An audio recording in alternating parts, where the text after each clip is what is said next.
Welcome to moistcritikal's compilation to fall asleep to relax. Time to let your brain clock out and your body settle in for serious snoozing. Grab your premium slumber gear and prepare for a lady tier drowsiness.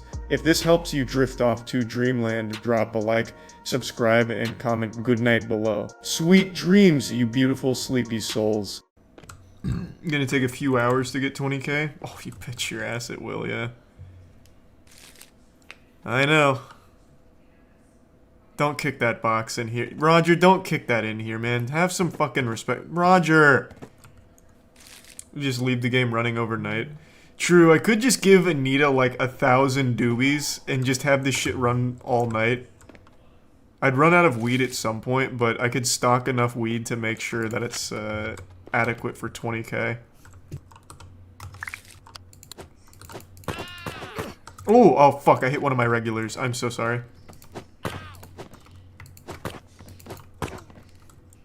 That's a bad guy. When he comes into my shop, he causes trouble. So I have to beat his ass. Did he just buy one of my bongs? Wait, what? Oh my god, we sold the dildo and dumpster bong and butt plug. Holy shit, finally. Who bought the butt plug? It was definitely Roger. I don't even know why I'm asking.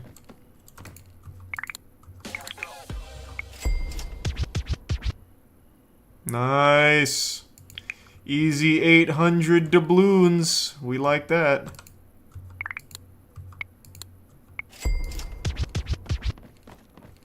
That was a big one.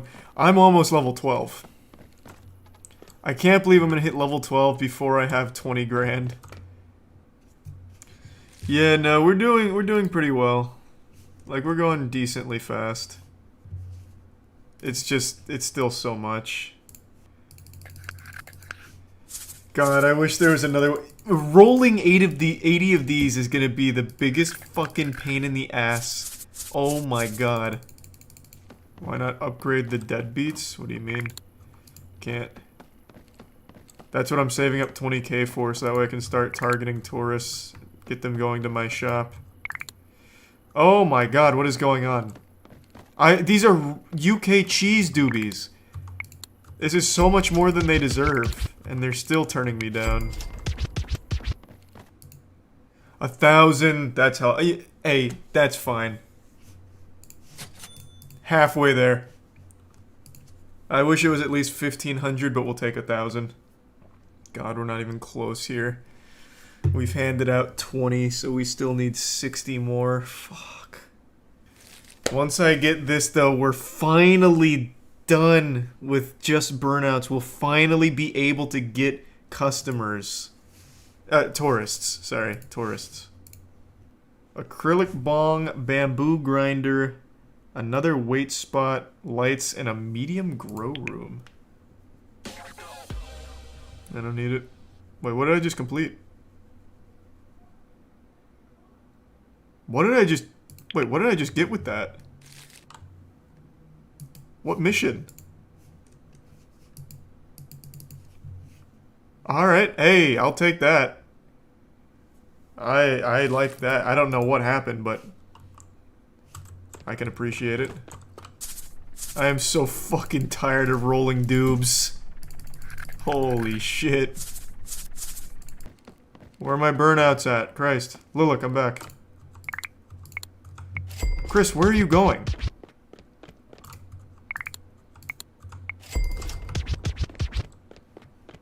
You expect me to believe Chris lives in the city? No shot. Where does the snitch go? So I beat his ass and now what? He just takes a lap and then comes back around? That's... Wow, he just bought 6 grams. Holy shit, that's the biggest one yet. No one's ever bought 6 grams from me. I've picked up all the well, I guess not all of them, clearly.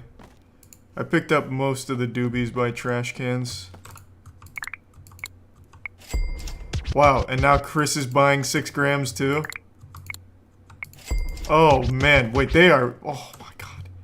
They're going crazy on my inventory, and there's a lot more doobies that spawned.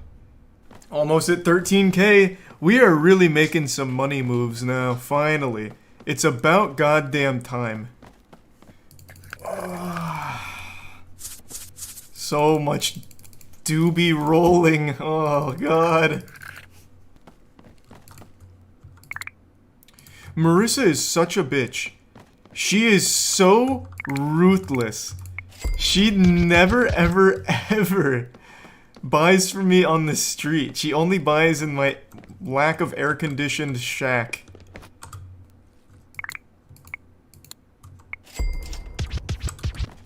Oh, 15K?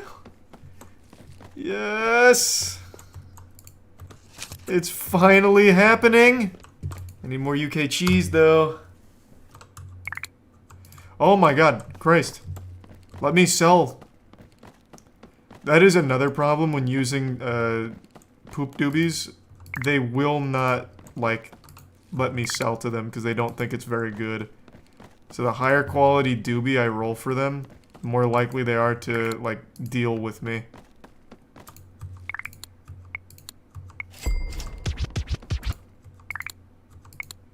Here we go, hitting a hot streak. Let's go, Smakeel. Yes, sir. Neil, let's get it. 4 for 4. We're batting 1,000 right now.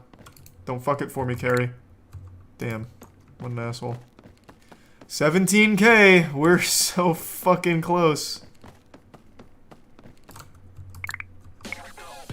Oh, it wasn't even 7. Yes! Yes! 18.6K.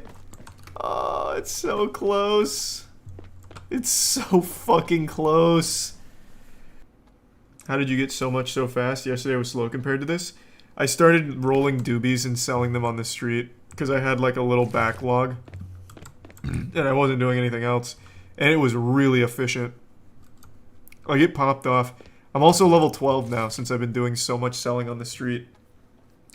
Like just today, I have handed out 250 doobies. And of those 250, probably like 110, 120 resulted in sales. So, we've just really been popping with that strategy. And Cookie Clicker's been blowing up for us. That was a strategy I hadn't tried before. Just push him into the shop and hope it piques his interest. Big sale, $90. Huge. Thank you, Lila. Such a sweetheart. Thank you. $84? Let's go. Thank you, Daryl. Keep up the good work. Hey, say hi to the wife and kids for me. Please be the last one. Come on, Melinda. Take us home. Take us home.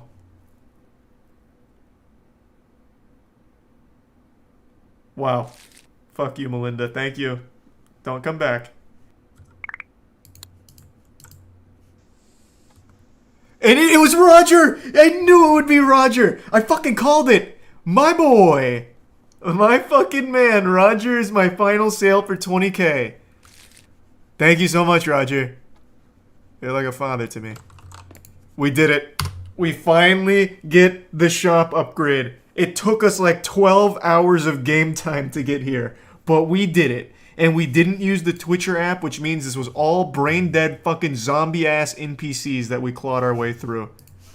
Huge. Huge. Small shop. Inbound. We fucking did it. And I get 3 fresh dildos for it. It's going right in the merch case. That just feels so good. Ooh, and level 13? Jesus Christ. We get the Super Skunk now, yes. Blunt papers, okay. Very big for us, very big. Oh, they are flooding in too. This is so good. Alright, I'm gonna have to start rolling some joints. I still have joint paper, so I can start doing that with the UK cheese right now. But I'm gonna need a bigger inventory for the tourists. So I'm going to grab some Super Skunk and start growing. Super Skunk is replacing my UK cheese, so I'm about to take that off the menu. I don't want to use too much though, so I'm only going to roll 2. Because I can't let UK cheese run out. That would hurt our rep.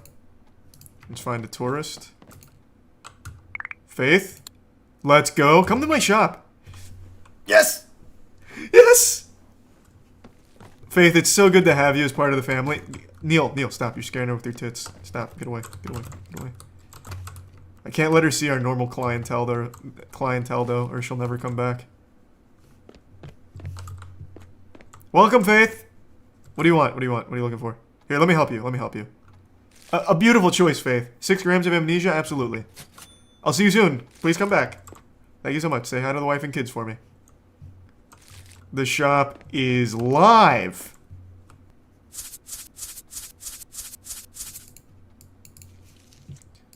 Alright. Out of cheese. Oh my god. The first time we've had four customers in the shop at the same time. This is a big moment. This is monumental for us. Let's find another tourist. Tourist? Sydney! My man. Alright. Got scammed. I don't ever want to see your face around the shop again, you piece of shit. Who else we got? Armando. Let's go. Oh my god. I hate these tourists, man. Fuck you guys. Morgan! Alright. Scammed 3 times in a row. I'll go fuck myself. Hey, thanks, guys. Armando went into my shop! Even though he scammed me. He felt so bad. Thank you so much, Armando. Welcome. Welcome. Thank you. Oh my god, it's so lovely to have you here.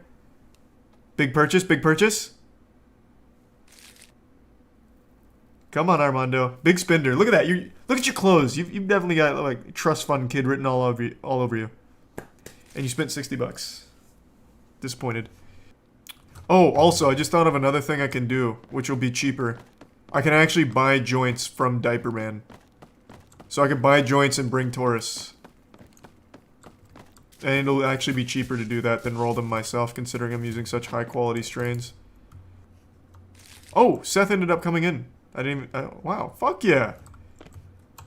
Oh, and Marissa. Oh my god. Hey, no fighting in the shop. Jesus Christ, guys. Holy shit. Busy fighting about whose inheritance is larger. Christ. Good lord. Thanks for stopping in, Marissa. Oh, that's our biggest sale ever. That is our biggest sale ever. That's massive for us. Good to see you, Lloyd. You using daddy's money today? This is just big. This is just big all around for us. Now all I need is upgrading my grow room, which I think is 2K, right? To go to a medium grow room. It's 18K. Is it? No, don't tell me that. Yep, you're right. Small grow room is 18K. Hey, I feel confident we can save up to that real quick. But let me see what else I can add here, because I'm assuming we can have some good, like some better shit in here. Maybe start with merch. There. She'll be set for... Hey, Ramon! Alright, so it does work. Because I did not tell him to drop by the shop. I just tried to sell to him, and it increased our rep. And he stopped in on his own accord. So it's probably better just to sell to them instead of telling them to drop by the shop, because it'll accomplish the same thing. It was 85. That's pretty good. And he bought a dildo. Todd, my man! Thank you. And he bought a dildo. I still have one more. I'm sure he'll be back. Once that one gets too dirty. What is he doing with it? Oh, it's a bong. I thought, wait, that... Is it a bowl? I can't... What is it supposed to be? I guess a bowl? I don't even think it is. I think it's just actually a small dildo. And he's trying to cover for himself by smoking it. Let's go! Bang! That's huge! Oh, it's looking like something out of Rust now. And my floors are clean, like, ooh, so good. It's looking so fucking good in here. Holy shit. Oh my god, look at everyone just desperately trying to get into the shop. Once I have, like, a good inventory flow, I'm gonna go start selling on the street again to really pump up the numbers. I just need more inventory, so once I fix all this, I'm just gonna, like, go hog wild on my inventory. Roger just purchased for $102. Man, as my store grows, so too does Roger's personal life. His wealth is increasing too. That's so good. Our success is tied together. Maybe it would be, you know what, it might actually be worthwhile to hire Michelle for promo. I've changed my mind. It'll save me time and I can focus on growing, meanwhile like a flood of customers can be constantly trickling in. I'm hiring Michelle back. Welcome back to the force, Michelle.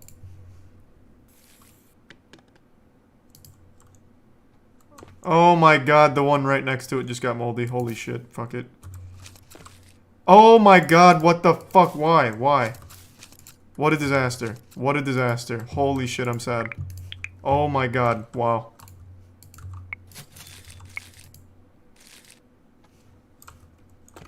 I should. I'm not curing anymore.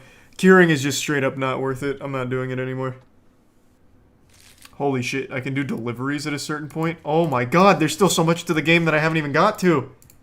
Jesus Christ. Next thing I need is the small grow room, I think. Because then I can have more grow setups. I think I just save up 18. Alright, the quality continues to increase. I'm at 5K. Is there anything I wanted at 5K? I don't think so. We're not going to do the floor because it's simply just not worth it. We already have most of the tourists coming in regularly. I don't think we need to target them anymore. I think it's now just a matter of improving our operation. Big! Diaper Dan just bought a bong! Alright, so that merch shelf is good for us. I'll just keep that stocked, I think. Another bong! Yeah, no one's bought a single grinder yet. Alright, Roger. That'll be the last customer of today. That's poetic. Roger got us here, and he'll be the last one for tonight. We have almost 14 hours in this fucking game. Jesus Christ. Last week I watched a police chase on YouTube that I was convinced was the slowest in the history of law enforcement. They were chasing a Tahoe that was driving under the speed limit, using their turn signal, and it was honestly just like a really polite chase, if you can even call it that. It was more like a motor cavalcade, and I thought to myself, golly, this is what it's all about. You know, this is speed. It doesn't get better than this. The intensity was off the charts. The adrenaline was pumping throughout my body just watching it. I can only imagine the rush of the officers as well as the woman driving the Tahoe. And I just didn't think it could go slower. Until today. I watched a video where the police chased down an Amish buggy. And it's as thrilling as it sounds. Bodycam shows police in low-speed chase of drunk Amish guy driving horse and buggy. That goddamn menace. Okay. Just when you thought it was safe to go back on the road, now you gotta look both ways just in case old Abraham comes around in the horse and buggy. And he's been drinking. Whoa! Hey! Hey, hey! Hey! Hey, you put that shit in park! Wake up! Good lord! There's a Bud Light can sitting in there and he's passed clean out. He'll go home. The horse knows how to get home. I'm gonna see if I can get in front of him and slow down. Well, you're gonna scare the horse if you do that. What is that plan? You better hope this guy hasn't tricked out that buggy with nitrous oxide boosters. Might have it stop. Nope. Whoa, boy! Oh, now look what you done. Disregard. He just rammed it into my car. You knew he was asleep and you parked in front of him. What do you mean? Yeah, this guy just got Amish pit maneuvered here. This is entirely the officer's fault. He even said the guy is slumped over, passed out, and then he still slabs up in the middle of his, like, path. Hey! Stop your horse! What? Stop your horse! What? Yeah, let me just put it in a park real quick. Stop your horse! Get your horse! What do you want me to do? He doesn't even know where he is right now. Man, just fucking peel out of there. The cops will never catch you. An old-fashioned Wild Western chase here. Okay, grab the horse so it... Arrest that horse as well. 243. Repeating, Victor Adam. Let's breathalyze it. Might be drunk. 243. I got around him and had him stopped. No, what are you talking? Stopped in the road, and then when I got out, he went to go around me and just rammed it right to...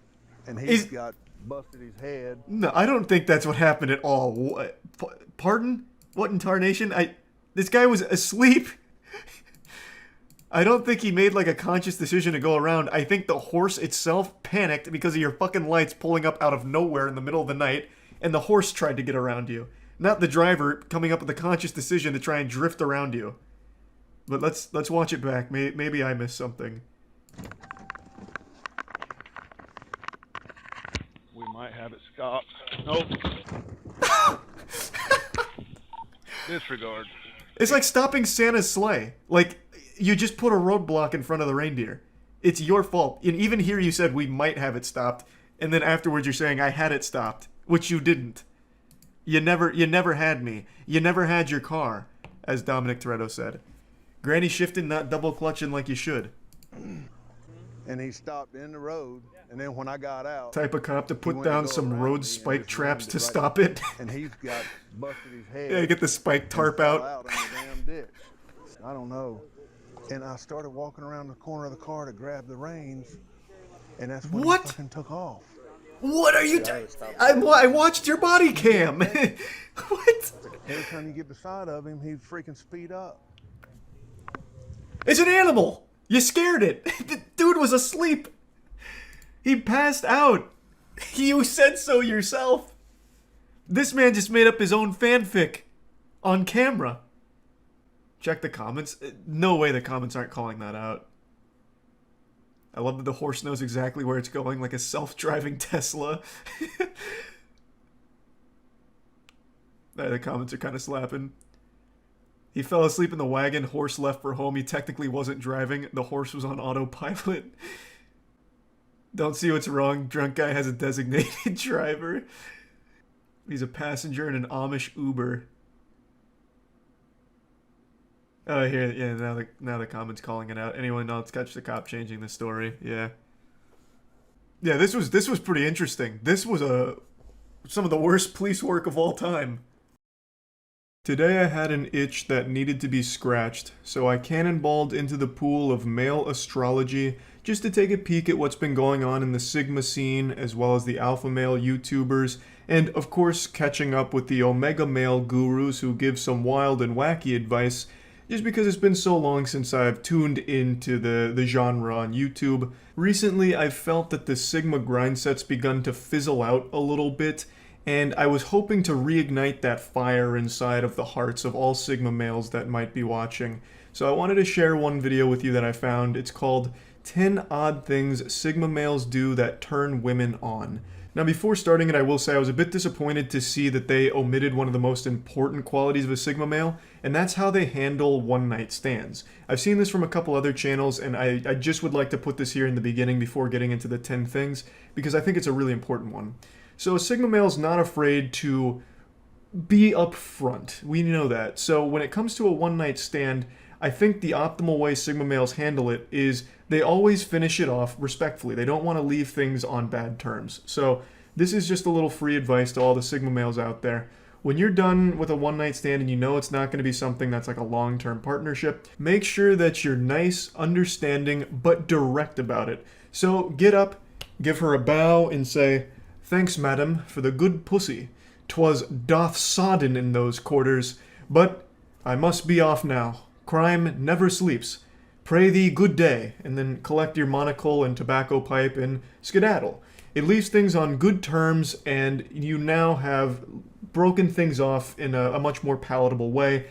Women are turned on by different things than men. The Sigma male is the type of guy who knows what these differences are and how to exploit them.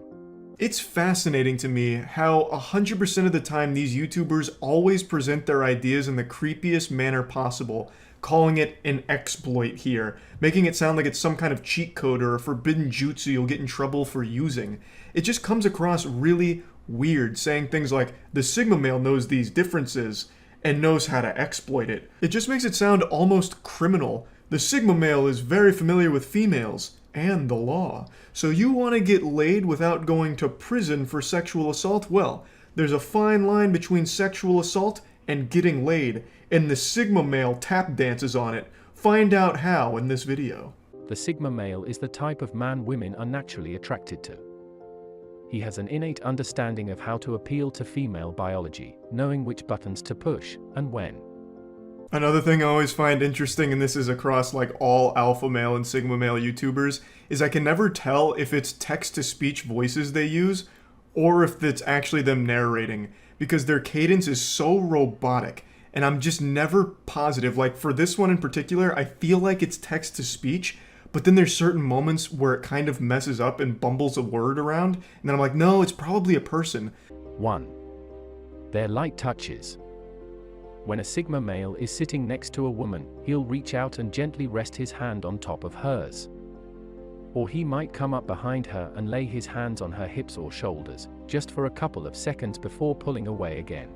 A woman loves it when he takes the initiative like this, without always waiting to be invited.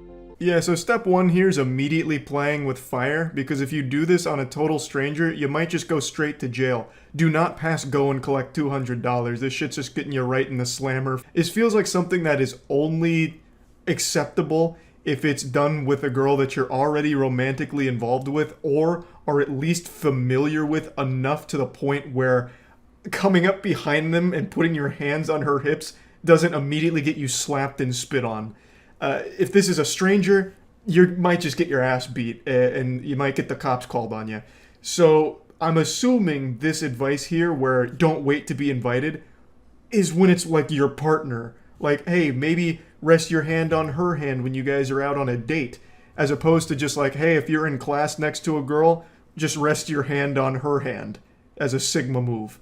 I'll give the benefit of the doubt to the creator here, because they don't actually specify if it's like, this is an icebreaker type thing that you use on women that you're interested in, or something that you do to continue to keep a woman that you're already with interested in you. 2. They know how to command attention. A Sigma man doesn't care if anyone notices him or not, as long as he has the upper hand in any given social situation. When he enters a room, she can't help but notice him because of the way other people react when he's around. Now, as is the case with every Alpha, Sigma, Omega, Giga Chad advice YouTube channel, most of it's just platitudes, utterly meaningless, and can be applied to pretty much everyone and everything ever. And this is one of those things. If you're good at getting people's attention and not being weird, it's a good thing for you. And women like that. It's like, yeah, that sounds about right. 3. Their specific sense of humor. Everyone has a different sense of what's funny, and Sigma males seem to possess a unique kind of humor that nobody else can get. To be fair, you do have to have a high IQ to understand Sigma male humor, so this is again another one of those points where it's like, yep, that sounds about right. Sigma males are known for their gut-busting comedy, and women do appreciate a good ha-ha-ha moment, some good goofs and laughs. 4. They exude an air of mystery. There's something about the way they carry themselves that makes women want to find out what it is. This makes her feel like she doesn't have all the information, which is psychologically arousing.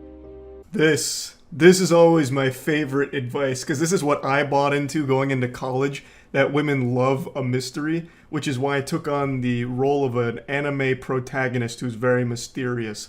You know what it got me? Not laid. It almost got me just fucking excommunicated from my goddamn university because everyone was so fucking afraid of me because I was such a weirdo. Sure, there's something to be said about someone that's not like overly outgoing with everything that's happened in their life. Yeah, absolutely. Keeping some things to yourself, being a little more reserved is probably pretty helpful. But the way that they set it up here where it's like a mystery is great. It's psychologically arousing to not have all the information. I will just debunk that immediately. You should give some information. For sure. Don't just go like catatonic and smoke a cigarette in the background hoping that someone finds that cool or hot. Because they probably won't. They just find it creepy. They come off as really intense. When he talks to her, it seems like he's judging every little thing she says, and that can be really intimidating. Sigma males don't think twice about challenging a woman, which can be a huge turn on for some women. This one straight up just doesn't seem like a good thing at all. To have women find you scary and intimidating and too intense.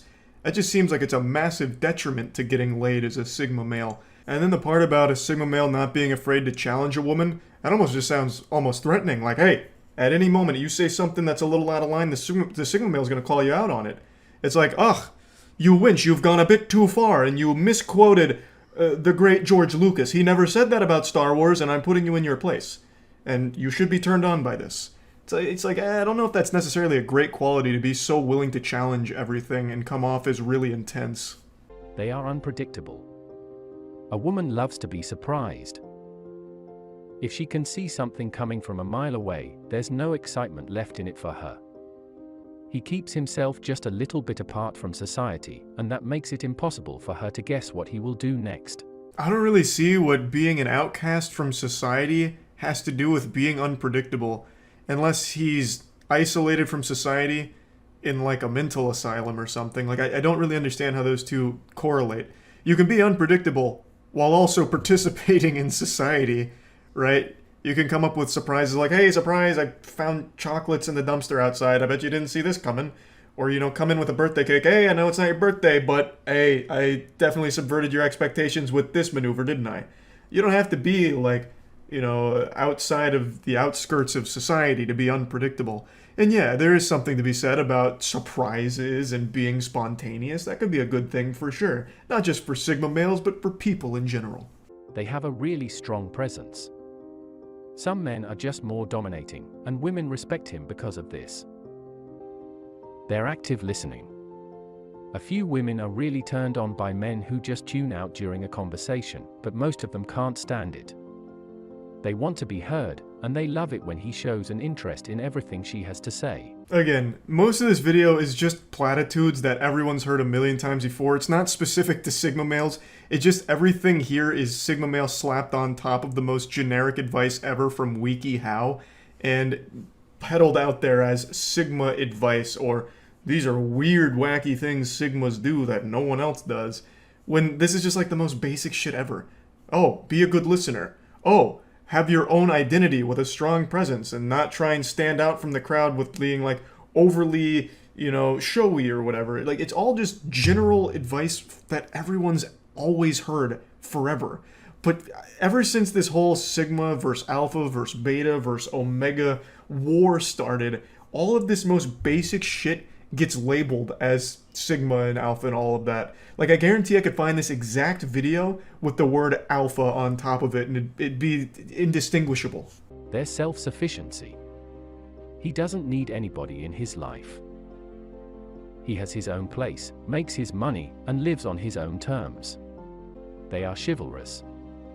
He opens the door for her, pulls out her chair at dinner, and walks next to the curb when they are walking down the street. Yeah, I bet you didn't see those last two coming. Straight off of an Ask Reddit thread, basically. Oh, they're self-sufficient and can make their own money. And they're chivalrous. Who could have guessed? How odd is that? I don't really understand who the audience is for these videos. I'm guessing it's already people that identify themselves as a Sigma male, and they just want to, like, confirm that they check all of the boxes on these 10 lists, like these top 10 lists. Because I can't imagine anything else. Like, even just scrolling into the comments or reading the discussions on Twitter, it's always people like, yeah, I am a Sigma male and all of this is accurate, but unfortunately women in today's society just don't appreciate a 6-digit IQ like mine. So unfortunately Sigmas like me aren't getting as much pussy as Alphas, though we should be, and we have every right to because we're significantly better than them. Like, just look at these lists. A Sigma male is just the clear winner when it comes to males, and it's just a little upsetting that women haven't quite caught up to us yet to appreciate it. It just makes no sense to me, because all of these lists and all of these things from these Sigma male YouTubers and shit are just platitudes, meaningless cliches. Like, none of it has any substance or weight to it or anything unique about it. It is literally astrology, looking at a horoscope, but for lonely guys. Like, it's just a bit silly. And I do feel bad for them because there's so many videos like this and so many, like, YouTubers that talk about Sigma versus Alpha and all of that. And it just really muddies the waters and makes people that are really like struggling with self-esteem or their self-image get confused and get a bit lost in it. So yeah, it's just I wanted to check in on the community over here and see what's going on. And it's still the same stuff, just boring top 10 things Sigmas do when they're single or whatever and all of that. And some really bad advice from other channels that isn't like entertainingly bad advice, it's just sad advice, and they're selling courses to people that are already desperate enough to buy them, just exploiting it. So basically it's in the exact same spot that it was 2 years ago when I was actively watching this shit for entertainment. It's just now getting a bit stale and a bit sad. It's just, today just felt like a day I needed to at least check in with it. So yeah, that's about it. See ya. Yeah, you already know what I'm about to talk about. The thumbnail alone to this video probably sent some of you into a post-traumatic episode. Got you breathing out of a brown paper bag right now, hyperventilating. We're talking about King Ramsay's curse. This is the 7th episode of Season 1 of Courage the Cowardly Dog. Courage the Cowardly Dog, as I've mentioned and even made a whole video on, is one of my favorite shows of all time. I think it is the best cartoon ever made, and holds up extremely well to this day.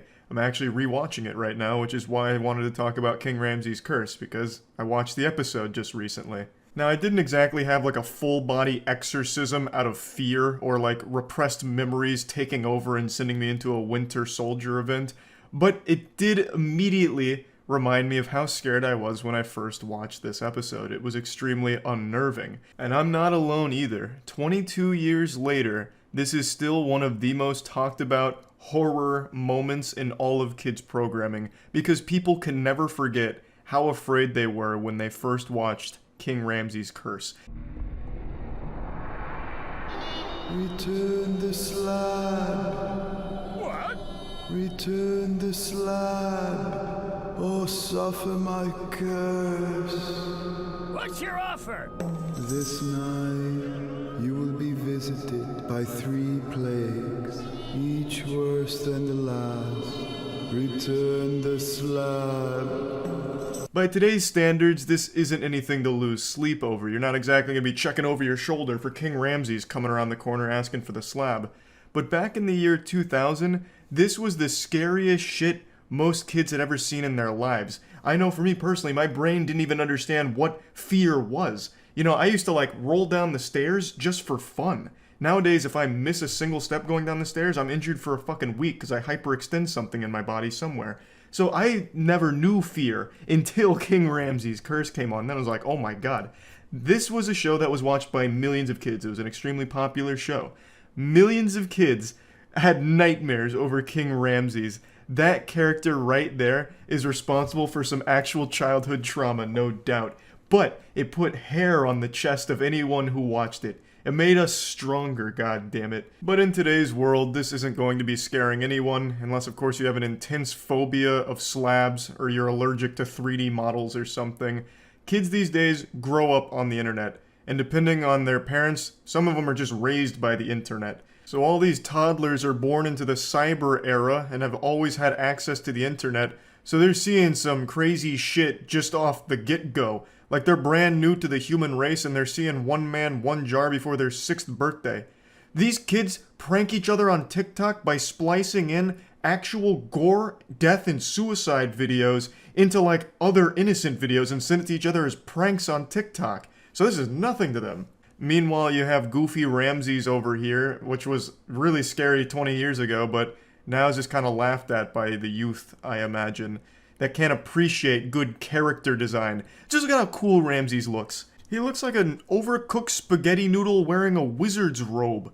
He's fucking awesome. 20 years ago, 6-year-old Charlie lost his goddamn mind seeing this thing for the first time. And a lot of other kids did as well. Just everything about the design and the way it moves, where it's got its arms like going in full circles and it looks like it's hitting like the whip and the nay-nay, all of it just contributes to a really eerie sensation.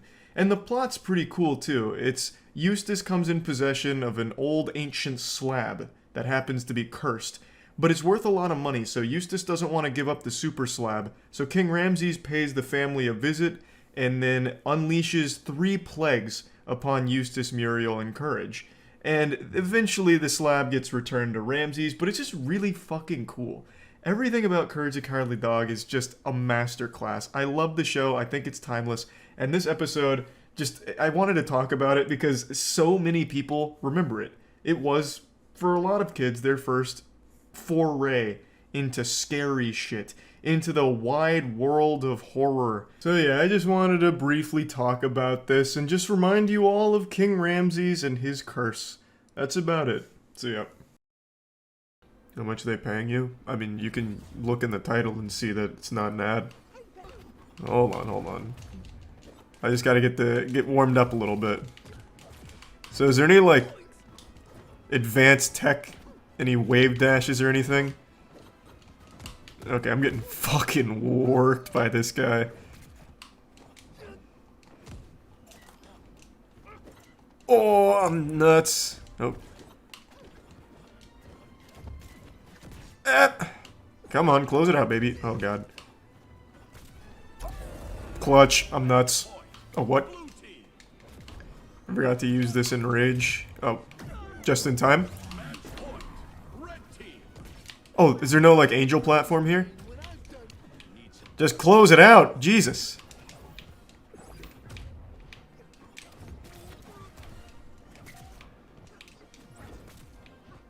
That's how we do it. 1-0. I'm nuts. Come on, you bastard. Oh! I'm just not letting him play. I'm turning his computer off. I said it's fucking bedtime. Oh, Jesus Christ. Straight to Valhalla. Sorry, kid. Poor guy. He's having a rough go of it right now. Well, I'm pretty sure that was under a minute. Alright. I think it's probably time for him to uninstall, I would say. This tech test was not good for his mental health.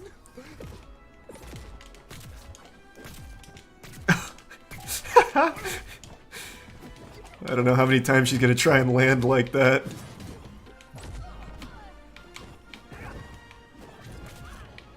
Gotcha, let's go. A little wave dash, maybe? Woo! Little string there. The shaggy up air is pretty good. Easy game. Man, I do not lose.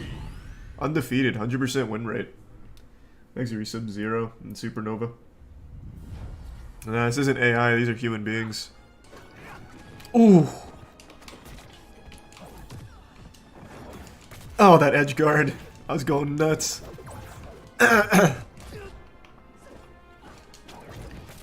Gotcha. She did get a stock, though. What do you think of the game? I mean, I just started, but it's pretty fun.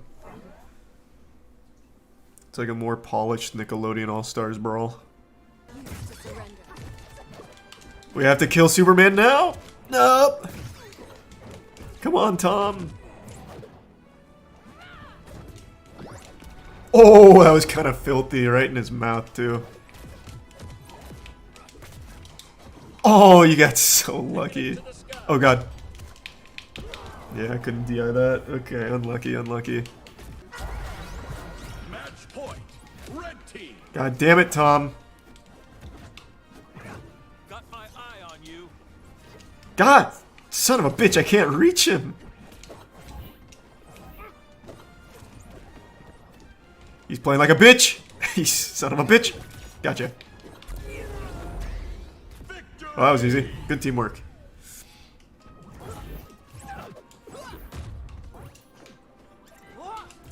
Gotcha. Pussy. Man, I'm kind of nuts. I think I got all of our KOs. Nah, I'm just going to be playing as Shaggy till I lose. Which may never happen, honestly. These are just a bunch of kids I keep slamming. Gotcha. Easy game.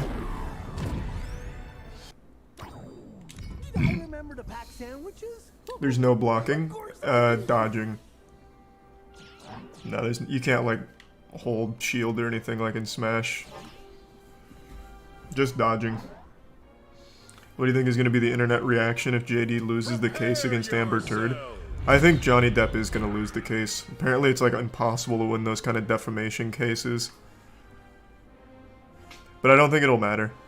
In the court of public opinion, Amber Heard got fucking grilled, so I think he got what he wanted out of it. Gotcha. Match point. Blue team. I'm just gonna headhunt this guy.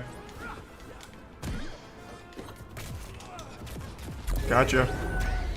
Victory. Alright. Yep, I'm still shitting on kids. Thanks to the resub Baker and the 5 gift subs Deadly. Oh, I got all 4 of the KOs in that one. Nice. Shaggy seems pretty strong. I have yet to lose. Wait till you go against Sonic Box. There's no cheeks I won't clap here. I'm nuts. I'll be rank 1. Dev's leaning into the Shaggy meme so hard, kinda cringe. I think it's just late to the party. If this had come out, what, a year and a half ago, 2 years ago? How long has it been since the Shaggy memes? People would have ate it up. I don't really... No characters in particular I hope they add. I'm fine with anyone. I like cartoons, so I'm generally excited for any of them, like from the old stuff.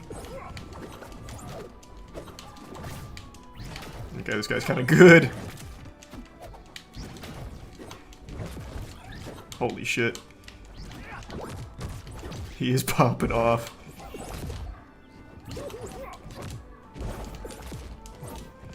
Finally, I'm playing against a man.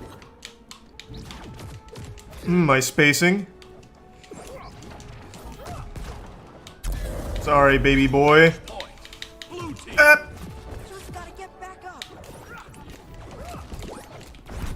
Ooh, that combo. Dialing in.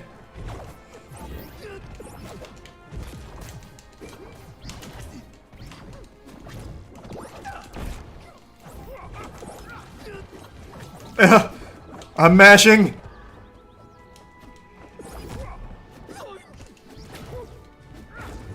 Uh-oh. Close game. Damn. That guy was scary. That guy had all the answers. Yeah, we'll go again. Here comes the vegetables. Have you seen Steven Universe? No, only on Tumblr. Which was basically like a Steven Universe, like a fan site. That's the only exposure I have to that show. Oh, too early.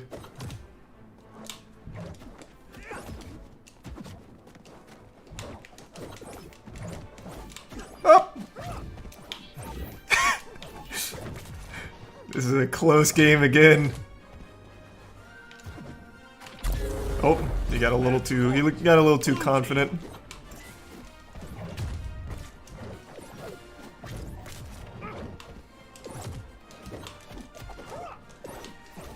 Ooh. Oh god. Oh, I'm mashing.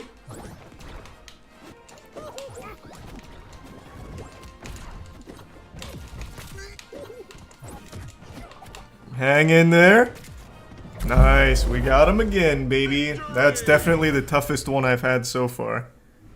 And I still haven't lost. It's been 2 days.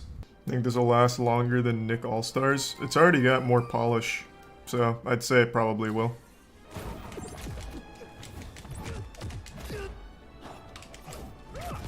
Oh, I'm sorry, kid. Yucky. Ooh, I didn't like that. I slammed him in the lockers. Yikes, don't try out for the football team again. Sorry, Junior. There's one. Man, that side special from Shaggy just seems so nice. It's like a recovery mix-up and just a good tool in general. Does a lot of damage, kills kind of early. Does the game feel good to play? Yeah. It's a little clunky in a couple of places, but I imagine by the time the game comes out that'll get fixed, cleaned up a bit. It's still like a tech demo. So for a tech demo, it's pretty decent. Like, it's pretty fucking polished. Floaty's a good word for it. It definitely does feel pretty floaty.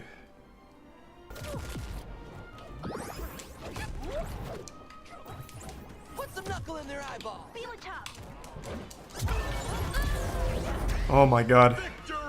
Jake did everything he could to throw for us there. That got scary at the end. Good lord. Those stretchy powers are totally far out. Can you play again? Alright, we can still win the series. Maybe Taz and Tom are just really strong. Big DI.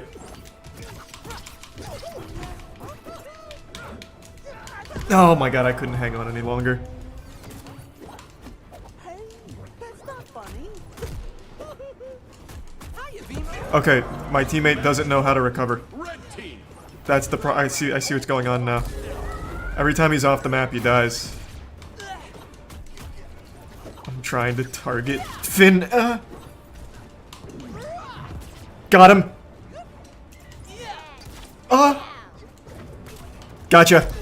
You're so welcome, Jake. Blue team. Oh, crap it. Got me good that time. Hang in there. Oh my god. So sad. Fuck. You really think you can keep up with? Damn, I couldn't get back. That's another one for Harley. This streak had to come to an end at some point.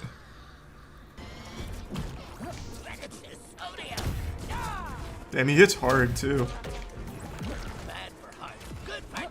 Jesus Christ.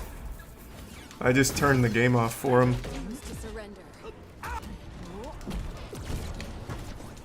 I'm at 197. 204. That's the highest I've seen yet. Couldn't kill me either. I got all 4 KOs. 208. Taz seems kind of busted. This guy's kind of nutty. God damn it.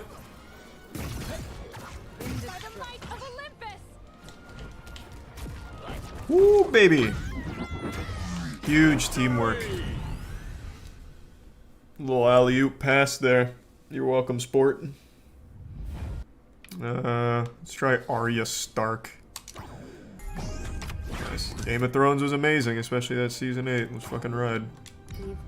It's incredible how Game of Thrones was the most popular show ever for like 6-7 years. And then season 8 was so unbelievably bad that now no one ever talks about it. Ever. And it only ended like 3 years ago. Yeah, season 7 wasn't good either, but 8 was much worse. Thanks to the resub Spoolin and Alex and Leather and the Prime came in. I'm also pretty sure the showrunners who killed it in order to get to Star Wars faster lost their job for it. Like, I don't think they've worked on anything since.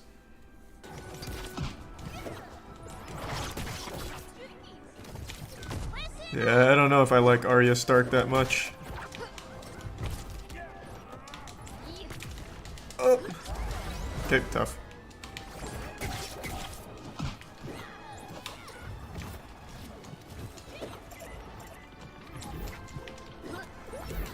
Oh! Oh, I scared him to death. I'll take it. Holy shit. I don't understand how this character works at all. Oh my god. Thanks for resub Lonely Wolf. I don't think I got a single KO with her. Yeah, I got carried hard. I could hardly stack up damage or anything.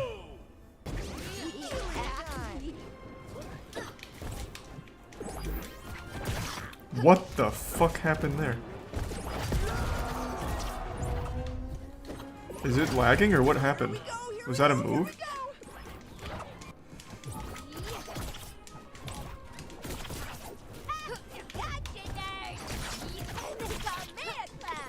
Oh.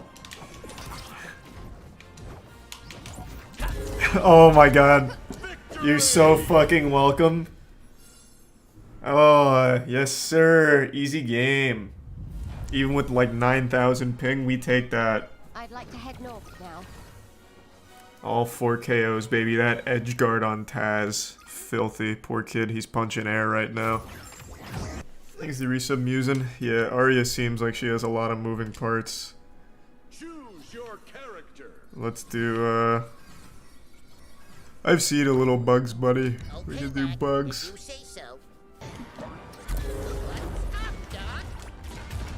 We're having a rough go of it on this one, unfortunately.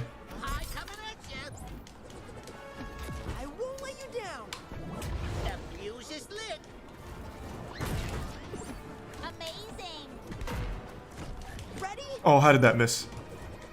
You got me fucked up, Velma. There we go. Oh, what? Jesus, just go to heaven. There we go. Match point. I'm sending them all straight to Valhalla. Can't let everyone down. Hang back. And catch up. God damn it. Defeat. My teammate's really throwing.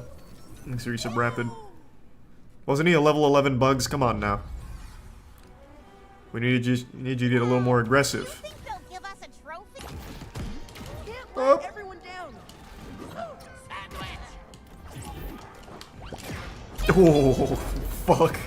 Straight to hell. Get out of my hair, rabbit. One banana cream pie. Oh, it's my down. Is my down neutral? We make a Oh, great yeah, it's my pie. I was wondering what that was.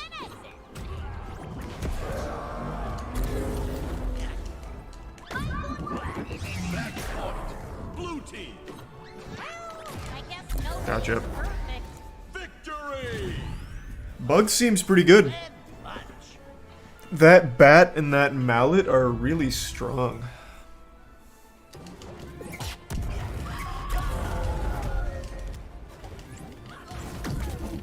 Okay, there we go. Man, my teammate is getting fucking worked in these last two. watch your barn. Uh-oh, uh-oh, uh-oh, uh-oh. Not today, baby boy. I'm still living. Oh my god. How did he die again? Is he AFK? Is that what's going on? Holy shit. How does he keep dying?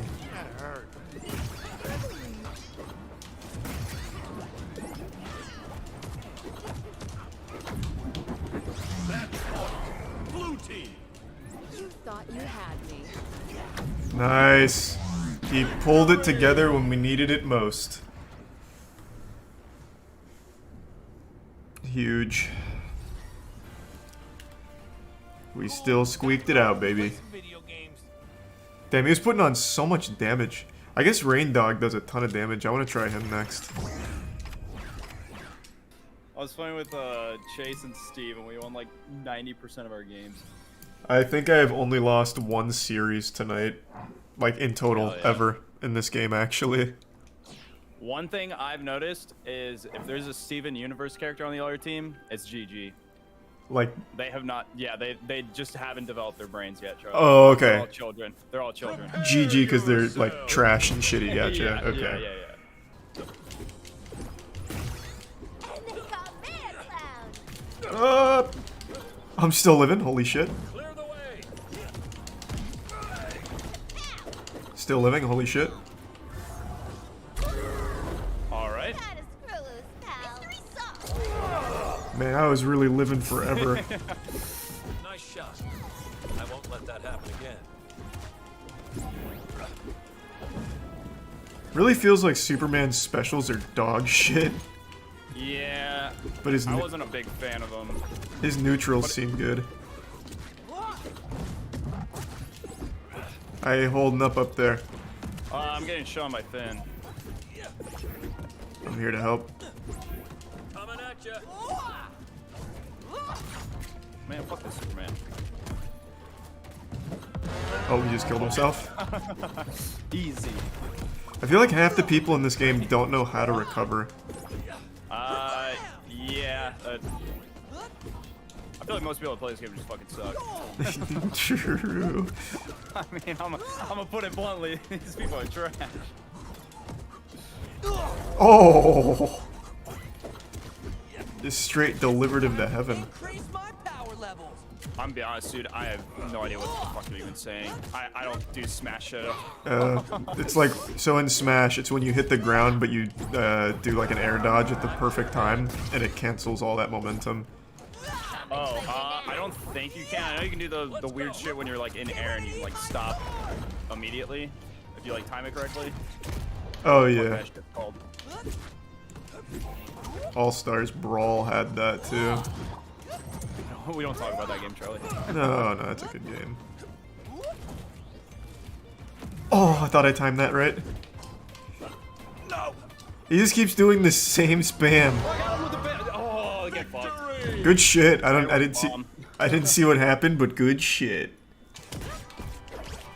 Oh, this is scary. Finn low. I'm trying. Got him. Nice. Alright, not even close. These guys are so bad. Huge read. Trash. Actual fucking trash. Get him out. Get him the fuck out. And now there's peace. If just for a moment.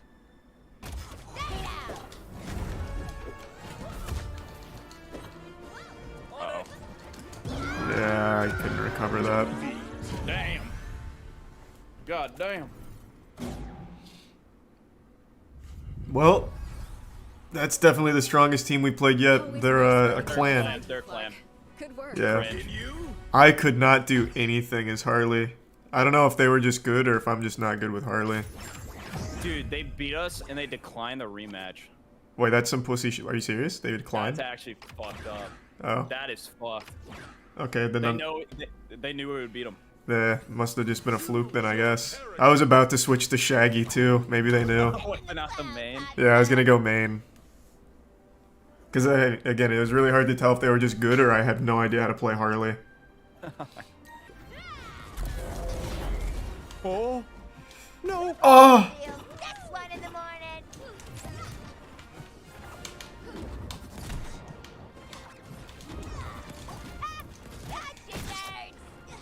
God damn it, Steven! Can this guy die? Got him. Maybe? No. What the fuck? Please. No. Oh, Steven! Come on, man. Just. I'm gonna throw a random knife. Oh, that's so unfortunate. Dude. Oh. We got to uninstall. We lost the Steven universe. We definitely lost to Harley Quinn. We just couldn't catch Steven. I'm more proud of Oh. but this is good too. Play again? Swap to the mains. Yeah, I'm not doing too hot with Harley. She doesn't seem to be for me. Thanks you, Spinny.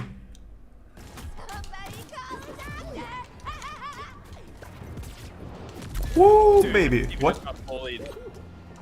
How did that not kill him? That's. I actually have no idea. There we go. Match point. Blue team. My team is counting on me.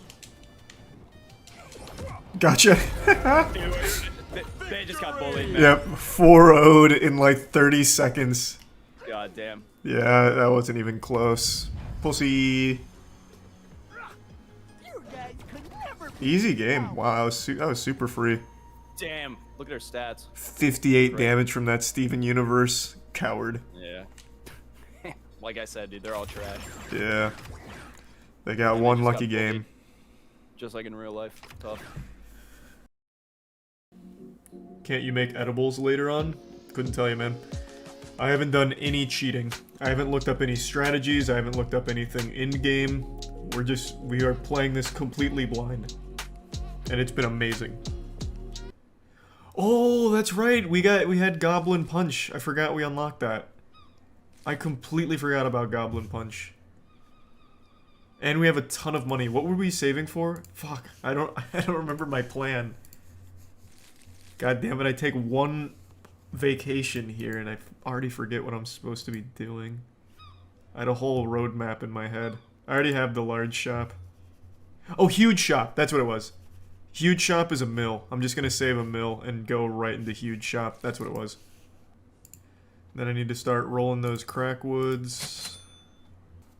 All this from a toilet. Yep. I mean, just like the Ninja Turtles, man. Toilets can lead to some incredible things. This empire was built on the back of poopweed. Look how far we've come. The Squid Game chair bug has been fixed. I knew I shouldn't have updated. I fucking knew it. I had a feeling they'd fix it. Son of a bitch. What a bastard. Alright, I'll have to do it legitimately then. If you pause the game before you click start, you can run to the end before it even starts. Okay. Let's try that, actually. I don't feel like going to get the chair. Looks like there's a lot of cheese strategies here. Oh, unlucky.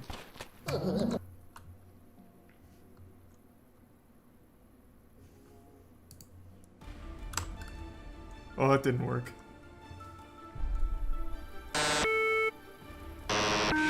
If I pause right now, does it work?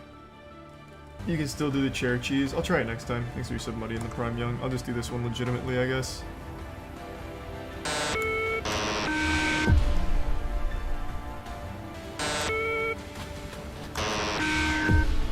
Oh, the guy behind me is gonna fucking hit me. I already know it. He just killed the guy behind me. What a champ.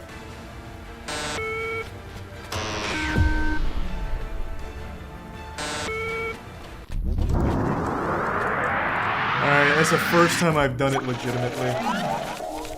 And I lost a lot of money on it. I'm fucking stuck. Still works. We're good.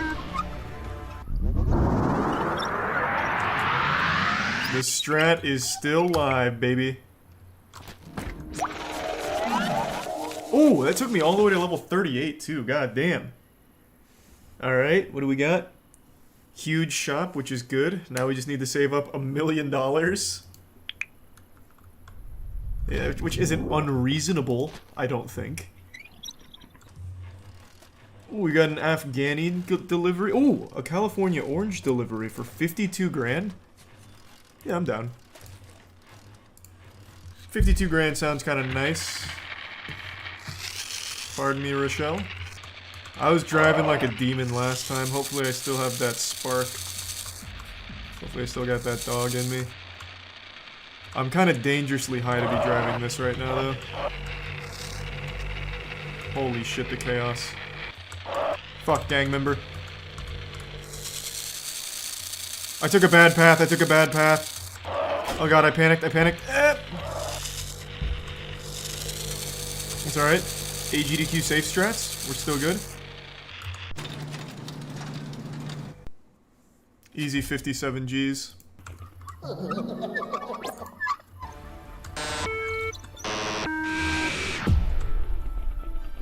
Clean, clean, clean run.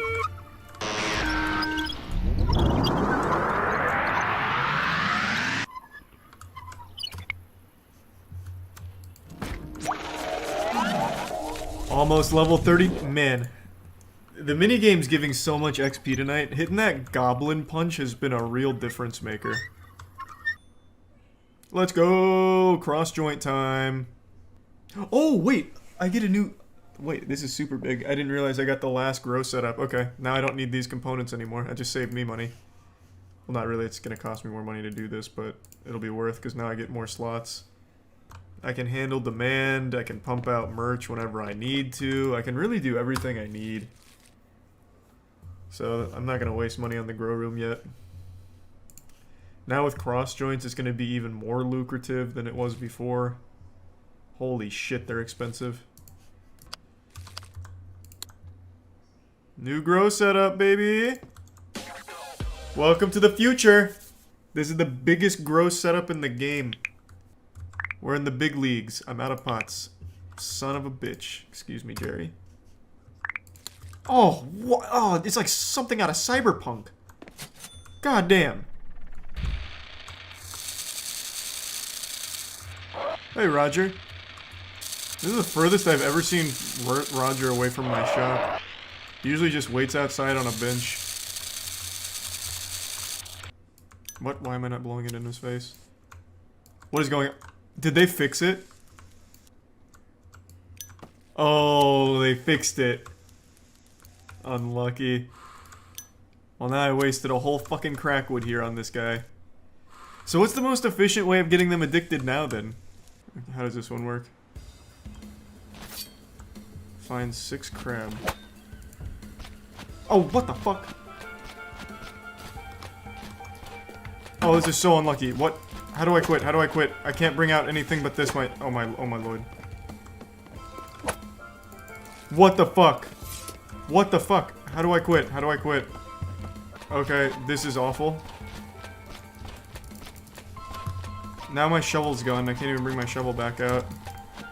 I can't bring up my inventory or anything.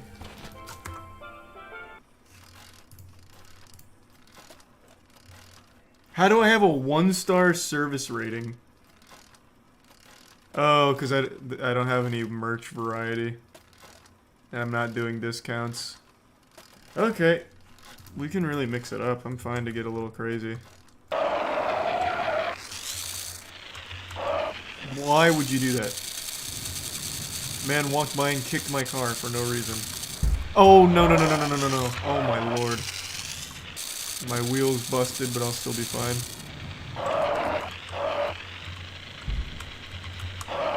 Perfect. I don't have enough space otherwise. Rival dealer, god damn it, where's my poop gun? Alright, here we go. Holy shit, I almost killed myself. Well, that'll be the last time he comes around here, I bet. So he doesn't seem too phased.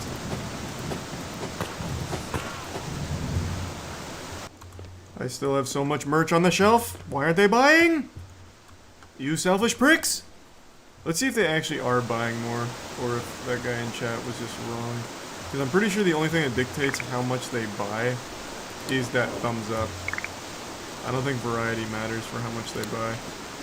17 grams, which is normal.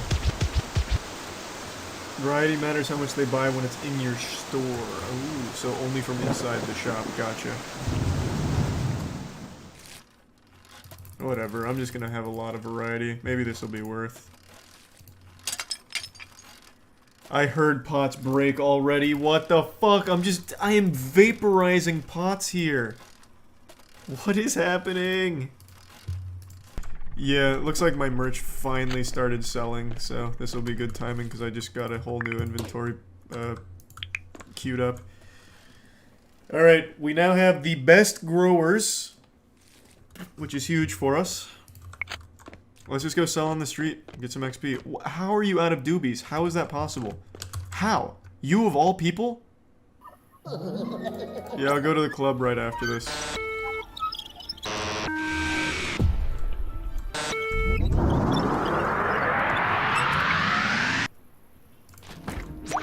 Let's go! Big level, big level. Now we've got the absolute highest quality growing utensils in the game.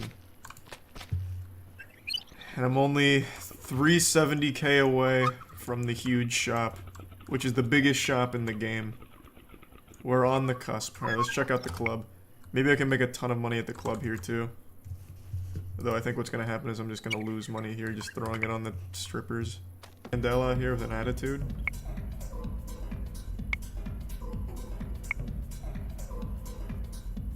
Oh, hey.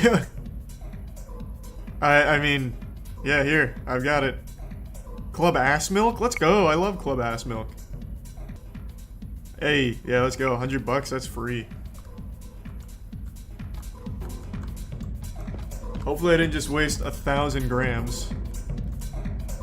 I am the only one here besides...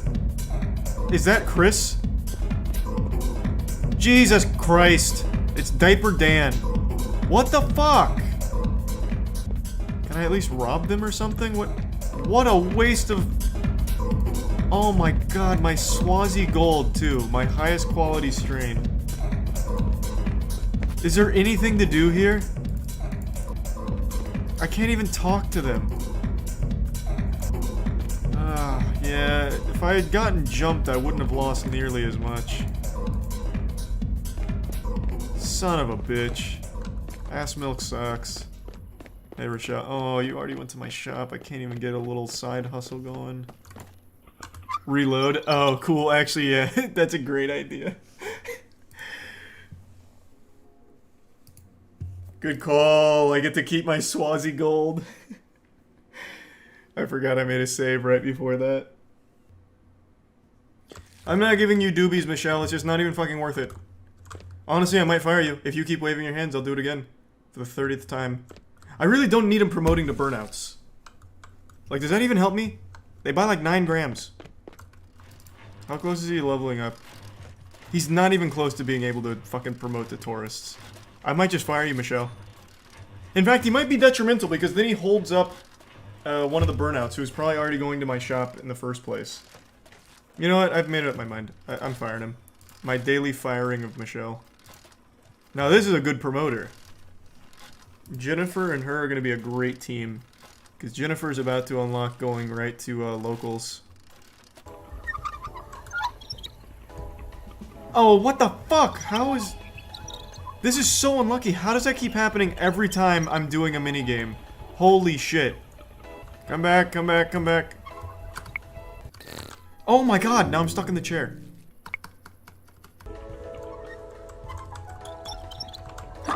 Sorry, Eloise. Oh, Roger, you dodged a bullet that time. 3 grand for that. Ugh.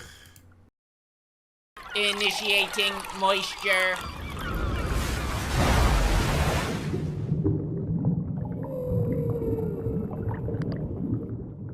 Welcome to the Moist Meter. Today we're taking a look at the new Thor movie, Love and Thunder. This is again directed by Taika Waititi, who directed the previous Thor movie, Ragnarok, which I absolutely loved. I had a lot of fun watching that movie. However, unlike Ragnarok, I didn't absolutely love this one, and I didn't have that much fun watching it. Watch out, wild opinion coming out of nowhere to catch you off guard. Bet you didn't expect that shit coming in so hard and so fast. A god of surprises. But yeah. Anyway, I was unfortunately let down with this film since I was a big fan of Ragnarok. I had high expectations going into this one, but walked away a bit disappointed. It's not a bad movie by any means. I don't want anyone to get that twisted. I'm not saying this movie's trash or dog shit or anything like that. But it just felt like it was trying so hard to be like Ragnarok, where it leans really heavy on comedy, that it almost became like a bootleg or like a parody of itself. You know, none of the jokes were really landing. In Ragnarok, I had a lot of giggles and genuine belly laughs throughout the film. In this movie, I didn't laugh once. The jokes just weren't landing. I felt like Ebenezer Scrooge just sitting there fucking stone-faced. Now, I know it sounds a little weird focusing so heavy on criticizing the comedy of this film, but that's really what this whole movie is. It's fundamentally a Marvel Universe rom-com, and they would not stop making jokes. This was a movie that didn't take its own plot seriously. Ragnarok had a problem where even like the most serious moments were undercut with jokes here and there. This whole movie, everything is undercut with jokes top to bottom. It doesn't fucking stop. So if the movie doesn't care about its plot, why the fuck are the audience supposed to care about it? It just doesn't work. The big standout for this film was Gore. Christian Bale as Gore the God Butcher was fantastic. Actually a really cool villain. All the scenes he was in, all like 4 of them, he was barely in the movie, but every time he was on screen, he was good. Like, he was the best part of this movie by far. Everything else just kind of falls flat because at every step of the way, they're just joking the whole time. There are a few serious moments, but they only last like a split second before Korg will come in and make a quip or something like that. It just doesn't stop. It is basically just a comedy movie with some action in there. The action is good, especially a fight between the main cast and Gore on like a small little planet. It has like this black and white filter to it almost, and it's really cool. It's really well done. But outside of like the action and anything involving Gore, it's just underwhelming. And again, it wasn't just me that wasn't laughing during the film. I was in a full crowded theater, and pretty much no one was busting a gut laughing or slapping their knee having a hoot and a holler. Very rarely did anyone like laugh during this film. The dude behind me even audibly sighed very loud, which is pretty douchey, but sighed when Korg made his millionth quip of the film. Korg was one of my favorite parts of Ragnarok. Every time he spoke, it was entertaining. In this movie, he's like a core character and never stops making jokes. He's like a fucking Reddit user trying to farm karma. And one of Jackson's friends even called this movie Reddit the Movie, and it's pretty accurate. Again, the focal point of this movie is its comedy, which is why I'm talking about it so much. That is the main meat and potatoes here, and it didn't do it very well. And especially not compared to how they did it in Ragnarok. But now moving on to like the actual narrative here, it's definitely not bad, but it's not great. It's not an amazing plot by any means, but it's certainly serviceable. But there are so many plot conveniences that it starts to take you out. I'm not going to get into spoilers, but so many things happen in this movie where it's like, wow, what a coincidence. That's super lucky. Oh, wow, that timing couldn't have been better. Oh, the meeting of the gods is today?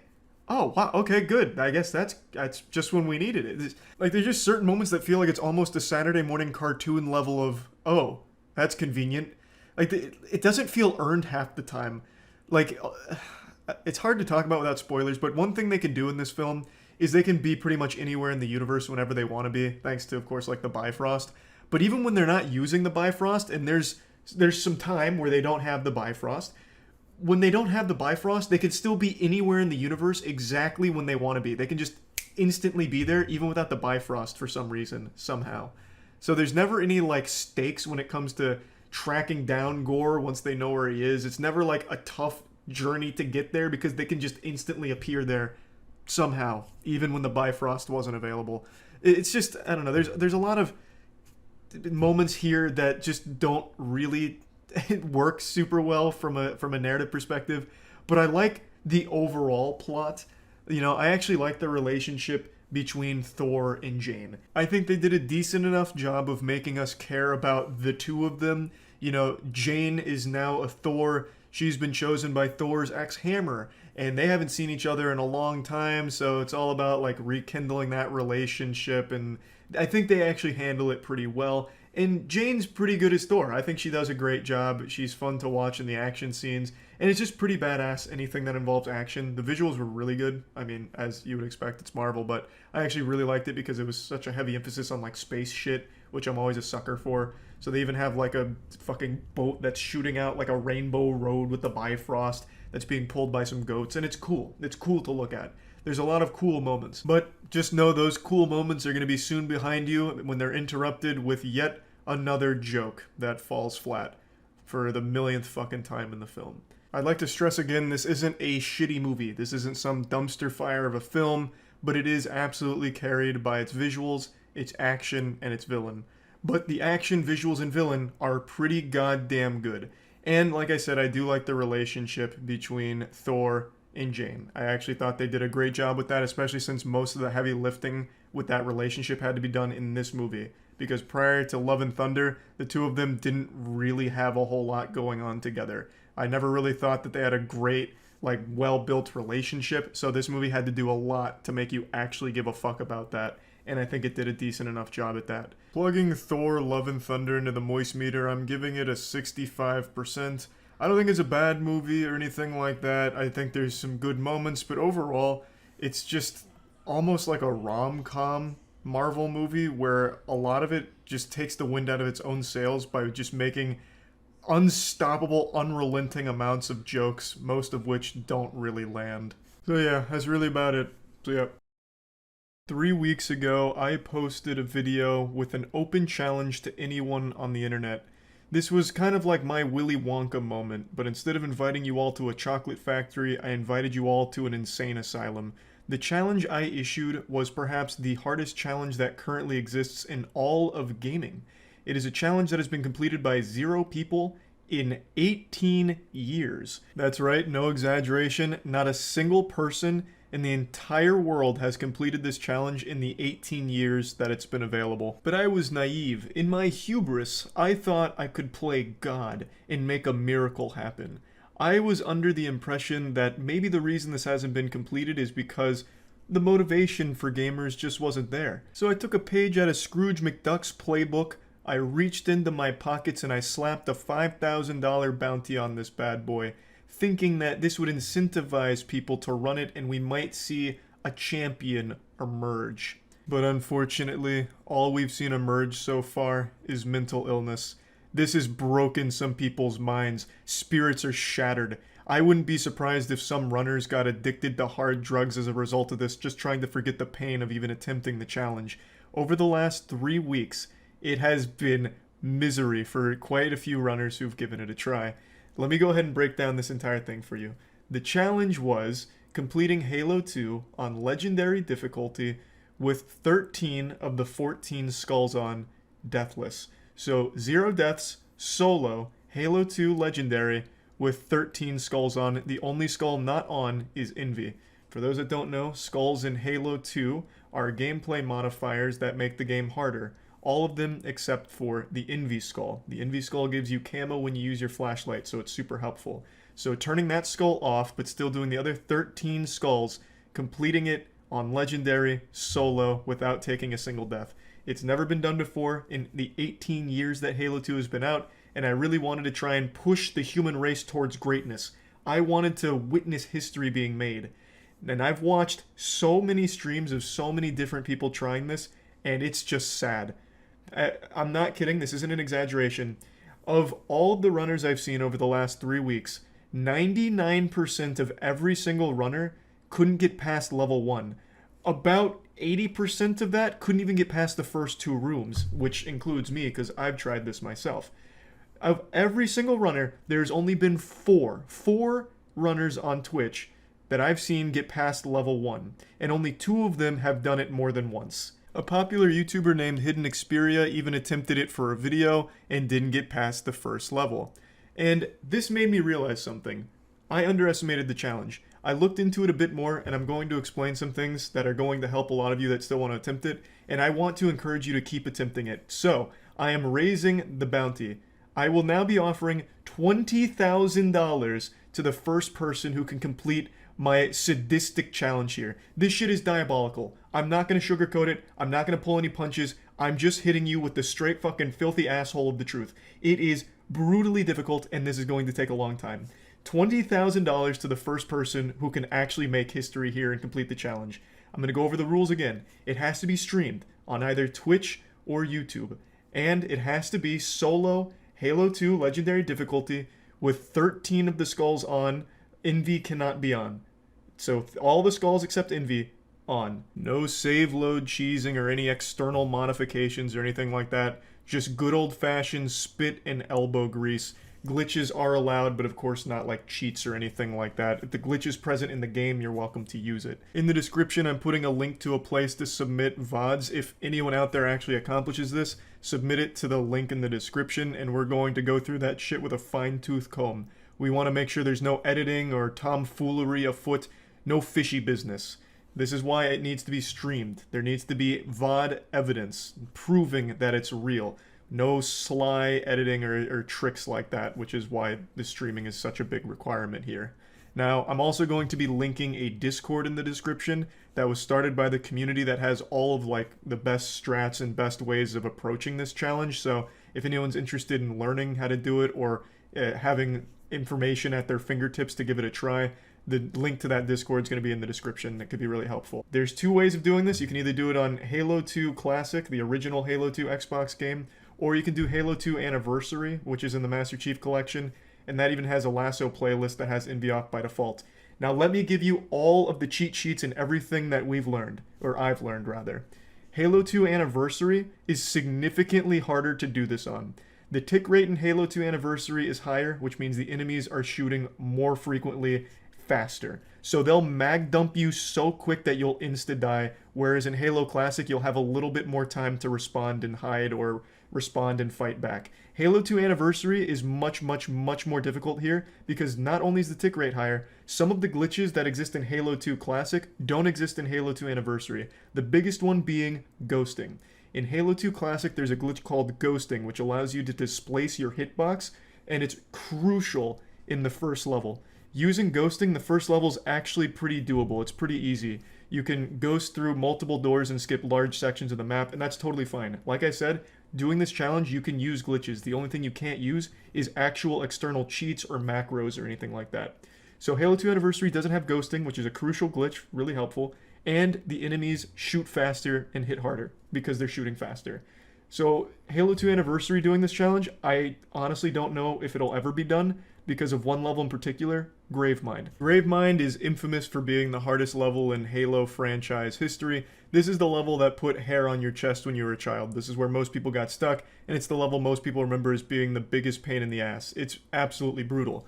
But on Halo 2 Anniversary, with this challenge, LASO, all skulls on except Envy, it's damn near unbeatable. It is so fucking rough. So there's a good chance that anyone trying this on Halo 2 Anniversary is going to not complete it because of Gravemind.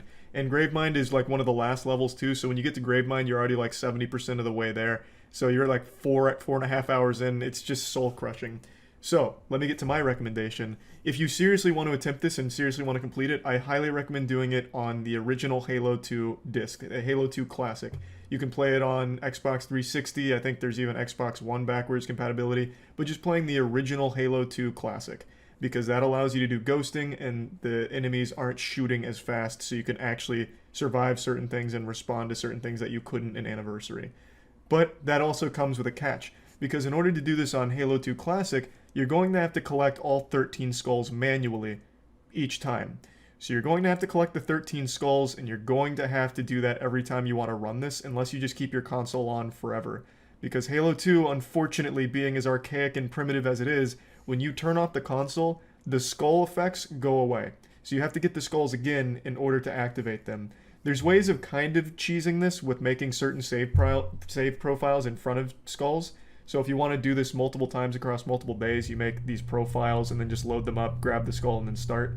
Saves you some time, but it is still tedious. So setting it up is more tedious in Halo 2 Classic, but the actual challenge is more doable there.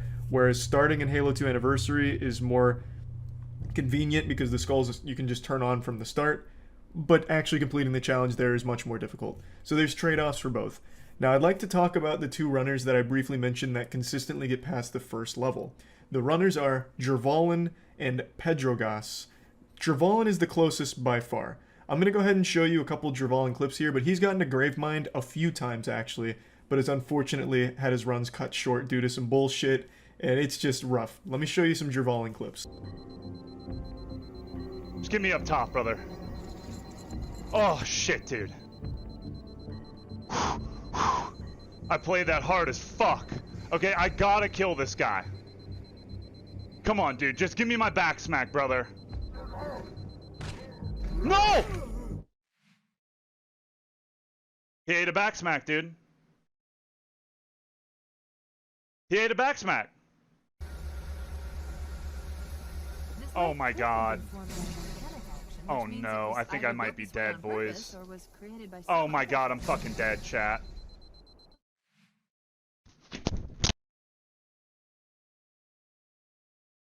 How close am I?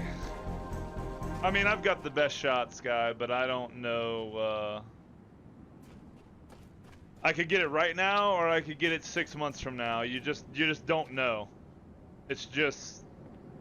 You just have to get lucky. Like, it doesn't really matter about being good. Like, yeah, okay. You have to be...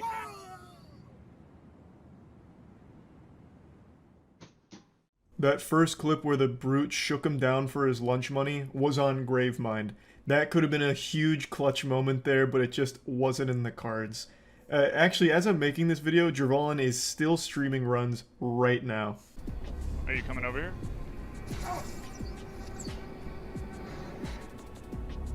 Get off the wall and come here. What are you doing? Come here. You're ugly.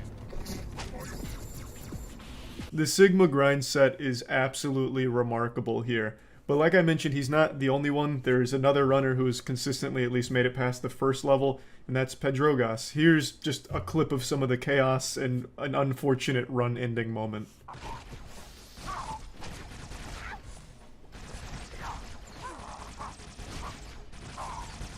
Malditos golpes que no sirven, güey. ¿Cuántos golpes no solté a la verga que no dieron en el blanco? No mames. En la puta espalda, güey, a la verga. Ay, güey. No mames.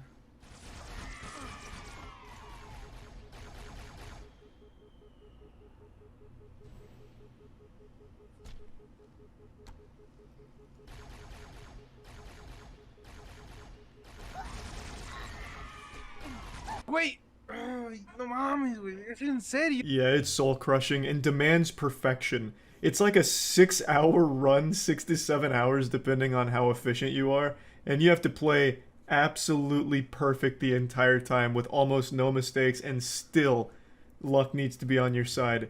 I think it can be done. I really do. $20,000 to the first person that can do it. Let's make some history. Let's get wild and wacky. I want to see it. I believe. That's about it. See ya.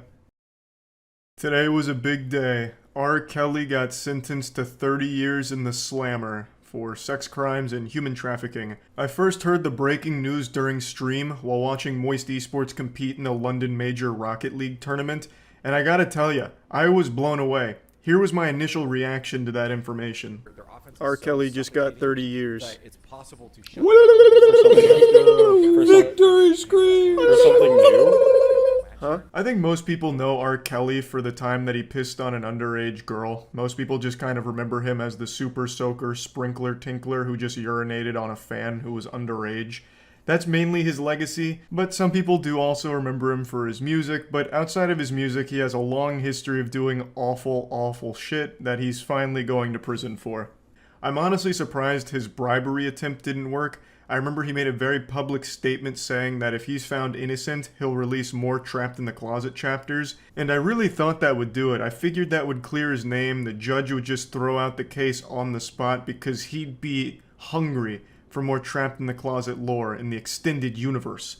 But I was surprised to see that the judge held strong. He didn't waver, even with such bribes on the table, something that no human being can really resist. More Trapped in the Closet, are you kidding me?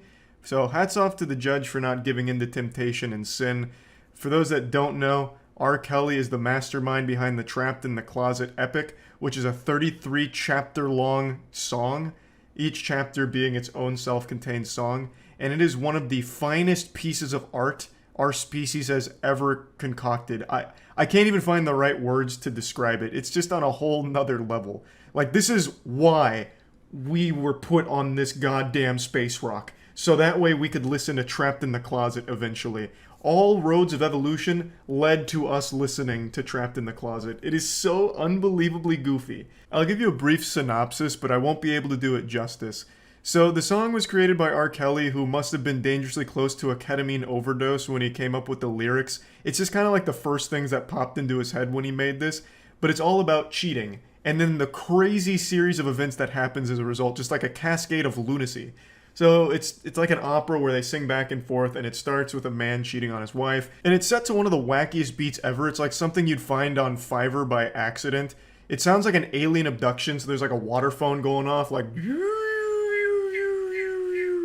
with some kind of really basic, like, hit and snare behind it that's just,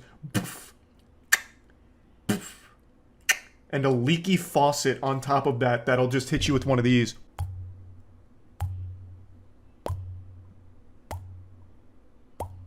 And then in comes the lyrics, which are absolute genius. It starts off kind of tame, you know, things like, I'm cheating on my wife and I know that she'll be mad, but god damn it, just had to bust a nut so bad. And then it like really starts ramping up, like, I hear her husband, he's climbing up the stairs. I hear a chainsaw revving. I said, damn it, that's not fair. So I pull my Beretta out and I put it to his wife's face. And I said, put that chainsaw down or I blow this bitch's blood all over this place. So then he puts the chainsaw on the floor and I said, good. Now we can talk like adults. And he said, no. I said, you sure? He said, yes. And I said, why? He said, no.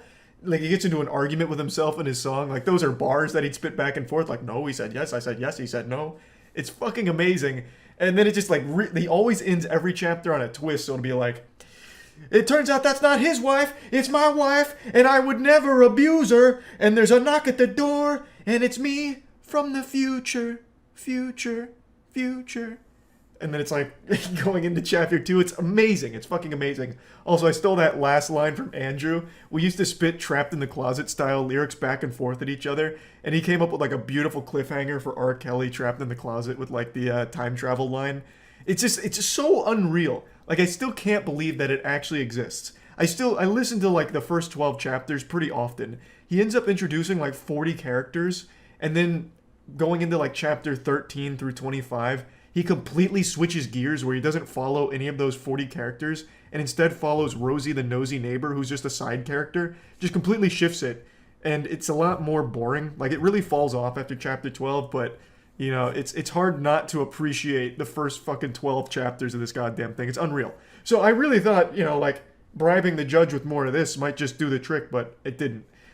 Long story short, you might know him from Trapped in the Closet, and if you don't, you should. Realistically, I think most people remember his Ignition song. That was the one that was like the chart topper for him. That one was really popular. But I also remember him for a different song that wasn't quite as popular. It was an Ethiopia concert where he performed a song that tried to get women in the audience to come back to America with him, supposedly to join his sex cult. It's a really odd video that not a lot of people mention. You have your passport. Did you get your shots? Girl, would you like to come back with Rob to America? Do you have your passport? Did you get your shots? Who wants to come back with us to America? To America. Fuck, I live in America, and I was about to buy plane tickets to come with Rob to America. Shit goes hard, you know? Like, how can you say no to that? I still can't believe this is real. No one really mentions this for some reason. It's so goofy and disturbing to just go on stage and try and, like, manipulate people into, like, wanting to go with you to, like, allegedly, like, a sex cult thing.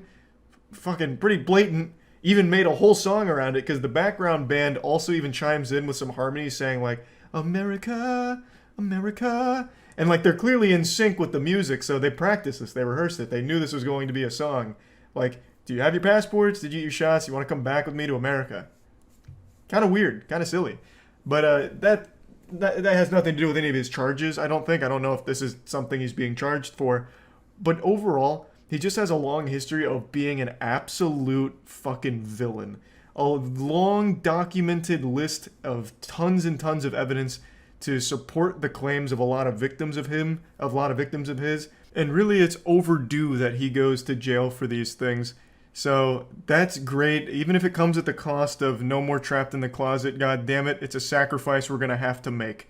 And to be fair, R. Kelly could absolutely make more chapters of Trapped in the Closet while in prison, because the beat is just a leaky faucet and then a couple of, like, drum hits, which you can just simulate on literally anything. Like, that could work, and then just the leaky faucet noise. So really, this doesn't even have to be the end of Trapped in the Closet. Who knows? This could just be the beginning. It transitions into more closely related to his life, like Trapped in the Cell, something like that, perhaps. But anyway, I think this is great news that he finally received a long sentence here for all of these crimes. I know this has been like an ongoing legal battle for quite some time, so I imagine this is a huge sigh of relief for all of the victims to finally have justice served here, with R. Kelly basically receiving a life sentence. He's 55 years old, so 30 years here. I mean, that's probably gonna do it. But yeah, anyway, that's about it. See ya. The Johnny Depp vs. Amber Heard trial finally concluded today, which I know is great news for people who are just tired of hearing about it. I'm not one of those people. I was actually captivated by this anime here because it was treated like an actual circus. It was an unbelievable spectacle. Everything was super public, and it even had its own line of comic relief characters from Amber Heard's legal team. The actual subject matter of the trial was very serious and no laughing matter, but as the trial continued, it became nothing but a laughing matter. Anytime Amber Heard's lawyers would say anything, they made fools of themselves. They were like court jesters. They would object to their own statements, screaming hearsay anytime someone even opened their mouths. They said hearsay so often that word started to lose meaning to me. I swear to God, they said hearsay more than they said the word the. It was wild. There was even a time when one of the lawyers said to someone on the stand that you're only here for your 15 minutes of fame, and then got absolutely dunked on for it. They made fools of themselves. They even coined a new term with a megapint, saying that Johnny Depp poured himself a megapint of wine or whatever. and it got the whole court laughing at them. And it got every lawyer on the internet doing a giant belly laugh like Santa Claus at them. They were just an absolute joke. But by far the biggest joke was on Amber Heard, who was literally paying them to embarrass themselves. She was basically just paying huge fees to birthday party clowns in court to represent her. It was just such a wacky ride. Like, one of the pieces of evidence against Amber Heard was that she took a shit in Johnny Depp's bed and then blamed the dog. And then they showed a picture of the poopy on the bed, just a steaming, smudged pile of shit on the bed. And then that gave Amber Heard the new name Amber Turd, which was then brought up in court 3 times. They brought in a Twitter expert to analyze trending hashtags, one of them being Amber Turd, which they referenced 3 times throughout the segment, just on full display for the whole court to laugh at. Blows my mind. But anyway, when they did get to the serious stuff, the domestic abuse claims, the evidence they used to support those claims was shady at best. So all of the evidence that they used to build all of this shit against Johnny Depp for being a wife-beating abuser, a horrible, evil person, all of that evidence finally hit the public's eye and was heavily criticized and analyzed. And as the trial continued, it became less and less reliable. And Amber Heard was caught in multiple lies. It was a very sketchy set of evidence. And eventually, the jury sided with Johnny Depp today. They awarded him $10 million in compensatory damages as well as $5 million in punitive damages, which is capped at $350,000. So he didn't get the full $5 million there, but he will be getting $350K. And he basically won the entire defamation case. However, Amber Heard did win on one of her claims for her countersuit and was awarded $2 million for the statements that Waldman had made about certain things being a hoax. So she won a very small component. However, Johnny Depp won the overall defamation case. And like I said from the very beginning, I don't think Johnny Depp gives a fuck about the money. He wipes his ass with $10 million. That means nothing to him. I think this really was about him just clearing his name in the public eye, which he did triumphantly. You'd have to travel 1,000 miles to a place without internet and cell phone service to find someone who didn't at least know about the trial. And the majority of people that were watching it sided with Johnny Depp.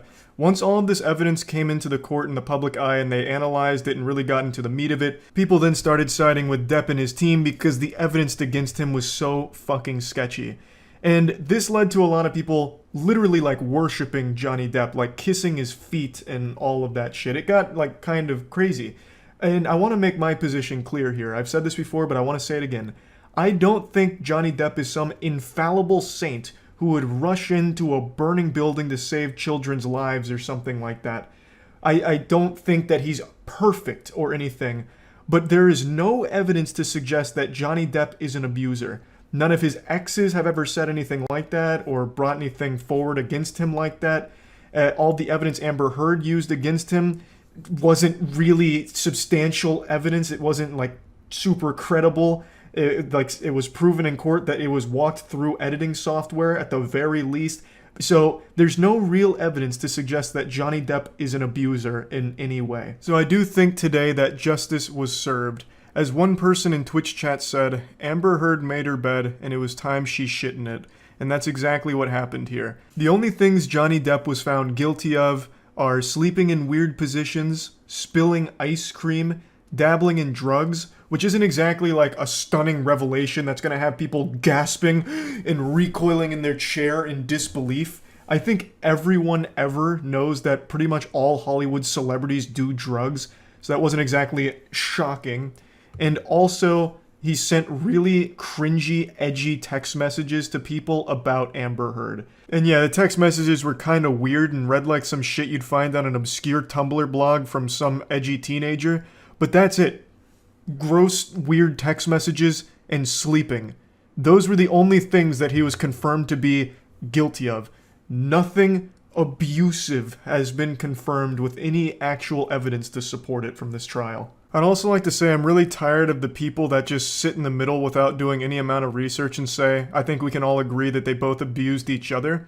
I completely disagree. There is no evidence to suggest Johnny Depp has abused Amber Heard or anyone in his past. Meanwhile, there is evidence to suggest that Amber Heard has abused Johnny Depp. She had literally even said it on audio that she has hit him before. And then with the entire severed finger thing, there's just plenty of evidence to support that claim, but none for the claim that Johnny Depp is an abuser.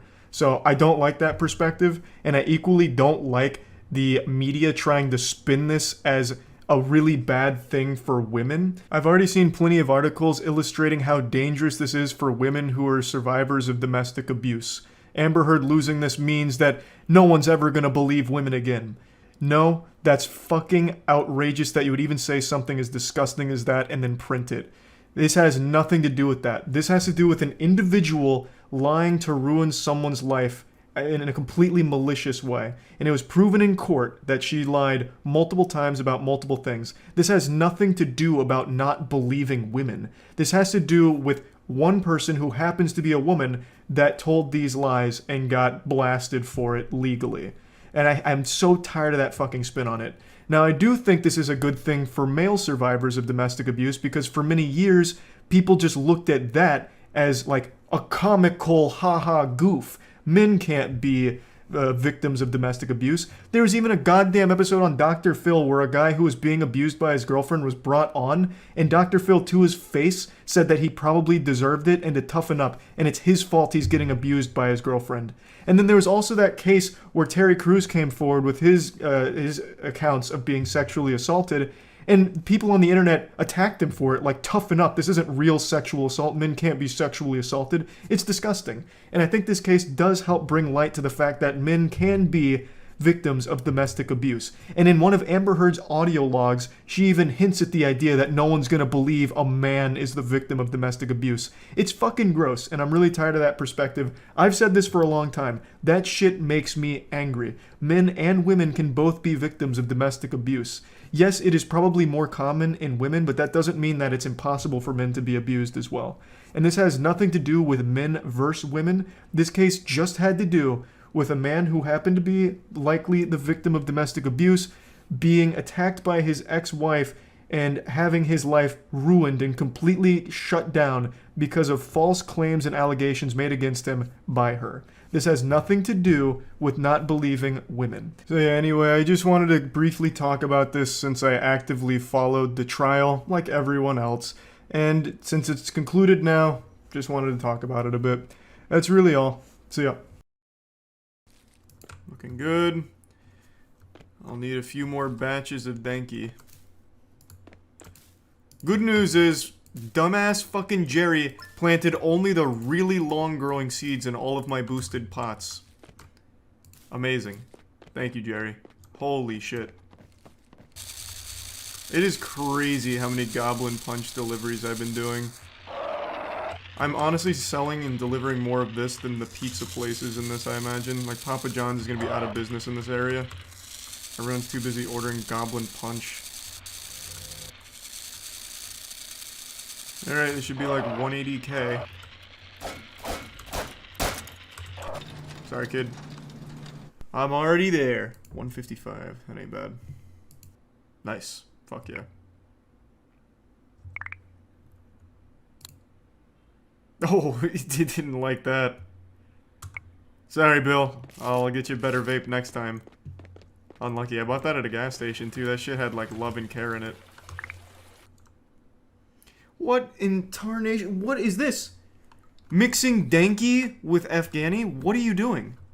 Jesus Christ, Jerry. That's so unsanitary. Those two strains, they're not a perfect symbiotic relationship. They can't share the same grow station. They're gonna leech off each other. Jesus Christ, Jerry! He doesn't study strains at all. Amateur. And the cross-pollination, it's despicable, honestly. I don't know what she's thinking.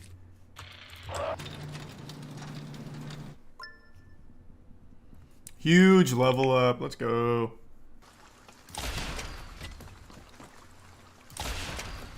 Damn it. Oh, come on. Looking good. Speed run. Oh, what a shot. Booted up in the sky. What a waste of ammo, but sure.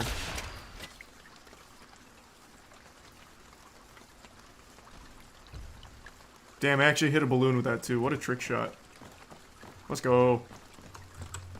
Hey, heads up, Roger.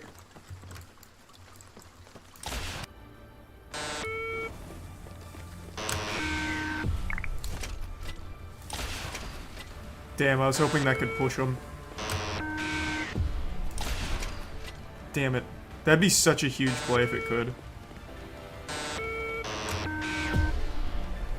I have to get around this guy. Got it. There we go. 41G, not bad. Oh, it's way too high. Get off of this planet! Oh, they're dropping bongs.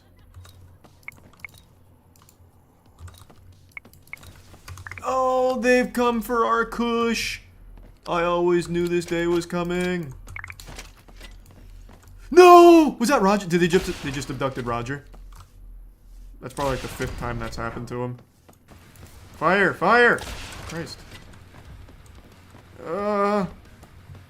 I'm coming, citizens! From way downtown?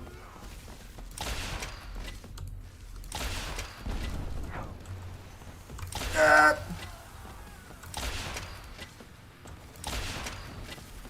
Oh my god. That pilot's a master. I wish there was a faster way to pick up shit that they drop. It's so inconvenient right now. Oh, close. Almost clipped into the building and made the great escape. Good news is, though, I'll never be able to get the item from that. Because he went inside the fucking building. What a bastard. Thanks to give sub meat.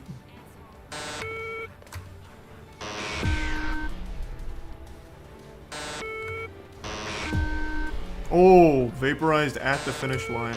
Rough. There we go, level up. Alright. Auto grower inbound, baby. Ooh, that's a lot of stuff.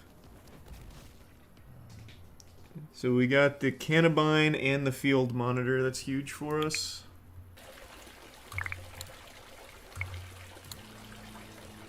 Oh, fucking huge! Oh, I still have to water these. This is a big time save, though. Don't worry, citizens. Oh. Oh, wow. That guy just hit me with a nasty maneuver. Well, let me kill all the aliens first, then I'll come back for the merch they're dropping. What deliveries do we got? Can't do this one. I can do this. More fucking Goblin Punch. This entire city is addicted to Goblin Punch. They absolutely love that shit.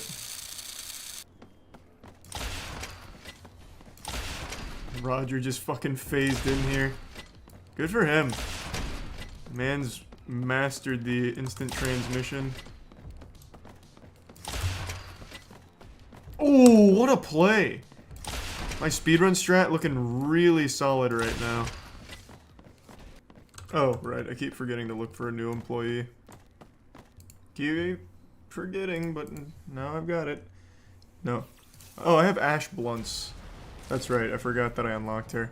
I have nothing for her to do, though. I don't really need her stacking merch or anything. That just doesn't seem worth her time. Her going back into the grow room's also not helpful. Double security's worthless. Promo's worthless because everyone's already maxed.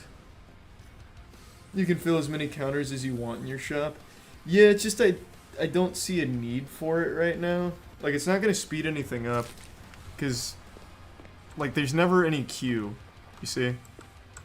Like, all of my cashiers here are maxed. So they're really quick. I think for now we'll just farm for levels. Get ready for some vape and hybrid strains. I just need to find more locals. 55, big, big, big. Wow, I got pretty much nothing. A dual chamber rig. Don't know what that's good for, but sounds cool. When will the toilet weed come back in stock? I don't know, man. I don't even have toilets anymore. I've grown such a massive drug empire, we've transcended the need to shit and piss, so we don't even have restrooms anymore. I couldn't bring toilet weed back if I wanted to. I mean, I actually use this, so I might as well. 151 for the lava bong. It's such a waste of fucking money.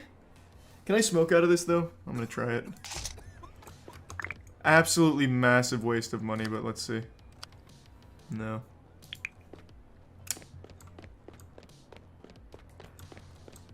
I'm not spending 400 grand on an alien lamp. Who is this? A YouTuber. What? Wait, what the fuck? This is huge. I'll promote your NFT and totally deny I did. Is that a I don't know, Philip Jensen. Is that a reference to a real person? Is it? Is this guy real? This is a real YouTuber? I have to look this shit up. Hold on. I'll do it on my phone so that way I don't accidentally crash the game again. Let's see. Philip Jensen. Yeah, let's see. Does this look right? They must have de-aged him in the game a little bit. Shaved a little 60 plus years off, maybe?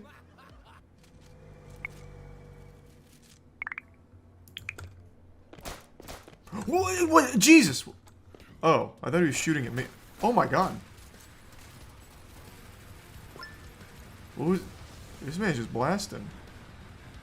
Is he shooting he's shooting my customers. Actually, this is really good for business, because if they, like, are scared to come into the city, they'll stay on the pier near my shop.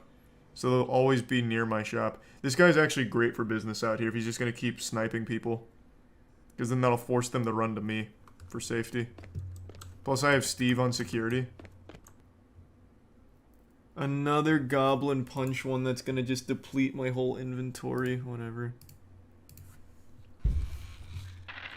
I wish they would stop always doing Goblin Punch. I would love if they'd branch out, like do some Swazi Gold. Some Maui Wowie would be amazing. I haven't had a single Maui Wowie delivery. Why? Why is that? I have so much Maui Wowie. Oh, this looks like the dolphin one. I'm guessing I ride out on this duck and start hunting dolphins or something. Oh, holy shit.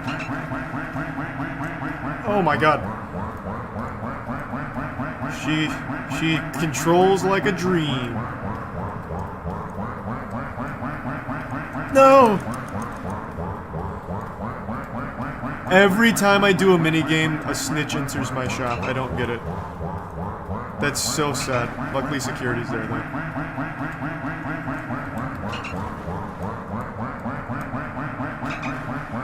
Come on, baby. Come on, baby. Yes, sir! Yeah, I just watched the live-action Dragonball movie. Don't cry for me, I did it to myself. It really feels like this movie spits in your eyes when you watch it. I've never watched a movie and felt, like, genuinely offended until today. I almost made a goddamn twitlonger about this film. So I'm sure all of you know Dragon Ball Evolution is a 2009 live-action Dragon Ball movie, and it's abominable. And I'd never actually seen it, I'd always just heard how bad it was, and just assumed it couldn't be worse than the live-action Avatar: The Last Airbender movie. But after finishing it, I can absolutely confirm that it is worse. The first rule is, there are no rules.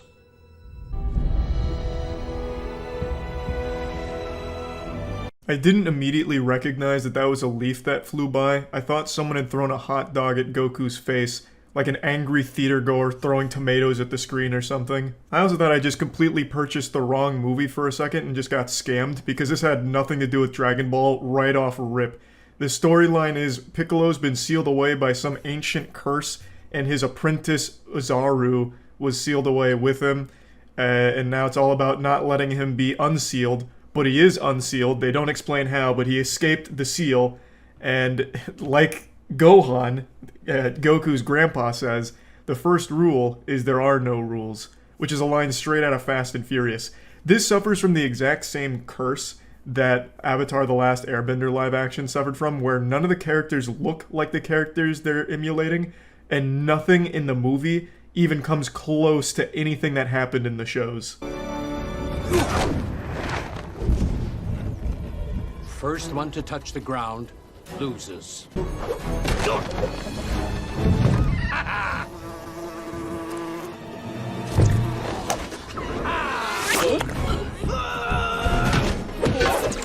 Yeah, that's a real scene in the movie. This isn't a fan edit. That's the level of visual effects that this movie comes to the table with. That little fly looks like an actual student's first attempt with Adobe After Effects after watching 2 YouTube tutorials on it. It is embarrassing how awful the visuals are here. Now, I will grant them that this movie had a $30 million budget, which by all measures for a theatrical release is pretty low, so they had to make do with what they had. So I'm guessing they just hired a team of high schoolers for CGI.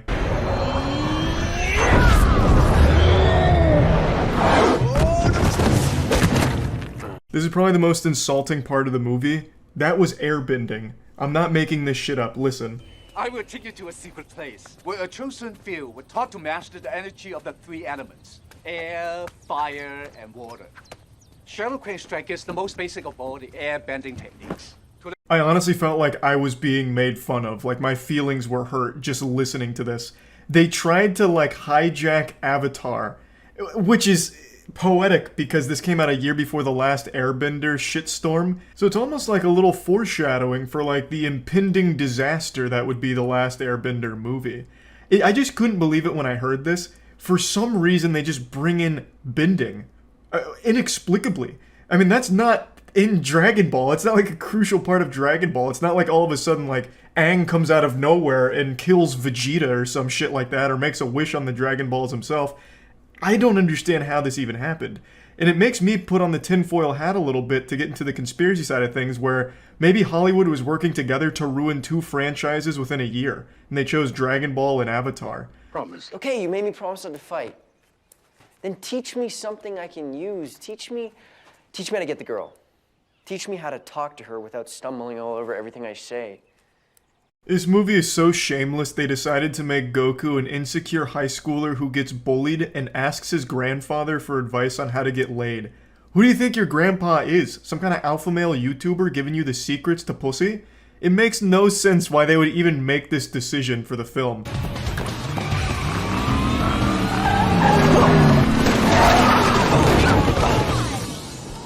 Hey, Fuller, you just wrecked my bike! Agundis, did you just fart, man? Because I could have swore I just heard something. Basically, they took Degrassi and slapped Dragon Ball names into it. They just gave us fucking Riverdale with a Dragon Ball skin, kind of. And you thought the last Airbender movie was a fucking disgrace to the show it was based on. Don't worry, it won't be a fight. It'll be a massacre. He threw a plastic cup. Why did they make a glass breaking sound effect? Do you think we're all that dumb, huh? We've all seen that plastic cup because it's that same shit they sell in bulk at Target. We all have that cup. We know it doesn't fucking explode like a glass bomb going off. Missed again.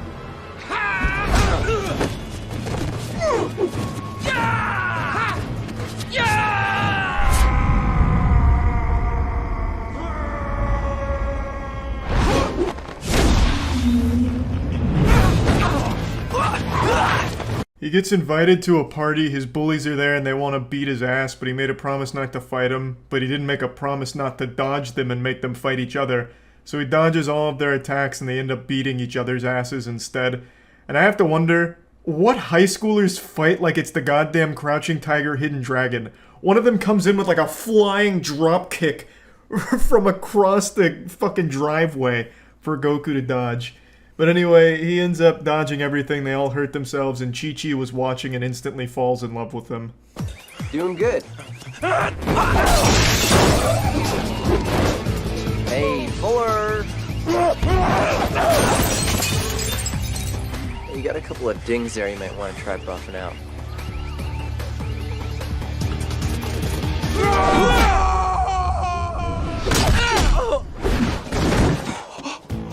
I almost forgot to mention this incredible piece of cinema history. Goku starts breakdancing on the main bully's car, and the bully keeps hitting his car with a pipe while trying to hit Goku. But his moves are too smooth. He hits the meanest head slide of all time, going right across the hood of the bully's car. Bully hits it with a pipe again, breaking it even further. I mean, the resale value is tanked because Goku is so good. And then he dodges two bullies' attacks and they hit each other with their pipes. And that's game over, baby. He unleashed the dragon. He went Dragonball turbo mode. I know this may be hard to believe, but we're a lot alike. This is the best birthday I've ever had.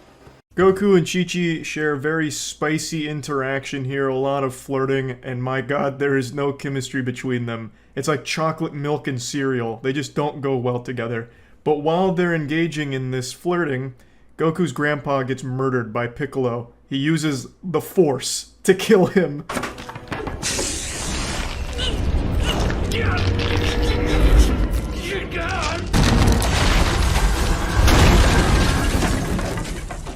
Before dying, though, Gohan tells Goku that he needs to find all 7 Dragon Balls and make a wish to banish Piccolo to the Shadow Realm in order to protect the Earth, and that he has to find Master Roshi in order to do it. But then he also meets Bulma. Who's the idiot? Look at it. Oh my god. Pretty fucking epic meeting, I will say. And then they manage to track Master Roshi down to a fucking, like, Dr. Seuss house in the middle of a lake outside of a city. But not really outside of a city, it's still like in the city, in a retention pond, basically. Bulma! Bulma! Bulma, wait! Looks like I'm the idiot, so I thought that was water when I first watched it, but now that I'm editing it, I realize that it's actually floating above a bunch of shit. So I'm really confused on where this is and how this exists. Even more so now. But yeah, I guess it's not water. I don't exactly know what the fuck this is, but this is where they find him. I am Muten Roshi, the Invincible! My grandfather is dead. An inspired performance as Master Roshi here, honestly, 1-to-1 with the anime. And speaking of 1-to-1, let's take a good look at Piccolo.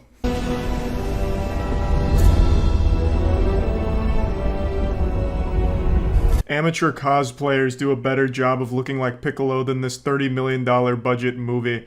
He looks less like Piccolo and more like the Martian Manhunter going through a phase. For a pretty thing like you, no problemo. Thank you. You're a real gentleman. Yamcha, at your service. I'm gonna need some payment. They fall into a hole and meet Yamcha. That's it. Also, the actor here is really going hard as Yamcha. It's like going so campy that it becomes like almost self-aware. As if this actor knew the script was so fucking trash that he just wanted to poke fun at it in his own performance. Every single line he delivers is the most outrageously over-the-top and dumb thing I've ever heard from a single character. And I have to feel, I really believe that it's on purpose from the actor here. Wait a minute, is that a Capsule RX 550 Roadster I see down there? Yo, I'll take that! You're nothing but a low-life bandit. Yeah, but one with a ladder. Just think it over, cause after the sun comes out, it's gonna be hot, hot, hot. Hot. You see what I mean? It's not even acting. It's like anti-acting. It's wild.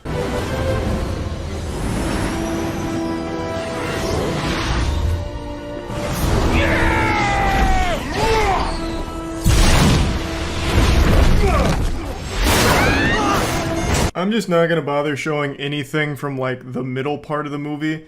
Eventually Piccolo gets all the Dragon Balls through the most underwhelming and unentertaining means imaginable ever. So I'm doing you a favor, but this is when he's about to summon the dragon, so he gets into like a Ginyu Force pose. Like he fucking T-poses and says, you know, like a prayer or something that Master Roshi interrupts.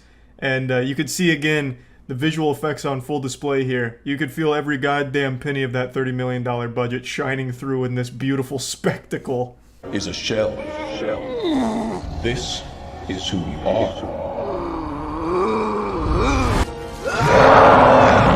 This was the big twist. Ozaru, the main bad guy that they needed to stop, not just Piccolo, but Ozaru, turns out to be Goku. He goes great ape form, kind of. I mean, that's how it is in the anime, but here he goes moderate werewolf mode, and then, unfortunately, in his anger and confusion, he kills Master Roshi. Can you win? Don't let Ozaru destroy the Goku in you.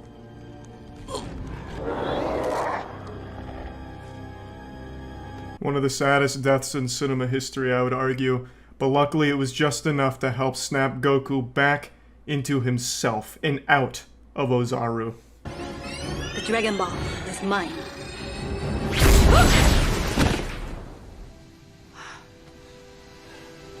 Oh yeah, also Piccolo's sidekick gets shot and killed here. I don't think she ever even got a name. I'm pretty sure they didn't even bother to give this character any identity whatsoever. But she did have the power of shapeshifting because there's a scene where she transforms into Chi-Chi and then they fight each other and then Goku beats the real Chi-Chi's ass by accident. It's not really like an entertaining scene to watch, but saying it out loud makes it sound better than it is. I am Ozaru. To be at one with myself, I must be two.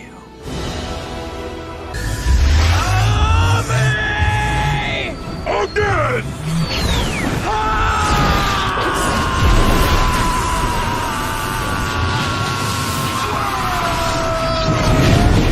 Giant fucking fart effects all over the place. Bingo bango bongo. Goku beats Piccolo in triumphant fashion. And then they wish Master Roshi back from the dead with the Dragon Balls. Dragon! Roll credits. Or so you thought. It actually sets itself up for a sequel. Piccolo's not dead. In fact, he's alive. And sleeping. Soundly. Until he wakes up after having an interesting dream, I guess. So maybe we'll still see a Dragon Ball Evolution 2, if we're lucky. This was perhaps one of the worst adaptations of anything of all time. A statement I don't make lightly, especially after seeing the last Airbender movie, and there's countless other examples, but this one might actually be the worst. Even with all of the problems, the endless amount of problems with the last Airbender movie, it at the very least hit some of the story notes that were present in the show. Like some of the locations, some of it. At the very least. But this hits none. It's entirely different and worse in every possible aspect. The Avatar movie had like $100 million budget. It was a huge budget production. This one was $30 million and the visuals really suffer. Like everything is wrong with this movie. Every single component imaginable. It's actually a masterpiece in how awful it is. So yeah, I do think people are right to say that Dragon Ball Evolution is the worst movie adaptation ever, and potentially just one of the general worst movies ever made for the big screen. That's about it. So yeah. Who doesn't enjoy a good romance story? Love can thaw out even the coldest of hearts. But what about the opposite of love? Cringe. I'm talking about YouTube dating shows, one in particular that I consider to be the worst dating show on YouTube. I made a video about it almost 2 weeks ago now, and I decided to dive right back into this pool of misery and take a peek at it once more to see where it's at. The show's called The Button. They take two completely incompatible people and sit them down in a sensory deprivation chamber with a table and a button in front of them, and the button interviews them to see if they'll go on a second date together. They can press the button if they want to get rid of their date, and the producers will take them away and break their legs and replace them with another potential candidate. But there's never a second date. That's just a ruse. It doesn't actually exist on this show. There's just no chemistry between anyone that's ever entered into this Thunderdome. There's a healthier relationship between alcohol and liver function than there is with any of the people that come onto this show. It's pretty agonizing, and I can't wait to show you. My name's Evan. My name's Hannah. Hannah doesn't wash her bed sheets very often. It's kind of off topic. Frequently, do you wash your bed sheets? I feel like it's every 2 weeks. I thought that was kind of long, but to each their own. That's okay. Sorry, Evan. You are eliminated. Already off to an absolutely banging start here. It really feels like when you watch this show, you're a kid again watching your mom argue with the cashier at Dillard's. It's just so uncomfortable. Nothing works and it's super fucking strange. So the question the button decides to break the ice with is Hannah doesn't wash her bed sheets very often. She says she washes them like maybe once a month. Evan's a little more hygienic. He does like once every 2 weeks. I know Hannah's bed sheets are looking like a goddamn crime scene. Once a month for washing your bed sheets is gross. That's gonna have like that yellowish hue to them that they get when you just have like sweat and whatever on them. Like, oh, that's yucky. And yet it was still her that got rid of Evan. Why did you reject him? I just didn't feel attracted to him, I guess. So the crucial flaw to this show is that everyone that comes onto it is wanting the spotlight. They want it to be all about them. They're the main character. So everyone is so quick to press the button. The second the button lights up, they press it. Because you can only press the button when it goes red, so the second it flips red, they race to slap the button so that way they can stay on the show. They do this because if they press the button, they're guaranteed to move on and they get more time in the spotlight. It just becomes less about dating and more about ensuring that they can juice as much time as they can in the episode. So they get rid of the person because it's safest. They don't want to get axed because then they didn't have a large role in the show. People might forget them. Whereas here, they get to go on guaranteed. What they need to do for this show is make it so when you press the button, it gets you out of the date. So when you press it, you're gone. You get escorted out the back of the casino. Because then there's less incentive to press it. Then you actually communicate and you have a conversation. And then you're like, okay, I'm not feeling it, bang, I'm out. I feel like that'd be a lot more interesting as opposed to every single one of these interactions going to a Final Jeopardy moment where they're all trying to fucking press the button all at once. It leads to every episode being exactly the same and just pretty insufferable. Her reasoning for kicking him off is I wasn't attracted to him, which is a fine reason, but the whole point is supposed to be finding common ground and potentially a second date, just getting to know each other. So having a split second to kick them off, I think is just counterintuitive. It should be, I'm out of here. Man, I am really not attracted to this person. Bang, ejector seat, they shoot you through the fucking roof. I can, if I wanted to just have sex with someone, I could, but I want Sorry, Sapphire. It's okay. You are eliminated. Hannah, why'd you do that? It kind of caught me off guard that she was a sex worker, and she kind of intimidated me. Another date down, Hannah's quick on the draw. But what I want to talk about right now isn't necessarily what happened there. I want to go back to my theory on improving the button, or at least switching it up where if you press it, it gets you out. I just noticed a fatal flaw. It could lead to an absolute doomsday scenario where there's some undateable, insufferable asshole who goes on here, and everyone that sits down in front of him just fucking hates him, so they all just keep getting themselves out. And he is just left there, sad, dick in hand, with no one that's going to go on a date with him, so the show goes on forever. It could just be an endless loop of sadness, and it makes that person feel bad. It'd be much more insufferable for the audience. Every time they sit down, it scares them away. My idea also has a lot of flaws, but I also think it might be worth trying just to see what happens. When was the last time you two had sex? A week ago? Damn. It's just a hookup? No, somebody that I've been seeing casually for a little while. Patrick, are you poly? I am, yes. Oh. Yes. Okay. Have you been in a polyamorous relationship before? This is my first... She got him with that bait and switch. She asked a question, while he was answering, bang, pressed the button. Kept his mind off it. It's a good strategy. You get him with the, look over there, bang. Have so much in common. I mean, yes, green and graphic design, my two personality traits, right here. Sorry, Hannah. You are eliminated. You're so nice. Loved meeting you. You're amazing. Yes. You had so much in common. I know. I just wasn't feeling the spark. And then also, if I'm being honest, some of the people before were just she buzzed them out really fast, and I don't know about that vibe. I don't know. I feel that. Revenge for all those that came before her. All the fallen soldiers. She was able to defeat the raid boss on the battlefield here. This was surprising because I'm not even gonna bother showing it, but they were having like a normal conversation. They had like a couple things in common, and then they both raced to press the button.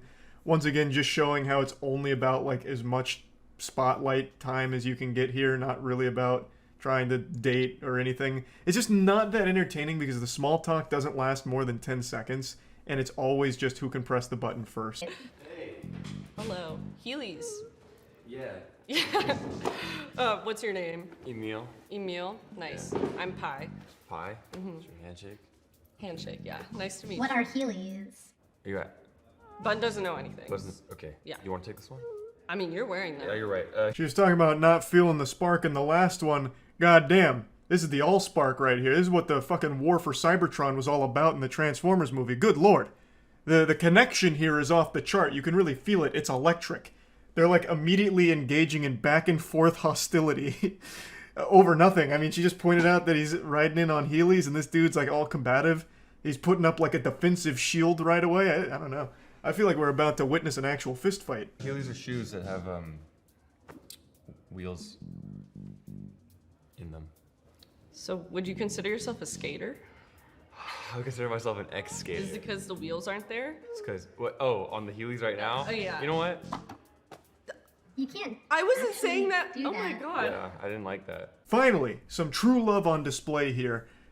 Casanova's really working overtime on this one. Dude's out here with a chip on his shoulder and something to prove, fighting for the good name of Heelys, and God help whoever besmirched the reputation of Heelys, I suppose. She didn't even say anything like rude or mean or anything. She was just saying, well, I mean, like, are you a skater, you know? And he's like, I didn't like that. Trying to slap the button before it's even available to. My lord. Only when I light up red can you press me.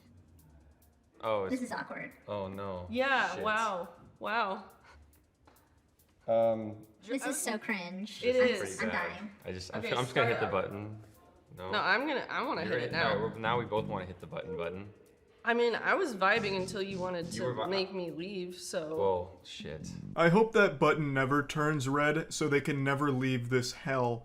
They're locked in a prison of their own creation right now. Just don't let them out. Let them sit there and marinate in it like an awful, repulsive beef stew.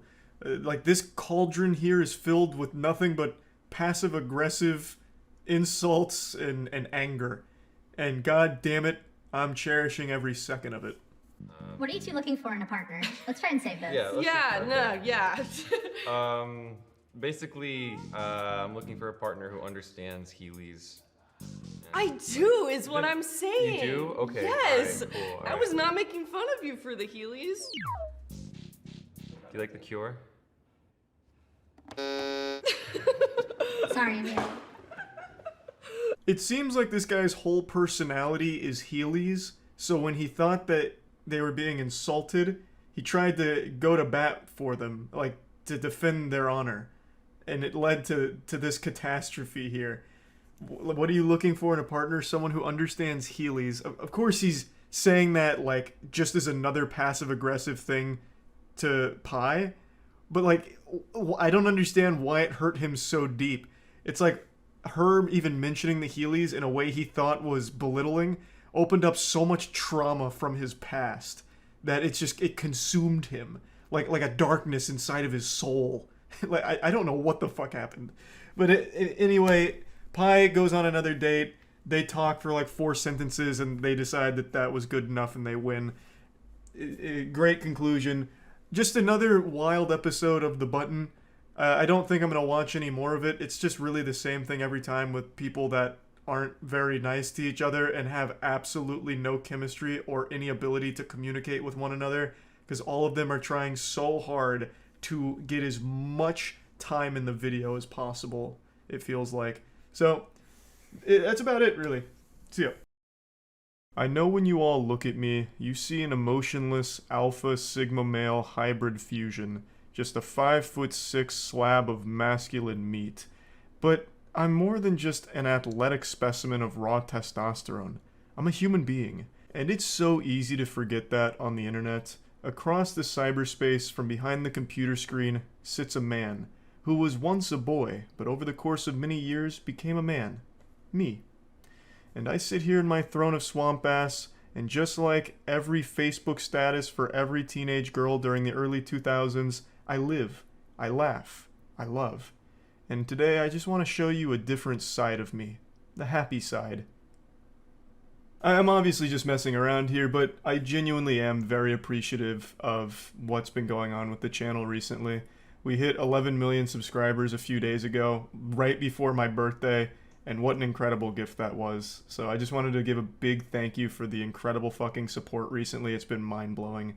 I don't usually make videos about like milestone numbers. Occasionally I do, but it's never been the focal point of why I make content. It's not for the bigger number, better person mentality or anything like that. But it's hard not to recognize what these numbers actually mean. It's 11 million people that like the shit that I post. Things that I make for fun, people also have fun watching. And that just means the world to me. And I've said this before, but I just want to say it again. A genuine, heartfelt thank you to every single one of you who watches all this. So I just wanted to give a big thank you and show you myself being vulnerable. A lobster removing its hard outer shell. This is the soft insides of Charles. I know it's a cliche, but this is something I never would have imagined for myself. I came to this website right after the Falador massacre in RuneScape. God rest all of the poor souls that lost their lives in that battle. And I've been here ever since. I was 11 or 12 years old at the time in 2006, and I could have never ever possibly pictured this happening because back then YouTubers weren't even a thing, so this was never even a thought in even my most outlandish of dreams. I'm 28 years old now, so I'm getting up there in years and my bones are turning to dust, but I couldn't be happier with all of this. I am extremely lucky to be in the position that I'm in, and it's entirely thanks to all of you. When I was growing up, I was convinced I'd be playing in the NBA when I was an adult, and God knows how close I was there. I was absolutely knocking on the door on that one. But you know what? I'd choose what I do right now over playing in the NBA every time. I truly mean it. Thank you to each and every one of you. And now I think there's one very important thing that I should address. I want to clear the air on something. My thumbnails. I see a lot of people mention the stretched thumbnails. It seems a lot of people think I do this on purpose as some sort of silly haha comedic thumbnail, but I don't. I don't put like any thought into thumbnails. A plant has more thoughts during photosynthesis than I do during thumbnail creation. I've said this for over a decade now, but I'll say it again. The majority of my content thumbnails are random, auto-generated thumbnails. When they're stretched, it's because I had to step in and do it myself. Because what happens is, sometimes there's black bars on the side of the thumbnail, and that bothers me. I don't really like when a thumbnail doesn't take up the full space, so what I'll do is I'll then take a random moment in the video, put it into Sony Vegas. Yes, I'm one of the last 3 people on this planet that still use that software, like a fucking Neanderthal. I'm pretty sure I'm like the only thing keeping that entire fucking operation afloat by this point. I've been paying for that for like 8 years now, and allegedly may have pirated it when I was a kid, so I've just become super used to it and stick with it. So when I take that picture into Sony Vegas, I'll stretch it so it fills up the entire space. And since I have my Sony Vegas set to not maintaining aspect ratio by default, when I stretch it, the entire image stretches. So it doesn't keep the same aspect ratio, which leads to all the distortion. And I just let it ride. When I do remember to flick the aspect ratio back on to maintain it, you'd have no idea that I made it fill the space. But I don't always remember to, and I just say, fuck it, we'll do it live, and post it with it stretched. Because it doesn't personally bother me when the thumbnails are stretched, but it seems like it does for other people, or it gives them the misconception that I'm doing it as like a joke, when in reality, the truth is much more pathetic than the fiction. I'm doing it out of technical incompetence and laziness. I know a lot of the thumbnails look like the Super Mario 64 start screen where you can stretch his face all around and shit, and I just never bothered to take the extra 5 minutes to fix it, so that's why a lot of the thumbnails are stretched. It's not done on purpose as a joke or anything. So now with that out of the way, I want to go back to putting on my smile and cheesing and saying, genuinely thank you. to all of you so much for watching and being so supportive and sweet. It means the world to me, and I can't wait to show you more of the wild shit that we've been cooking up. So yeah, really, that's about it. See ya. Today, Will Smith posted a YouTube apology video for slapping Chris Rock at the Oscars. And when I saw it, I had to scratch my head and wonder why. It happened so long ago. I was confused. Why is he apologizing now? I felt like Robin Williams coming out of Jumanji asking what year it was. And then I remembered that that happened this year. It was 4 months ago that Will Smith slapped Chris Rock's head clean off his shoulders at the Oscars. He turned an award ceremony into a public execution when he blasted Chris Rock to Valhalla, just banishing him to the Shadow Realm with a slap. Mm-hmm.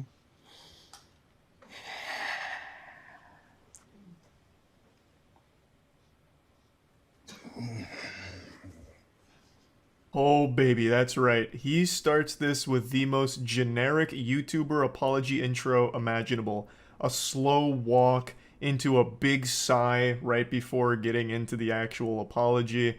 Textbook. He's clearly been trained by some of the YouTuber apology greats like Logan Paul, Laura Lee, Tati. I mean, this is perfection here. Every box of YouTuber apology cliche gets ticked immediately except for one. He didn't bring his dog into it. A lot of YouTubers like to bring in an animal in order to, you know, deflect some of the criticism with cuteness with the animal. Will Smith, unfortunately, must have forgot that prop this time around, but everything else he nails. Why didn't you apologize to Chris in your acceptance speech? I was fogged out by that point. It's all fuzzy. So the main thing he's doing in the apology video here is answering questions that people have asked over the last 4 months. And again, I have to wonder why even bother. It's been 4 months on internet time. That's basically ancient history. Like, that's back there with like Y2K now. Most people have moved on and forgotten about it. So it's a little weird to be this tardy to the party with addressing these things. Now, of course, I understand this was like a career-ruining moment for him, so he wants to do his best to be perceived positively again, both by movie execs as well as the general public. So if he really did feel strongly enough that he wants to apologize, then all power to him. But anyway, the first question that he addresses here is one that I don't think anyone with half a brain ever asked in the first place. Why didn't you apologize to Chris during your acceptance speech? The answer should be pretty obvious if you have eyes. It's because he was still mad. He was still fuming. Of course he wasn't going to apologize for it. Literally 15 minutes before he accepted that award, he had just charged the stage like The Undertaker during WrestleMania going into the ring and clobbered Chris. So of course he's not going to immediately like fold and be like, man, sorry Chris, that was out of line. He was still upset. That's why he didn't apologize. I don't really understand his excuse of I was still, you know, in a fog. It was all still fuzzy. Like in the moment that makes sense, but over the last 4 months, what, you've just been in a perpetual fog? You've been in like the upside down or something? Like, what do you mean? You've had 4 months if you wanted to publicly apologize to Chris and you didn't. And even to be fair here, you still don't. He says I'm sorry to a lot of people, but the one person he doesn't say the words I'm sorry to is Chris.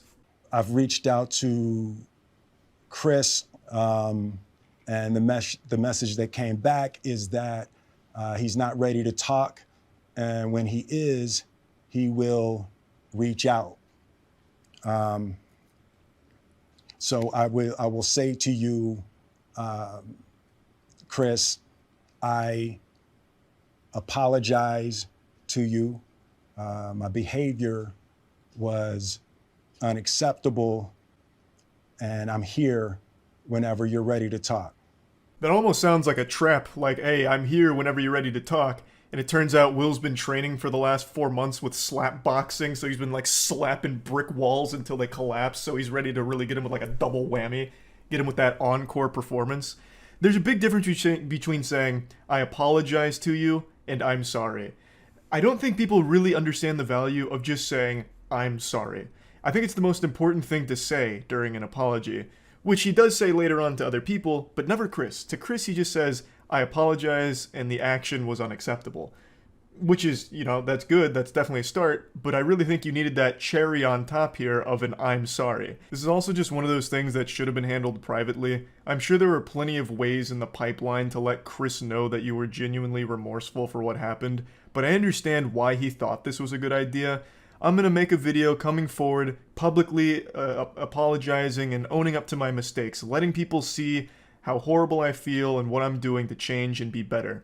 The thought process makes sense. You know, let people see a vulnerable side of you and let them know that you made a mistake and you know that. And that, it again, does make sense to anyone who's never been on the internet. I think one thing most people online are starting to understand and wake up to is that when you make an apology video, you lose. It's like what war games taught us. The only winning move is not to play. When you make an apology video, it is a lose-lose situation for you. You're either going to have people that don't believe that you're actually sorry, or they're going to have people that think that you didn't need to apologize in the first place, so now you look stupid. You look like a pussy. Which I'm already seeing with Will Smith's apology. Like, why is he apologizing? He stood up for his wife. Does he not support his wife anymore? Oh my god, I've lost all respect for Will with this apology now. And then on the other side of that coin is, man, Will really needed to apologize, but this apology video was so dog shit, he missed the mark entirely. This is the worst apology video I've ever seen in my life. You just don't win with an apology. So again, this should have just been private. 3 months replaying and understanding the nuances and the complexities of what happened in that moment. You slap the shit out of a man. It's not that deep. Talking about it like it's the most complex situation of all time. Like this slap was somehow, you know, like a Cold War or something here. It was a simple act that affected a decent chunk of people. Chris, most notably, I would say, was physically affected by the slap, but Will's career was also hurt by it. Chris's family was probably pretty upset by it. Like, yes, of course, people were affected by it, but it's not like there needs to be like 4 months spent of just digesting this giant web that all spawned from a slap. Because, again, at the end of the day, it's really not that deep. After Jada rolled her eyes, did she tell you to do something? No. It's like, you know, I made a choice on my own, from my own experiences, from my history with Chris. Jada had nothing to do with it. Jada was behind the camera with a teleprompter and a gun, making sure this question was addressed properly. Of course, I'm kidding. You know, Jada just has very odd moments publicly with Will that I think are very tasteless in the things she says to and about Will. And it's the reason why a lot of people felt like she may have contributed to this overreaction from Will.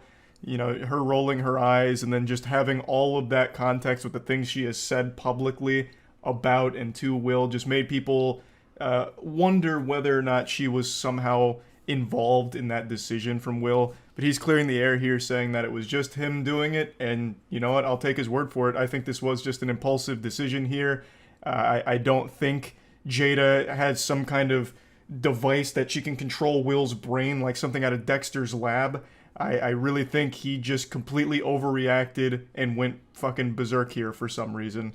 And I don't think Jada is necessarily guilty of that, but I do think she is guilty of being a very toxic partner. I know that sounds parasocial to say, but the amount of clips and videos of Jada just shitting on Will to his face is baffling. Like the time where she was just talking about cheating right to him and how much she like enjoyed it or whatever during their red table talk. Oh my god, it's so hard to sit through. As Will's like in tears about it and she's just joking. Oh man, it's fucking brutal. And so now Will looks like a cuck. I mean, I'm just not a big Jada fan. I'll say it. I don't think she's that nice. What would you say to the people who looked up to you before the slap, or people who expressed that you let them down? Let me just stop you right there. You don't have to apologize to me. I found this whole thing to be highly entertaining. I thought this was extremely goofy, and no one seriously got injured or anything like that. This was just an absolute fucking wild moment. And honestly, for this section, he should have just said, "You're welcome."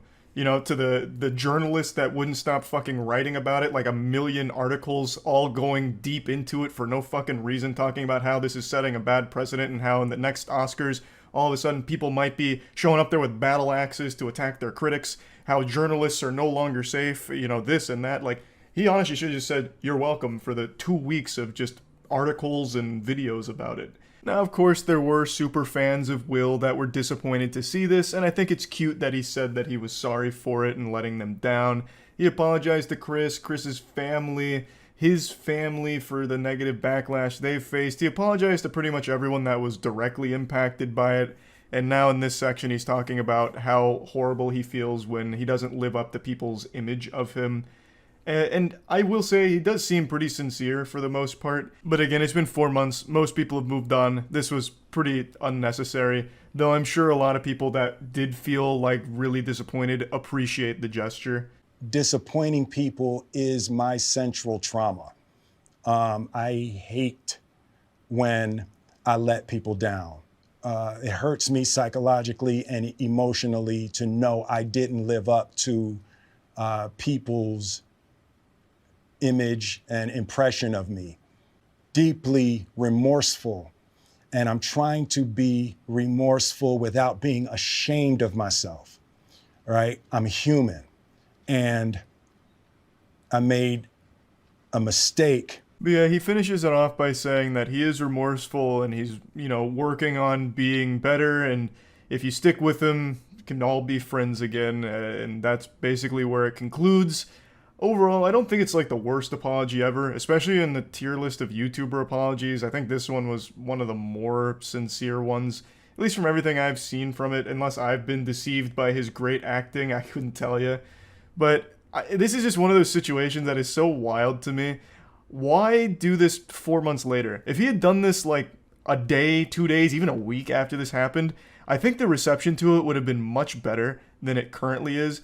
Yes, it still has, I think, a pretty positive reception overall from like his actual like dedicated fans. But the general consensus I'm seeing here is, why is he doing this? This seems very fake to do it now. It's way too late. We've all moved on, this and that. So again, you don't really win with an apology video, but if he'd at least made like a statement like this, a big statement like this, right after it happened, I think he would have been in a much better position now than he is currently, if that makes sense. But anyway, I just wanted to talk about this since the slap is the gift that just keeps on giving. Somehow, there is still developments with that whole story that keep happening. Anyway, that's about it. See ya. Oh my god, that's broken. I got acceleration. What's happening? Perks. You can buy perks. I'm running medkit to the walls type of thing. Thanks for resub Neo and no knees. New? Yeah, that is definitely new. The game is so fucking hard. Easy tier 1 psych. If it's too hard, we can put it on normal. But now we're on hard. Just letting you guys know. No, I won't we're be a pussy, not but bitches. Nah, we can do this. Sure. Yep. Sure. Oh, how are you emoting? Is this better? It's just 1 and 2. Yeah, okay. No. Is it better? Sure. Yeah, you sound good. No problem. Over here. Dankin, your character actually looks like that pervy priest stereotype. Like, goddamn, you got one eyebrow raised and shit. I'm off to find one. Oh, Jesus. There's a haunted organ player. Stop! That's not funny. Someone's here. Someone's in here. Yeah, Zazel. Zazel always loved this saloon. Okay, the pentagons. The pentagons are what we need. What are you trying to devour? I have no fucking clue, man. I think it's just like avoiding death. Wait. The game's changed a lot since we played it last. Where's the Depp? So it's like the other act. Oh. Yeah. Like Yeah, so we have to light these lanterns, I think. Or the hay bales or something. No. So basically, the pentagram inside, right? Whatever item we're getting in the suitcases has to match the signs, and then go inside and you match it. Yeah, you're right. I'm all alone here. I hope Azazel doesn't find me and scare me. Where is this key? Oh no, it's just another box that needs a key. God damn it. I've got the key. I found it. I got the key. We got the key. We got church key. Azazel, you're about to meet real American muscle. Here I come. Oh, he's here!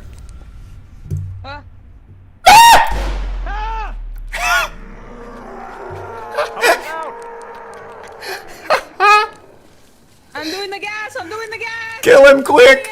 I'm doing the gas! Do we have the matches? Okay, yeah. I'm doing the gas!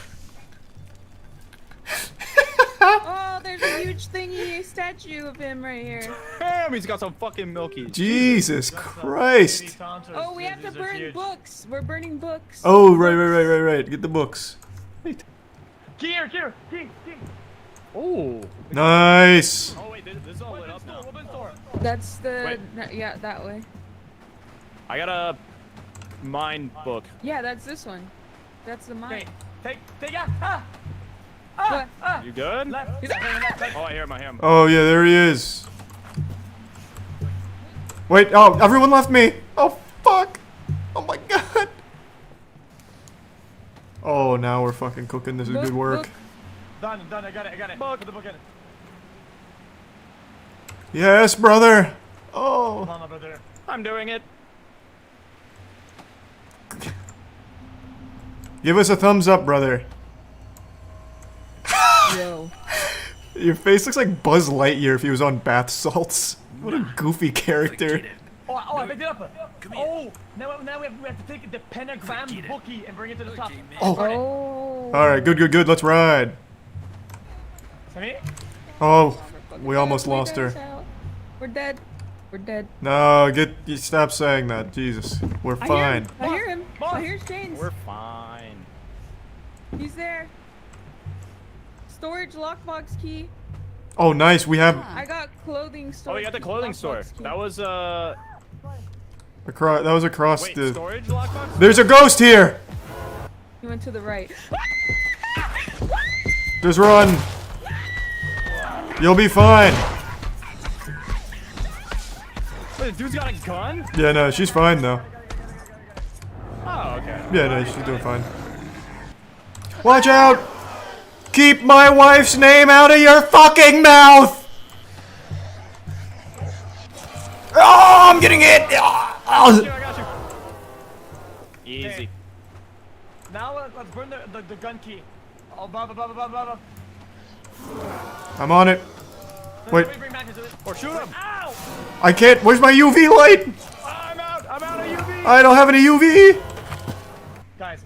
I got another key. We need to do stables now. Stables. Stables is at the very back, yeah. Yeah. We gotta do it then. You can do this. Big speedrun strat. Oh my god, this strat's nuts. Oh fuck, not a strat. Oh my, he's just blasting! He's just fucking blasting! Ah! Sure. Yes! Sister. With the burning of this book, we expel Azazel from our town. We don't like Azazel! Nope. No problem. Fuck this guy. No. Sure. Not really. No. What? You just pull a gun out? Yeah, he's got that piece. Ouch! Fuck! I'm getting eaten!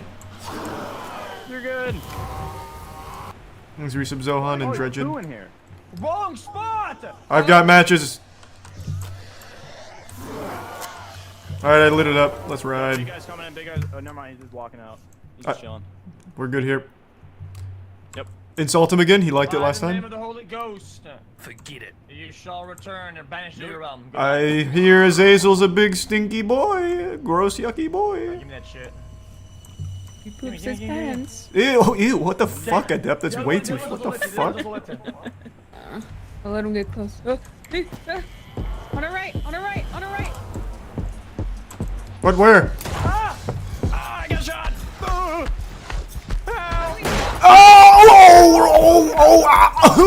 I'll take it!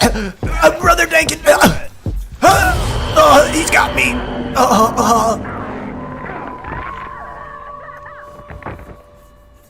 Alright, we got it. I got it. Alright, cowboy hat. Okay, and the rest of you guys take gas. That's fine. Here we go. Sammy, where you at? Come out! Enough horseplay, sister. We've got a job to do. Dear Why Lord. is he laughing? Why is he angry? I don't know. He's going feral. Oh my God. Jesus Christ. What are you doing? Oh my God, look what you fucking done now. Gassing. I'm gassing. Dang, help. Oh. I got you, friend. Oh yeah. We are insane at this game. Thanks for resub, Freaky. What a play. Oh my God. Optimal. Okay. Jump off the second floor if you can hear us, X. I have the gun book.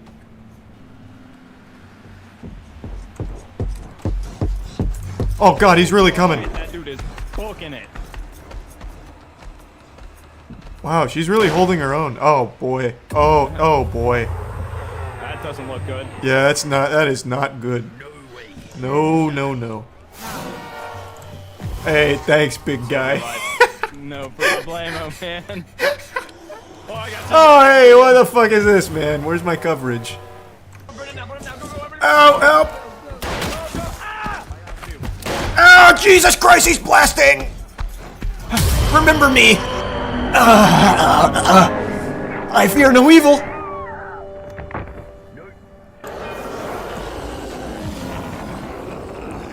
Oh fuck, he's right here! Jesus, I didn't even see him! I Gooba stomped him! Jesus Christ! Oh fuck! Man, he was really hauling ass. Unlucky, unlucky. I was going a little too fast there. It's me. It's me. It's me. It's Brother Charles.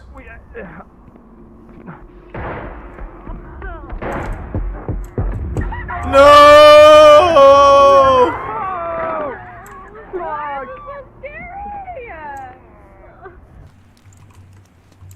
I wonder if I can scare them.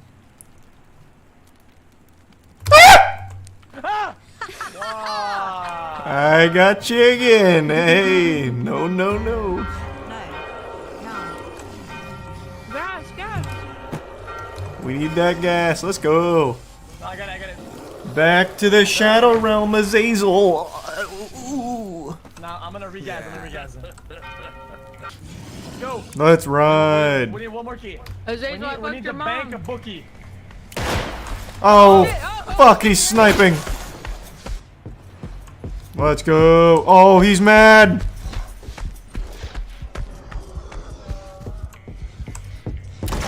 Ow. He's shooting. Fuck.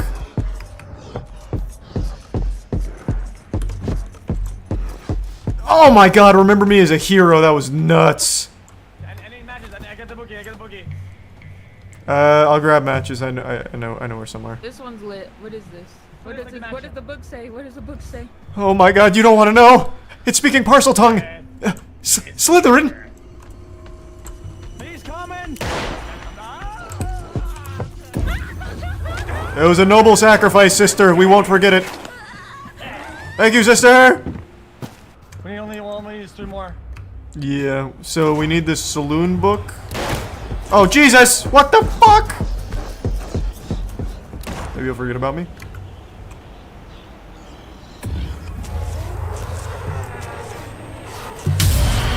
Okay, I actually just got killed by a ghost. That's unlucky. I'm going to the weapons store. And if I see Azazel, I'm gonna be real mean to him. I hear Azazel kisses his sister on the lips. You crazy kids burning books up here? Goddamn. Well, man, we need to burn at least 3 first to get the first round going, because then we need the last key. Ah, true.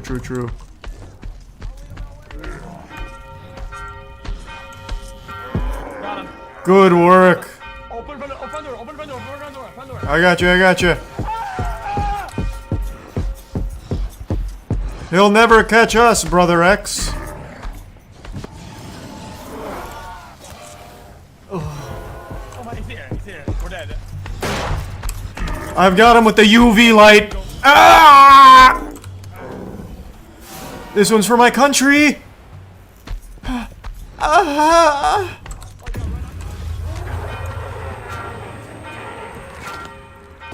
He's coming. He's coming. He doesn't know we're here. He thinks we Yeah, he left. is. He's right outside the door. He's left outside the window. I don't believe that. See? He's running past us. Dip, dip, dip. No, put the book in, put the book in, put the book in. We already put all 3 in. I have to regas, I have to regas. You guys go, I have to regas. I'm not leaving a man behind, brother.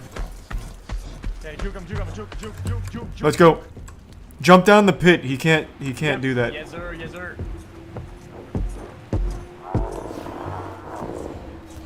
Oh, good play! Oh my god, he's outside. What the fuck happened? How? How did he do that? How fast is he? What? Man, once you put in that 6th book, shit just gets wacky. Thanks for Prime Blazing. Like, look how fast he is. Alright, should we, church?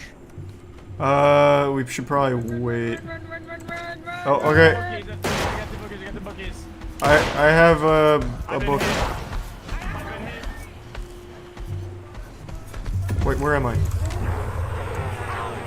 is not where I thought I was. I have got bad news about Brother Dank. I'm out of juice.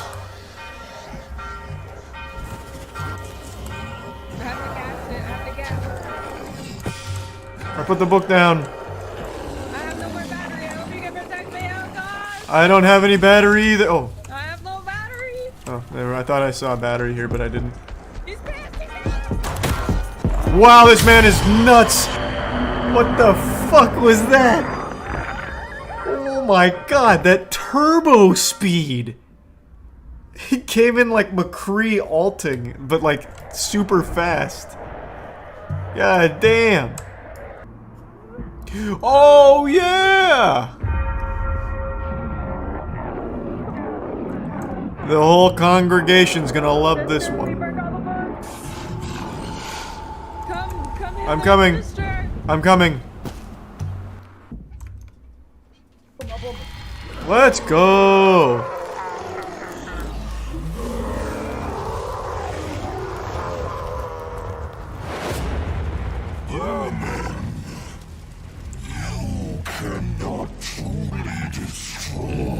What does that mean? What you desire.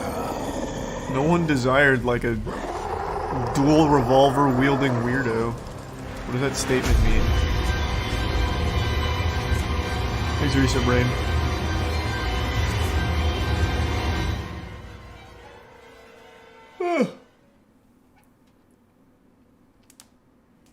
Go to hell. Good job, everyone. Fantastic Let's time. go. That was We're huge. kind of gamers. Easy clap. That was good though, I enjoyed that. Thanks for playing, guys. That was fun. Yeah, that was fun. Thanks for the invite. Yep, you got it, man. Have a good one, guys. Yep. Take it easy, everyone. Thank you for the invite again. Bye. See you, man. Oh, this is the one that's far away. That's bad for me. Here's hoping Lalo doesn't fucking blast me on the way there. I got absolutely annihilated the first time going here. Still completed the delivery, but with only like 3 seconds to spare. Take it slow. Very good. Oh god. Oh, this isn't the right one. Oh boy. There's 2. Oh shit. Another one? Maybe I can sneak up on him? I actually did it. Maybe? Come on. So clean. Wow. Went right into the heart of the enemy lines there and still came out on top. We take that. Roger's already 100% addicted, so we don't need to blow any smoke in his face. I have 3 customers that I got to 100% addiction. Roger, Rochelle, and Lawrence. What is the benefits of blowing in their faces? It gets them addicted to my product. So the more I blow in their face, the more often they'll stop by my shop. Which is pretty cool. Thanks, Sebastian. 100k, what the fuck are you saving for? At this point in the game, 100k is nothing. My next shop upgrade is $500,000. So right now I'm saving for a J-roller. The only thing that's stopping me from the J roller is the level. Because I need to be level 31. I'm about to hit level 30 though after like 2 more sales. That's a big milestone. Oh my god. We're hitting adulthood. I got a new strain. Afghani. Got some more pumps for my shit. New delivery, new wall decoration too. And I can pack crack woods. This is big. This is a really big level for us. Alright, we're graduating from blunts into crackwoods. And then every night we get to do the Squid Game minigame. Which is going to be so nice for us. 20k every time, plus like 200 points, I think. Game time. Oh, that's not too far. Let's go a different route. I haven't actually gone this way for my deliveries. Oh, you son of a bitch! He stuck his leg out. I won't forget that, Seth. Piece of shit. I know everyone's name in this city. Get out of the road! Oh! Why can't anyone drive? Pardon me, Rochelle. Oh god. That man forgot to pull out his gun. He was doing finger guns at me. Oh fuck!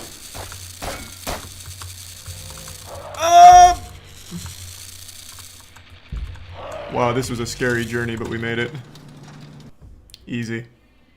She's 36 respect right now. That's pretty good for me. Oh, she's buying 17 grams? Bro, I could get 1100 if I rolled the dice on this, but I'm not going to, because then I stand to lose a lot if I get it wrong. That's still a nice sale, though. Locals are so good to me. Let's go, Super Skunk. We can do this one instantly. Let's bang it out. This is free. Damn it, this is another really far one. I'm going right side again, even though that was really dangerous last time. I like to live on the edge. That was nice of Lawrence to dodge me. I'm going for it, I'm shooting it. Bad idea. Bad fucking idea. That was a huge risk for no reward there. Oh my god, alright. This is going bad to worse here. Oh my god. I hit some wet cement, I guess. Come on. Luckily, I already had the Super Skunk, so I'm not exactly on a super strict clock. Also, I can drink paint for the first time, so I'm actually going to try that. I'm going to pick it up, drink some paint for the speedrun strats, see how it goes. Be a little paint drinking wizard here. Holy lord. What a disaster here. 50 car pileup. Oh my god, they're running over my customers now. Holy shit, stop it. They just hit Daryl. Come on. Almost level 31. We're so close. We're so fucking close. And it's almost nighttime. And now we're done with blunts and we move to Crackwoods, baby. This is so big. This is just so big for us. What happens at nighttime? There's a mini game that I can do for a lot of money. And a lot of XP. You'll see. I kind of cheese it though. It's the Squid Game minigame, red light, green light. But if you use the bong chair, it doesn't register you moving, so you can just go from start to finish right away without getting killed. So it's extremely efficient, and you can do it every 10 minutes at night. Easy 28k. Let's go. I'll see you again in 10 minutes, baby. Level 31! Yes, this is a big one! The J-Roller, a new employee, Taco Bell, I guess. A bigger poster for more God Slap ads. Oh my god. Woo-wee! Now we focus on merch. And you know what? Maybe I upgrade the grow room now, too. That gives us another station. Huge. Still have 48k left. Let's get another set of high-quality grow apparatus. This will be a nice 30 grand too. So I don't even feel the damage from all of the expenses I just racked up. I spent like 190 grand maybe? Yeah, to think I started from toilet weed, man. What's your goal right now? Ideally, really pump out the merch, like all optimal merch displays. And then that'll be like really blasting off the amount of money I'm making.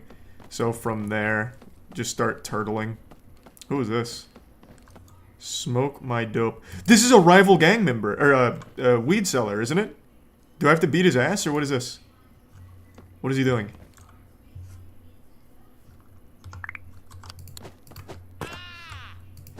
Oh, go! Oh, God! Holy shit, what the fuck? Oh my God, he fought back. Oh.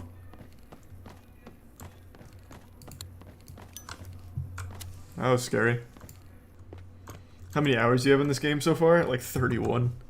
So quite a bit. All things considered. This double blueberry is about to fucking pop off for me too. Ooh, we are just cruising right now. Oh, I unlocked the lava bong too. That's that fucking fat one we saw at the pawn shop. It's like 8 feet tall. I'll take the dangerous path. Let's get crazy. I should have saved before doing this. But I'm not a pussy. Oh, what a drift! Woo! I didn't even get shot at. They just gave up. They know I'm too good now. They didn't even bother shooting at me this time. Oh, huge order. I can do this immediately as well. Let me get a new car, though. Let me get a new car. Oh, wow. We are just popping off. We are just popping off. There we go. Easy. Oh, and a 5% tip. Woo! And I can do the bubblegum one? Oh, Lord. Sweet Jesus Christ. She can now target tourists, which means it's time to rehire Michelle. Michelle, welcome back to the force. I have fired this guy, I think 8 times, at least. Probably more than that, probably double digits. But now she can promote to tourists, and he can promote to burnouts. Now Michelle targets burnouts. Oh my God, what a system. Holy shit. This is nuts. This is nuts. We're going crazy. They're gonna work so well together too. I can already tell they're gonna be friends. Here to celebrate you being back. Here you go, Michelle. A fat fucking blunt. Oh my God, she's almost sober. Hold on, I gotta fix that. Oh my God, Michelle and Jennifer are friends. That's so amazing. I'm so happy to see that. Michelle, you've come such a long way. I'm so proud. I really am. Need a variety of merch? No, I don't think so. This has been doing just fine for me. And I will do a variety of merch eventually. Might as well take advantage of this.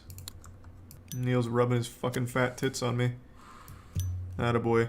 Thanks, Neil. Appreciate it, man.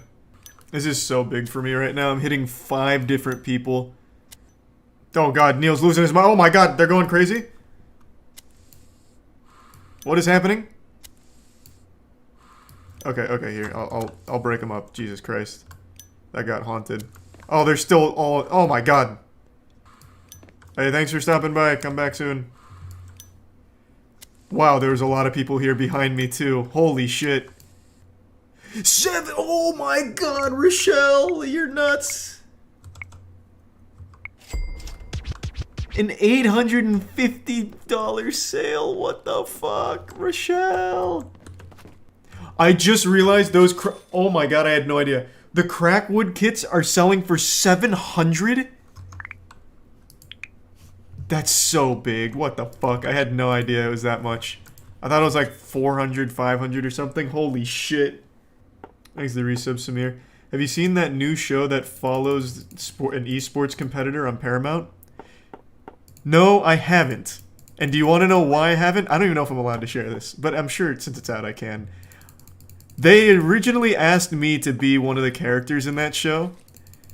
And I submitted for it, they liked it, and then at the last second they said, actually, we don't want you. We want a different body type or something. I don't remember what it was now. So no, I haven't watched it, and I won't watch it. I was robbed. Again. I don't remember what the reason was, but they decided last second to go with someone else. And not because my performance or anything, but just because they completely changed the character to have a completely different build. But I am gonna go check for rival dealers, because I haven't checked in a while. See if I need to beat some ass. Wow! Jennifer is a go-getter! She fucking swam out in the ocean to make a sale. She just came from the beach. Holy shit. What a hard worker. I'm so glad I hired Jennifer. Her and Michelle make such a great tag team. She should be good for quite some time on that. Early Queen, let's go. That's another pretty... Oh, wait, I got a blueberry one? Alright, we're doing both. And I have the cars already. Let's ride. These are big, big, big, big deliveries. I am saving right now, before I forget. Just in case. These deliveries are too pristine for me. These are awesome. This is the busiest intersection in the entire city. Oh god, oh god. Oh my god, there's two of them, but it looks like they forgot to bring bullets. I'm taking the long way around to be safe.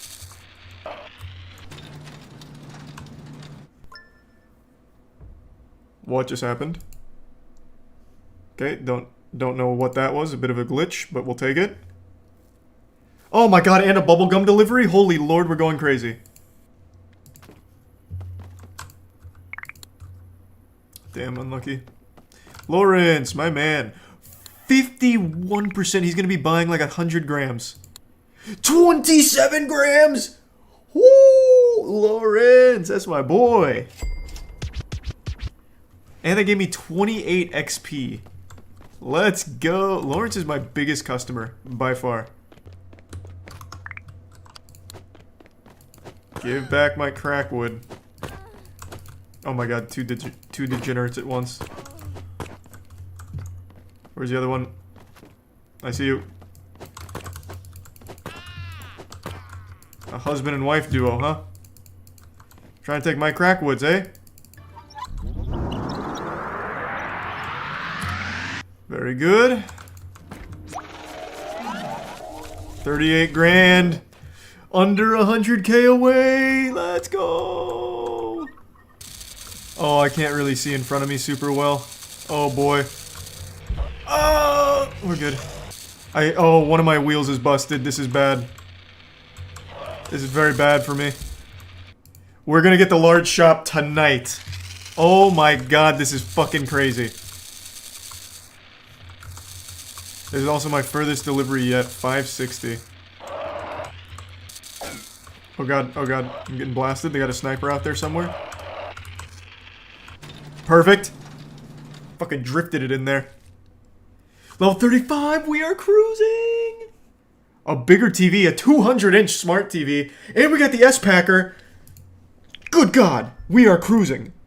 We gotta do it. It'll give me 500k. We gotta do it. This is the last one we'll need. We are on the cusp of the biggest moment in Weed Shop 3 history. What is happening? What is happening?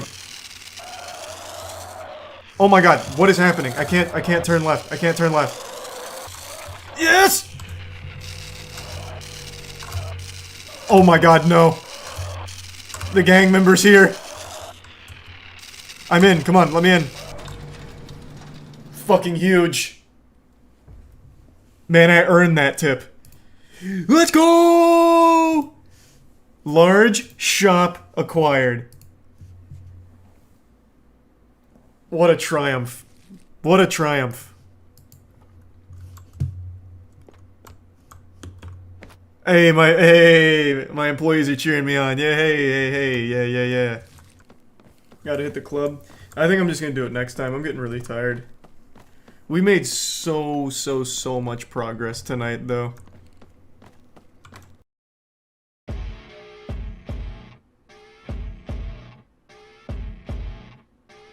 Damn, this looks fucking intense. I don't know why the aspect ratio is like -1/4, but whatever. Why not? I'll play it. On Yonit's birthday, he encountered many horror stories, and this will be a birthday that he will never forget. Our home. Alright, here I come. Let's wish him a happy birthday.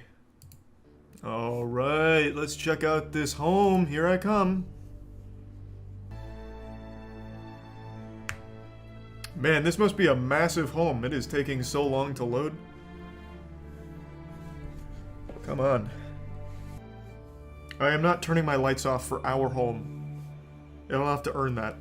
If this game somehow scares me, I'll turn lights off. I don't even know if there's a game here. I don't know why this is taking forever to load. Holy shit. Maybe this is the game.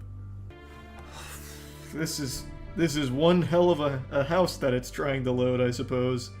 Jesus Christ. Okay, this game doesn't actually work. Must have been a fluke. This time it'll work. Oh, wait, it actually did. Alright. This is so loud. Holy shit. Oh my god. What the fuck? This is deafening.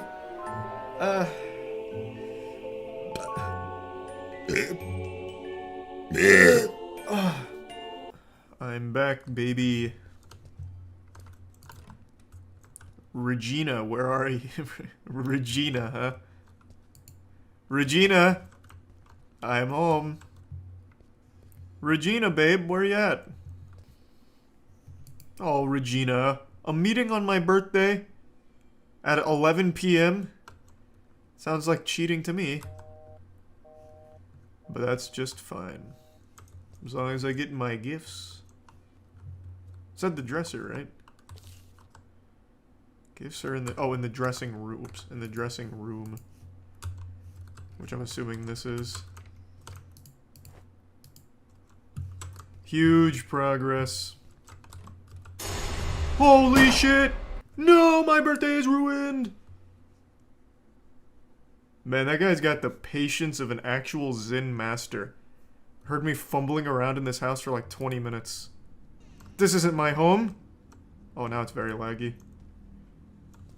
Oh, this is truly our home. Damn you, communism!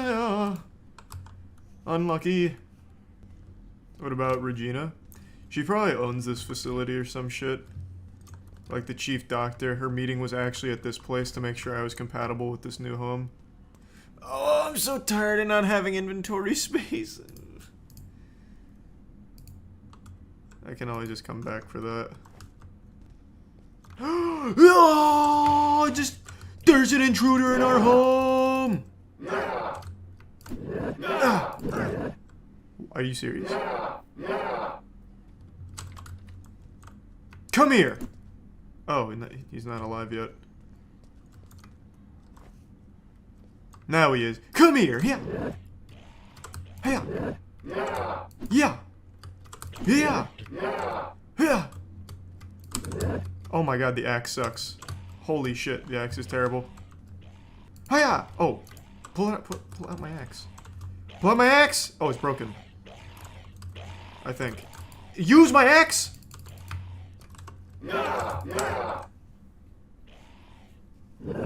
Okay. Oh, I'm fucking cooking now. There's one more, I think. Yep.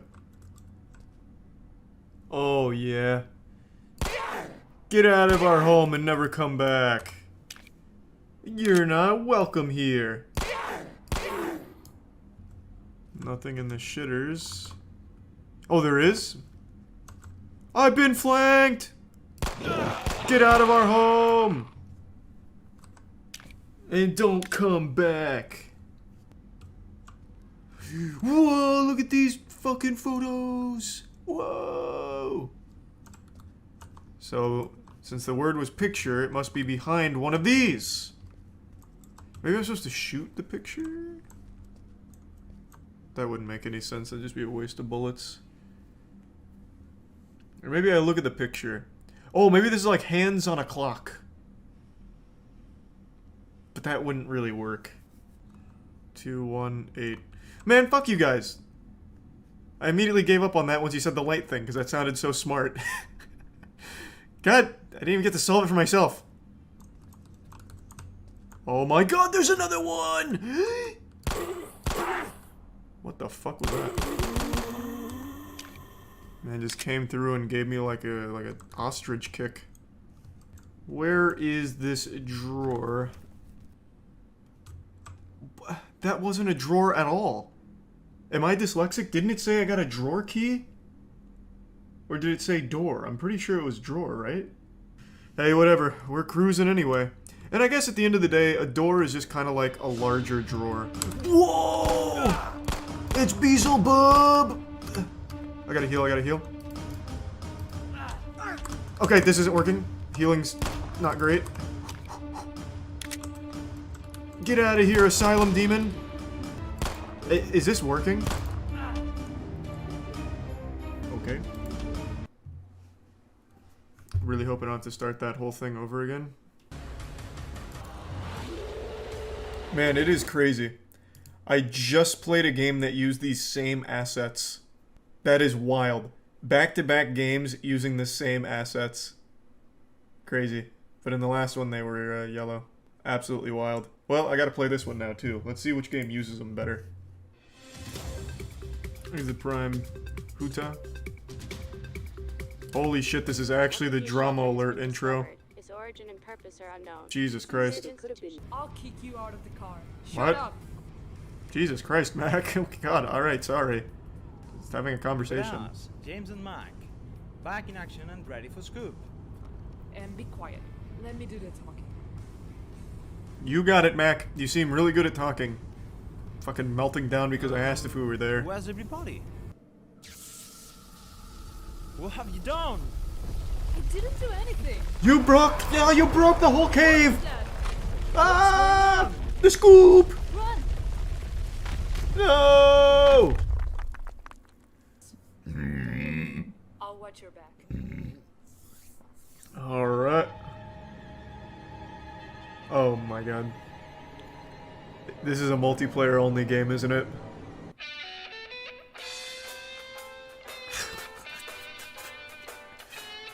Alright.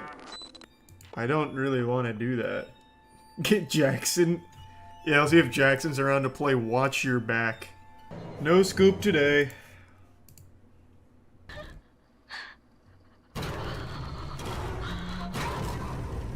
Okay, we'll play that. I want to find one more shitty game, though, because that actually looks like it might be a fun game.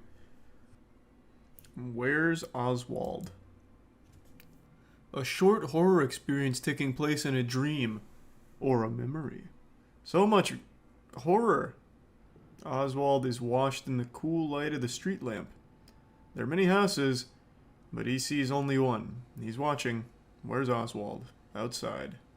Alright, let's find Oswald. Here I come. If I don't find him, who else will? Someone's gotta do it. God damn it, it might as well be me. A lot of settings to choose from here. Hopefully it won't be laggy on screen. Cool, cool, cool. Okay, let's ride. Let's find Oswald. Is this where Oswald rests?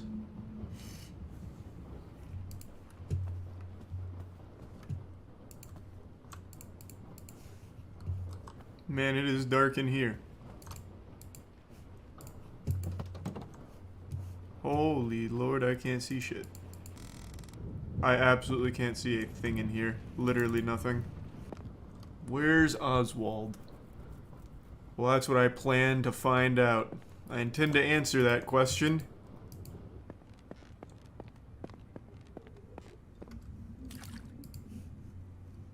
Sounds like the basement's flooded. I found him! Oswald! He was in the basement the whole time! That was easy. He wasn't even hiding. Is he in the basement again? He just lives in the basement. So it's not even a question of where is Oswald. I bet he can't open doors. So what am I even supposed to do in this game? I have my answer. I know where he is. Thanks, Resub Tango. Maybe I'm supposed to run from him. Oh, I got stuck. There we go. He's just waiting. He's like some kind of little goblin thing. Oh. I got you. E doesn't pick up things, it's a lean. I discovered that already. It's like Rainbow Six Siege, I could peek around the corner and find Oswald. Man, he just sits there and does nothing. He's not even hurting anyone. What am I supposed to do? Like report him to the authorities or something? I'm coming, Oswald. Alright. What the fuck do you do in this game? Okay, I know where he is. Hey, howdy howdy. There's Oswald. Found me. Now he just sits there and waits at the bottom of the stairs. You found him, you win. True. Maybe that is just the end of the game. I'm pretty sure you beat the game. Okay, let's check the Steam store. Hold on. Where's Oswald? Well, like, where's the Oswald game? Does anyone remember when that came out? Here it is. So what do you do?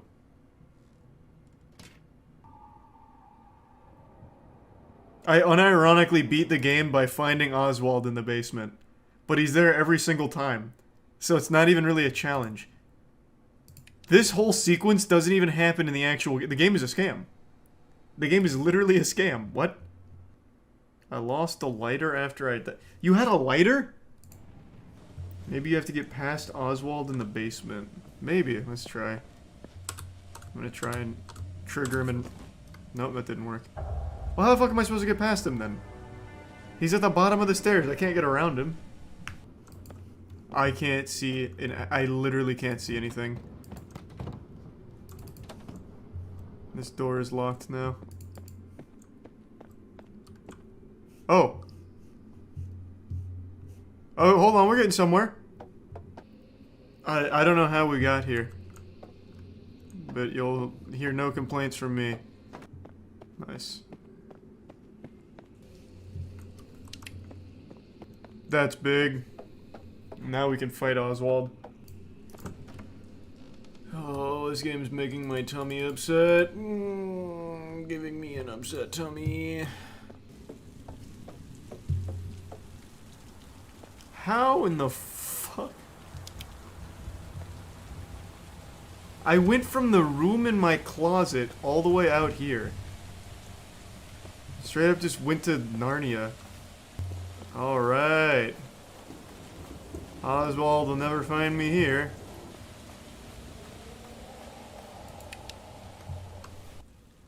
I can't read that. Oh, am I supposed to be able to read that? Oh, there's hands! There's a young woman's hands. What? It's Oswald's mom! Ah!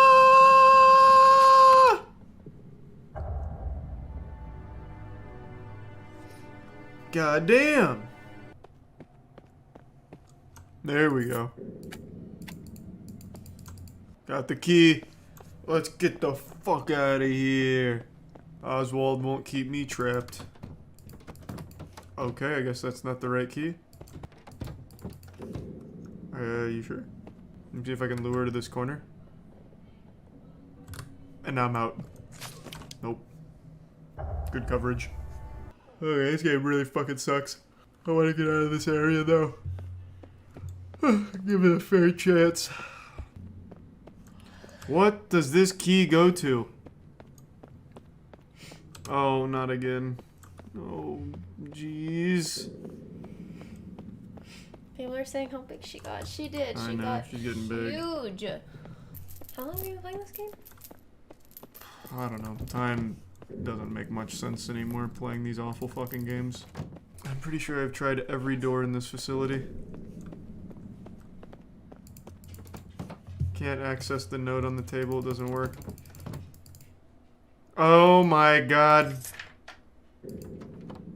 Hey, I found the inventory button. It's the fucking middle mouse.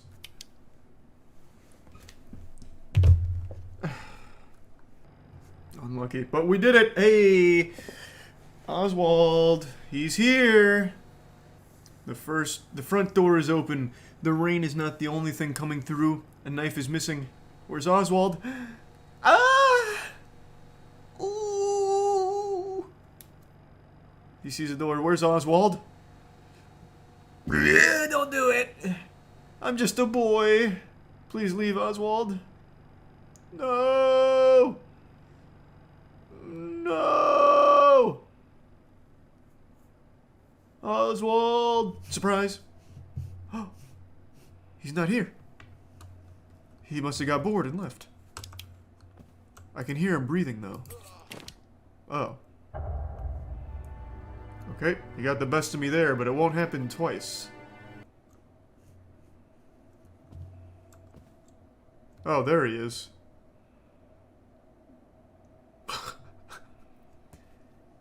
He's not even doing anything wrong, he's just hanging out.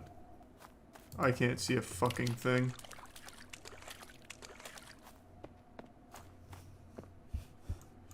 Oswald got in a car! Ah! No! That scumbag! It was Dominic Toretto the whole time. No.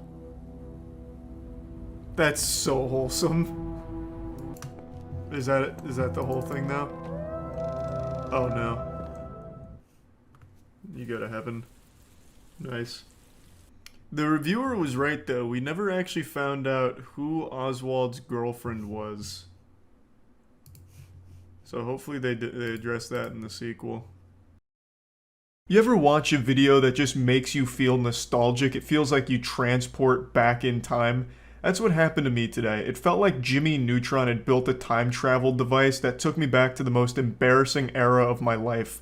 My first year and a half of college. This was the real goofy goober era of my life where I tried to emulate a mysterious anime character and was just genuinely creepy and uncomfortable to be around. I have no doubt my fellow peers were reporting me to the student body as just someone to be aware of as a potential threat. It was scary. Like, it was such a bad idea. I was built on awful Reddit advice and delusion of anime characters. I thought it'd be a good idea. I've talked about it at length before. And today I watched a video that served as a reminder of my shame. And this had to do with the couple of times I went to parties, which I've talked about a little bit. During this period, I did try and socialize to the best of my ability, and I'd argue I was the life of parties when I went out. And by that I mean I made people scared for their lives when I went out to parties. Let me show you a little clip of the video and then dive deep into what I mean.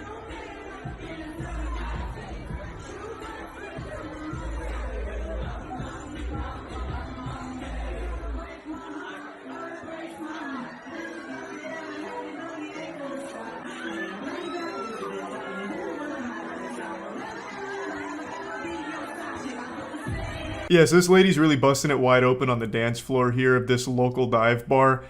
She's just going hog wild. I don't know if it's drug related or just the spirit of music has taken over, but she is transformed into the demon of dance. Her eyes are like glossed over, and thanks to the camera, they're like glow in the dark, so it's really intense. And she's throwing out all kinds of advanced maneuvers right there. That's like a million dance moves in 10 seconds. It's like she's trying to go for a high score combo in Tony Hawk Pro Skater 3 here. But what it reminded me of is how I used to act at like bars and parties back in the early college days, because there was a couple bars near our campus that didn't ID check, so we would go there and I'd try and do shit like this because I thought by trying to be the center of attention, it would be good in helping me get laid. Spoiler alert, it wasn't. But I'd go fucking wild. I'd start popping and locking. It was like I was doing Wing Chun on invisible enemies, because I didn't really know how to dance super well, but I kept trying. I'd hit like sloppy body waves and shit, and I made a video a while ago talking about how I tried to learn to breakdance to impress girls. So, you know, I'd drop to the floor and hit them with like the 6-step shuffle or whatever, and of course, you know me, I'm famous for the Mickey Mouse Clubhouse dance hot dog, but I'd drop to the floor and just like get after it. Like this. Give them some of that shit. It's just, yep. A little out of breath already. It's been a while since I busted that bad boy out. But yeah, you know, I'd just fucking serve it out on the dance floor there, and no one stopped me. Like my friends that I'd go with, and they never told me it was a bad idea, because I think they just liked laughing at it. So I'd spend like an hour doing this shit on the dance floor, looking like I was on bath salts, and I never learned my lesson. So when I saw this video today, seeing her go after it like this, I was like, damn, it's like looking in a mirror 8 years ago.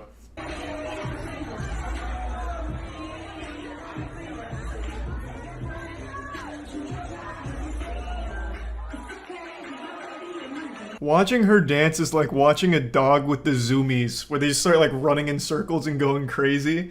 I mean, hats off to her. Like, the confidence to do this and really just go wild at it, I think is fantastic. I always enjoyed doing it back in college, even though I know it made me look very odd to most people, but I still did find it to be enjoyable at the very least. But goddamn, the people next to her are gonna be leaving this bar with scars. The way she's whipping her hair like that shit is an actual weapon. That's some like actual Bayonetta shit, using her hair for offensive attacks.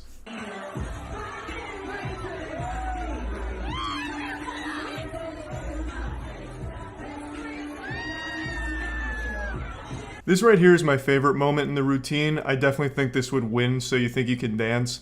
She hits him with like the praying mantis up here, and then into like a T-Rex arm combo.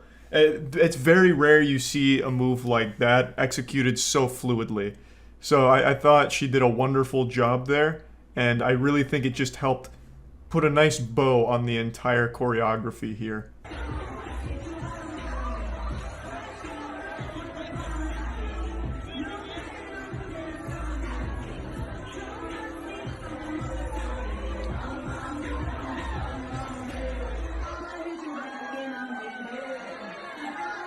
Unfortunately, that's where the video ends, but I'm sure the dancing continued for a couple hours there. She was definitely just getting started. This was only Act 1 of the performance. I think it's great all around. It seemed like she was having a good time. The people around her also seemed to enjoy the show. And I just wanted to talk about it because it reminded me of a silly time during my college days that I thought would be fun to share. That's really about it. I still think I'm one of the best dancers on the East Coast. And yeah, so yeah. It's not a speed run. So I put a bounty on a certain category of run here, which is LASO Playlist Deathless. In 18 years, nobody has ever done it. And I'm really trying to like light a fire in some madman's heart to like pull it off because I want to see it. Halo 2 is my top 5 favorite game for me. And the fact that there's still one thing in this game that hasn't been done in 18 years of trying, it makes me so curious to see it. So I think we're overdue. Envy off. There's no envy. LASO playlist has envy off by default. So if you're not doing LASO playlist, you have to do it with envy off. God. This is still the best Halo game, by the way.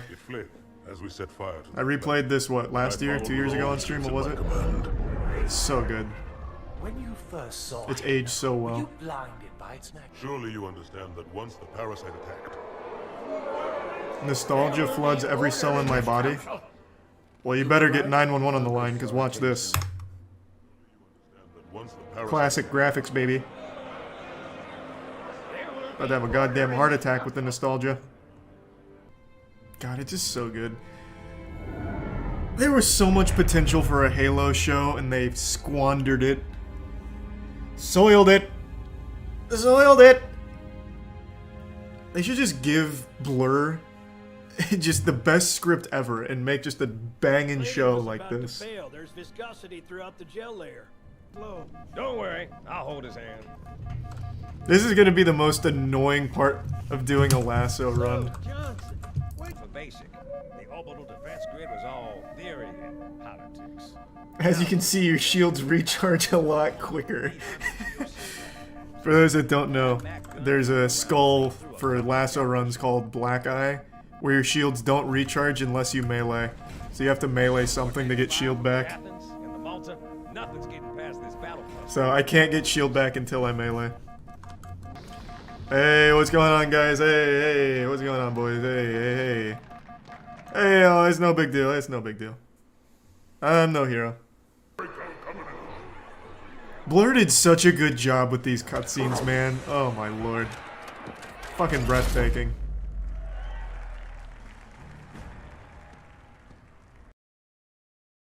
I'm gonna scream. Oh, I thought my game crashed. Commander I'd Miranda, have to restart the whole fucking your level. father's actions were in keeping with the highest traditions. Okay. I'm gonna go a little Weenie Hut Jr. mode on you here. So the bounty is for LASO 14 out of 15 skulls on Deathless. No save load scumming. But I'm just now I'm learning LASO right now.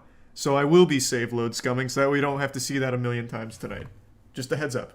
No shame. I'm learning. This is training wheels on. Okay. And then I know the first part. Melee this to get an overshield. All hands, report to battle station.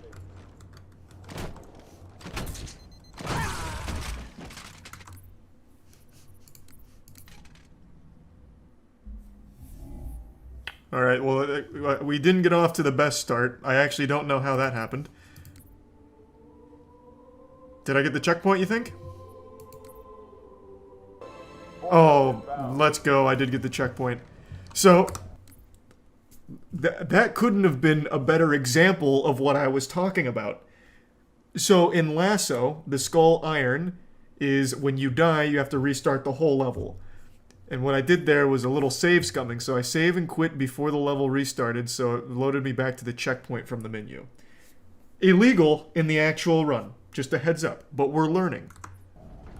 Alright, that's all. We're collecting data right now. Let's try that again. And then it's...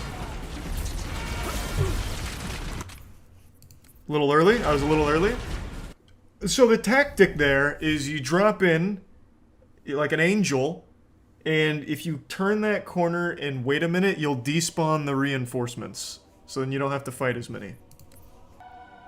5 gift subs says you're not leaving this room.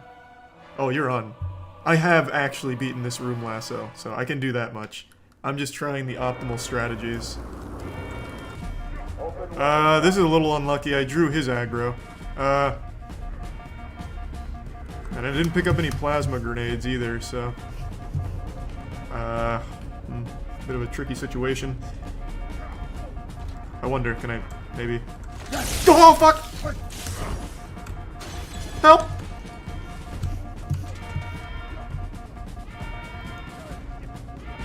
Okay, we're good. Can you just get on Johnson? Holy shit, man! I don't think I'm gonna make it out of this one. Yep! Oh! Fucking clutch! Let's go! Okay.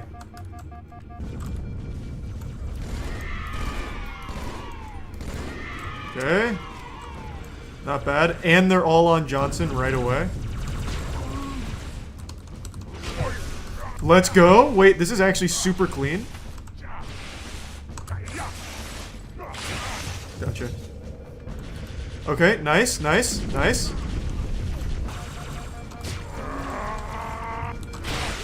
Nice. Oh my god, that was so clean. That RNG was nasty. What the fuck? They all hopped on Johnson right away. I'm going for it. He backed really far up. Maybe he didn't see me. Okay, he saw me.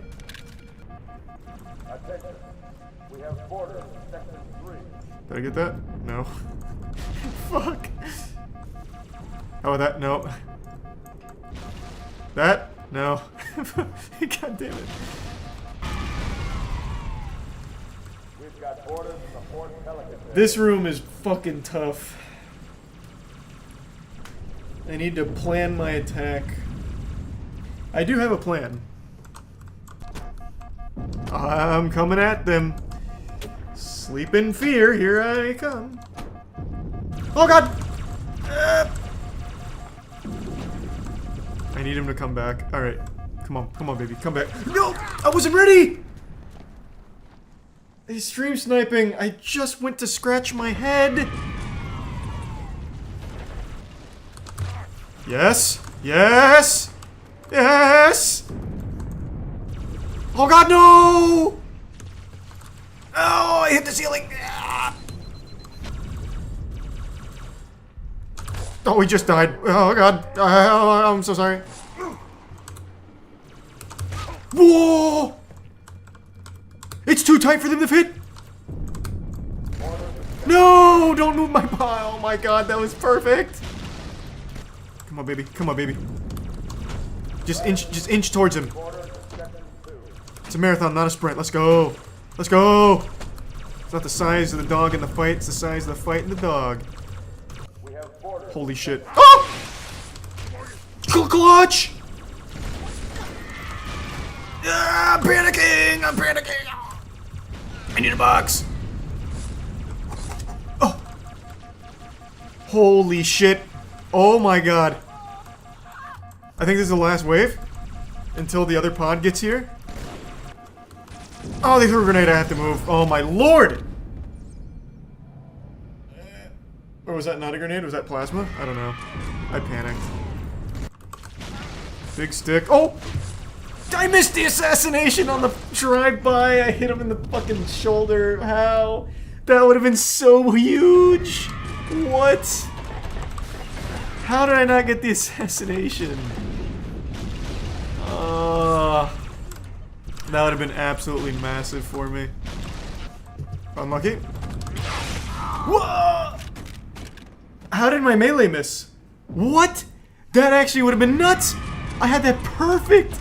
How did my melee not hit? Just come around the corner. The elites aren't gonna throw any grenades at me. Just come around this corner. Please! I actually can't move. If I move this box, I'll get shot from...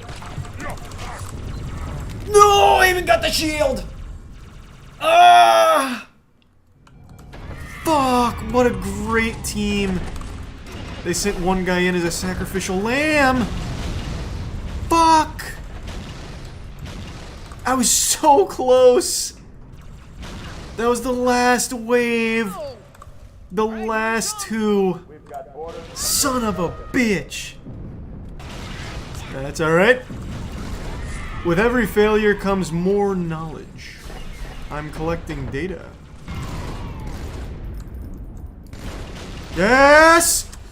Yes! Third wave, last wave. Yes! Oh, no! What? What? Get the box! No! Where did those grenades come from? If I didn't get hit by that box, I actually might have been able to pull that off. That was so close. That was again down to the last two elites.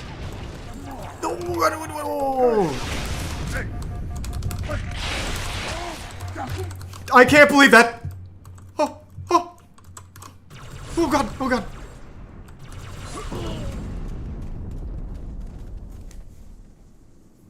Okay. They really pushed up at the worst possible time. I shouldn't have tried to jump over that. But I didn't really have any other options. I couldn't go get his sword because they were guarding it, and I couldn't get away because I fucking pushed. Why? Why? Oh my lord, they split up. What an incredible... It's like a goddamn buddy cop movie. Oh my lord. They're so in sync. Oh god. Wait, this is huge? That was so big, I can't... I thought I got stuck. I can't believe he actually charged me. Give me that if I can get that sword. Oh, fuck. Too late.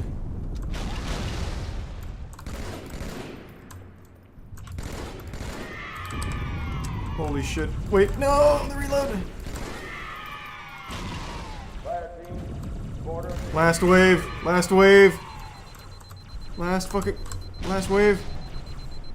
Last fucking wave!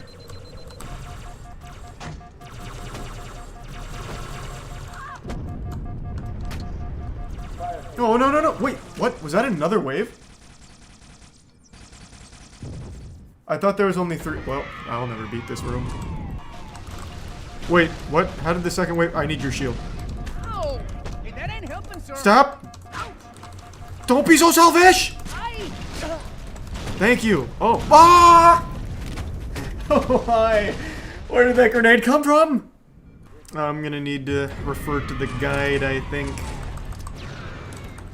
I've tried every possible approach to this that I can do. I'm gonna need Johnson in here clearly. Holy shit.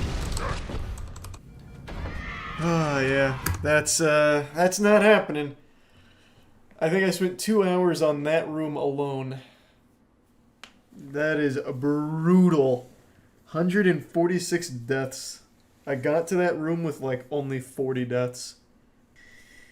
Whew. Alright. I'm not giving up on it. I'm gonna learn the actual route and come back. I'm not a hero, but I'm gonna pretend to be one for a moment. I'm gonna go where no man has gone before. A place where God prayed his children would never find. The last page of myanimelist.com. Much like Indiana Jones, I've been consumed with the idea of discovery. I want to find and watch the worst anime ever made. Like the objective biggest pile of dog shit ever for anime. And what better place to start than rank 12,638 on my anime list. This is the lowest rating on the entire site. Everything below this is unrated, so it either never came out or just doesn't exist. So the lowest one here is Tinku Danzai Skelter plus Heaven. So the mission is pretty simple, and there's a very clear starting point here for my noble crusade. The journey of 1,000 miles begins with a single step, and I'm not a pussy, so I'm gonna take that first step no problem. Now, unlike Indiana Jones, I won't be shielding my eyes when I open the Ark of the Covenant here with the worst anime on this site. I'm going to pop this bitch open and just embrace this miasma of filth as it melts my flesh with how god-awful I already know Helter, Skeven, whatever the fuck it's called, Tinku Danzai, Seltzer, whatever the fuck. I already know it's going to be bad. But going into this, the one right above it is actually what I want to talk about first. There are some confusing and wacky little tiddlywinks of trash on this list that pretty much no one would consider anime. Not because they're elitist, but because they're like 2-minute YouTube poop shorts, like this. This piece of content here is 2 minutes and 50 seconds-ish, and it's on YouTube. This girl is Sayuri. Sayuri! This creature is Sayuri's mama. Mama! This creature is Sayuri's papa. Papa! Hiroshi. Sayuri! Mama, papa, mama, papa. Now you know how it feels to chew 5 gum. This shit looks like a little Tool music video, kind of. It's very peculiar, but I wouldn't really consider it like an anime, per se. It's just more of like a small shit post that for some reason has a My Anime listing. So when going through all of this to look for the worst anime ever made, things like this I probably won't even bother considering. I just wanted to put that out there right away, since there's multiple entries like this on there. So, let's go ahead and dive into the lowest ranked anime on the site. Tinku Danzai Skelter plus Heaven equals garbage, I suppose. Well, this was a lot worse than I expected it to be. I'm pretty sure this was made by someone who escaped a lobotomy mid-operation. So you start this piece of shit by slowly zooming in on this marble that's supposed to be the Earth while a heartbeat sound goes on for like a minute. It overstays its welcome almost immediately, and it's the longest shot in the entire movie. This is 20 minutes of pure agony. But it's not all bad though, at least they translated it to English using Babelfish. Skelter plus Heaven. Her fate which does not get used to by nature, machines was left to your hand. The human body arms which had the program embedded so that a command may be obeyed from when born. That's Socrates level wisdom right there. This sounds like a poor translation from some random person in the YouTube comments, but it's actually what they used in the movie. 警戒態勢だぞ。聞いてないのか。でかいな。300メートルくらいか。 Luckily, the plot's super easy. There's a squid here, and we want to kill it. That's about it. Everything else that happens is pretty nonsensical, but that's the core idea. So the guy you just saw walking in is like a team leader who puts together a squad of waifus in order to fight this squid. And the squid's not really doing anything. It just kind of looks like a 3D asset for a tentacool. It's just like this weird, goofy, like vanilla ice cream cone squid thing that just floats around and doesn't actually participate or fight back at all, really.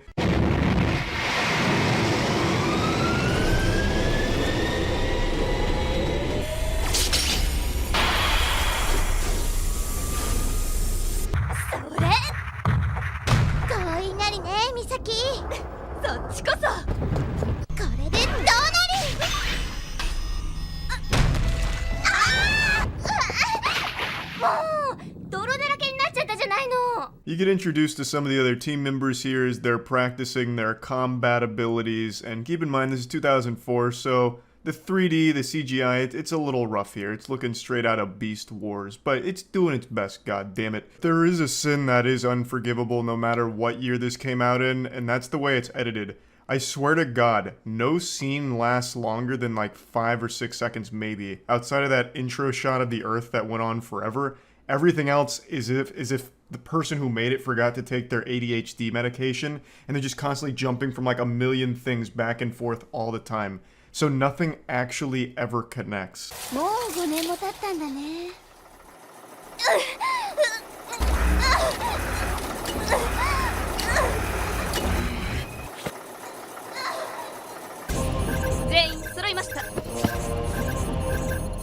That's not me editing this at all. That's just how it is in the movie. It's like an AMV where they try and capture the most boring moments imaginable. So I don't know what any of that was or how it connects even after finishing the movie. This whole movie is just like a series of random fever dream moments. It's like you're trying to remember a weird dream you had, but you only have those fragments. That's this movie. That's all it's composed of. Just random scenes that they animated for some reason, and then they just threw them all together. There's nothing that connects them, and there's nothing that makes sense. For example, them on like the hydraulic ass pounder machine, it doesn't really do anything. It's there for a split second. It's like this subliminal messaging, almost. Just like flashes of images that are hard to process because they don't last long enough to really grasp them.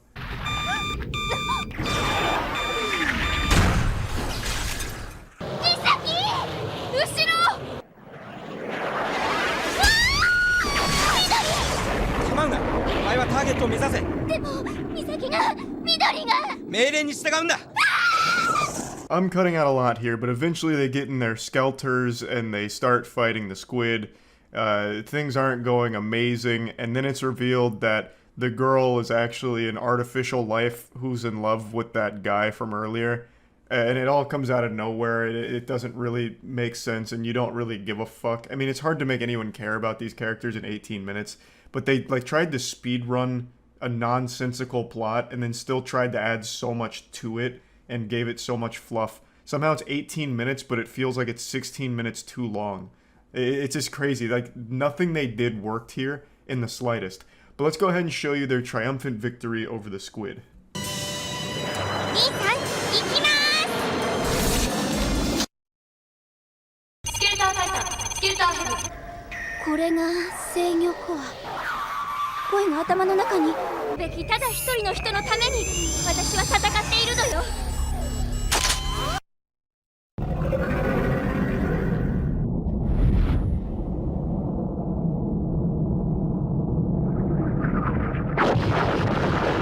Yeah, cut out some things, but this is the gist of how it happens. It doesn't make sense in the anime either.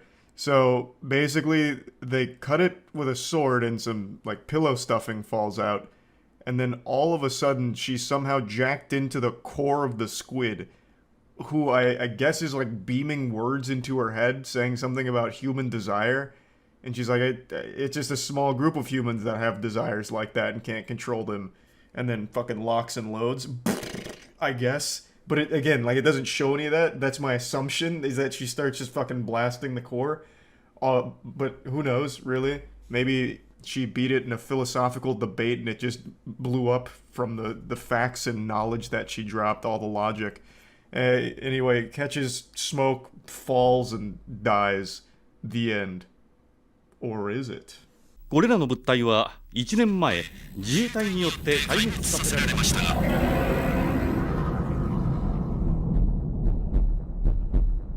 The squid had some friends, and they're equally as menacing. So yeah, I mean, that's where that movie ends.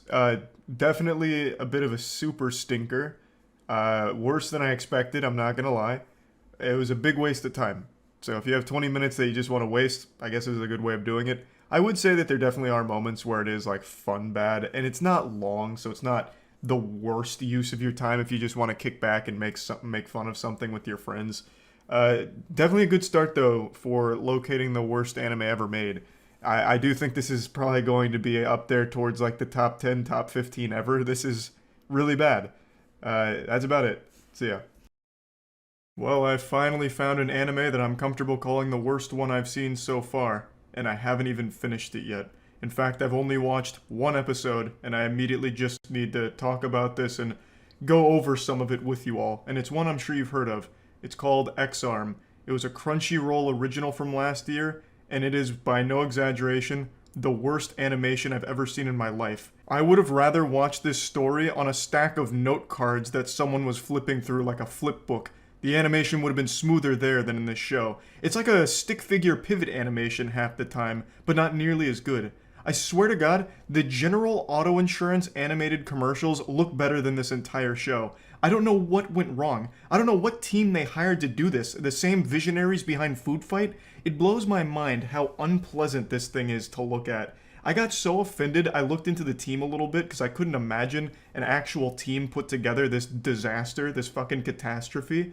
And it turns out there was only one person on the entire staff that worked on the show that had ever had any history in anime. Everyone else, this was their first foray into the medium.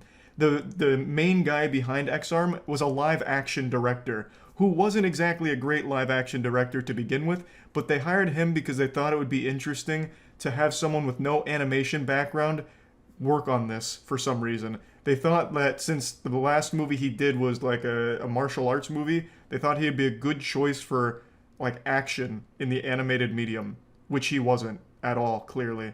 But anyway, I'd like to go over the first episode here.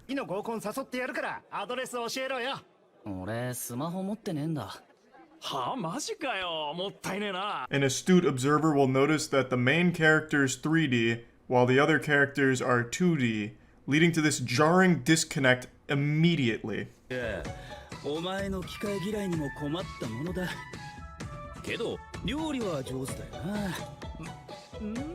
Our main character is Akira, and just like a 62-year-old woman on Facebook, he doesn't like technology. He says his head spins and he feels like he's being sucked into it, which of course is foreshadowing, but it also just sounds straight out of Better Call Saul with Chuck, being worried about all the technology around him and shit.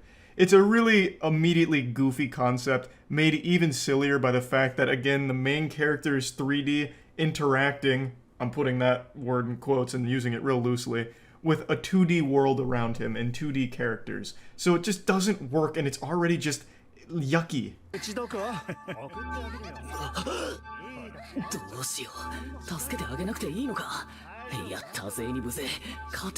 They can't even accidentally get something right in this show. The majority of the 2D components are just still images. It's basically like watching a Dr. Seuss book in a PowerPoint presentation.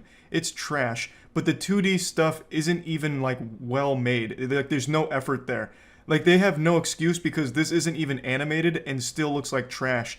Because that girl looks like she's sitting on an invisible bar stool, and the three dudes around her also look like the most low-effort thing imaginable. They could have taken at least a little bit more than 6 minutes to make this, because it stays on screen for long enough to realize how awful it looks. So after a conversation with his brother, it's mentioned that he works on androids, and then he goes out into public and immediately witnesses a crime. These hooligans over here are tugging on a girl's arm, and they're talking about walking her home, and Akira has an internal conflict wondering if he should try and help her. Even though the odds are stacked against him and he's not much of a fighter, he knows he won't win here, but he wants to try his best to save that girl.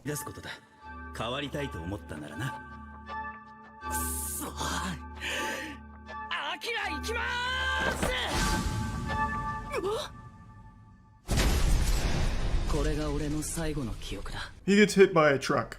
Yeah, he just gets absolutely fucking walloped there. That truck had it out for him. That was sent by God himself. He had just started crossing the street, and the second he turns around, there's all of a sudden a truck just barreling down the road at him. I'm not far enough into the show to know if this was like a time travel assassination plan or something. I really have no clue. But what a wacky intro. And that's a pretty cliche thing. I've seen that exact plot device used in many anime as well as many shows in general. Like about to do a good deed, but then you get hit by a truck. In Yu Yu Hakusho, it was he saved someone's life by pushing them out of the way of a bus and then getting hit. In this case, they do it the worst I've ever seen.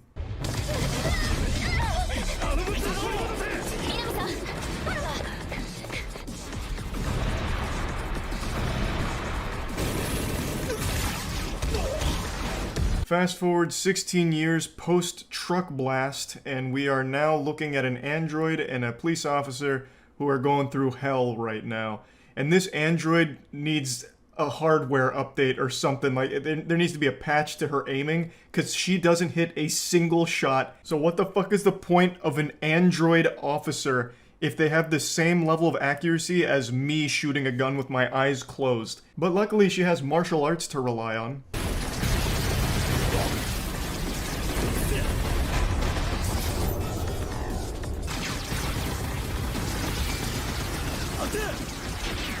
The edgier seat action just doesn't stop, but I wish it would, because it's disorienting and bad. This plays out almost exactly like a puppeteer with puppets making an action scene. It's so stiff and it's so clunky. It's like somehow this show has glitches in it. It's a goddamn anime that somehow has glitches and bugs. You'll see like a bunch of clipping and a lot of like janky like spaghettification effects occasionally during the action, because it feels like it was rendered using Unity version -0.1. Like, I don't know how you can even make a show that has bugs in it. It's not a fucking video game.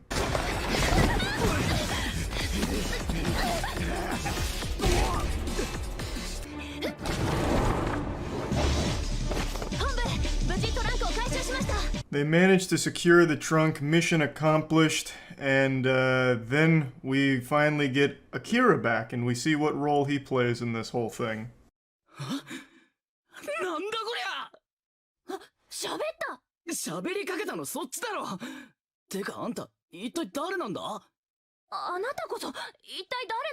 I need to give a special shout out to the lip syncing department here, or whoever worked on the faces in general. They are so unbelievably awful that I can't help but be impressed by the ineptitude. I have never seen faces this emotionless. And I'll show some other examples here. They only have 3 emotions. It's neutral, happy, and mad. And the way they express these is the positioning of the eyebrows, and that's it. There's 3 levels the eyebrows will end up at, and nothing else. And the lips only move up and down sometimes. It's so shockingly terrible. But anyway, Akira's back. He's now an X-Arm. He is what was in the trunk. He's an X-Arm unit now, which is a very sought-after piece of technology. I'll just fast forward through some of the filler here and fill you in that he can take control of Alma, the android, whenever he wants or whenever she invites him to, and it becomes a very useful tactic.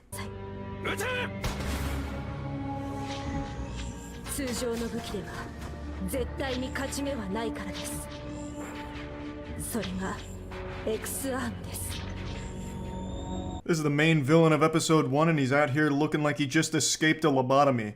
He's got his mouth wide open like he's gasping for air like SpongeBob when he entered Sandy Cheek's dome with no water. So he's an X-Arm user, and he's terrifying. He's able to, like, dematerialize his body, kind of like what Obito was able to do in Naruto, where he's able to have things like pass through him, but then he can make himself solid when he wants.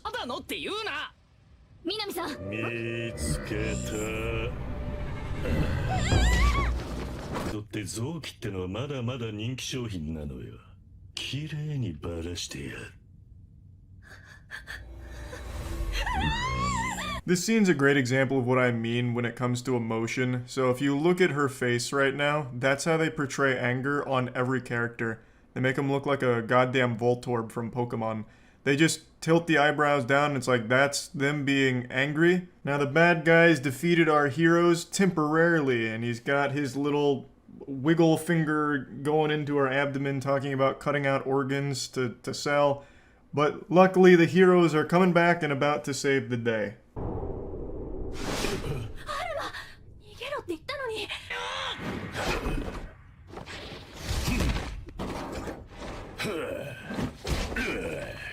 God, the fights feel so empty. It's like they're fighting in a sensory deprivation tank.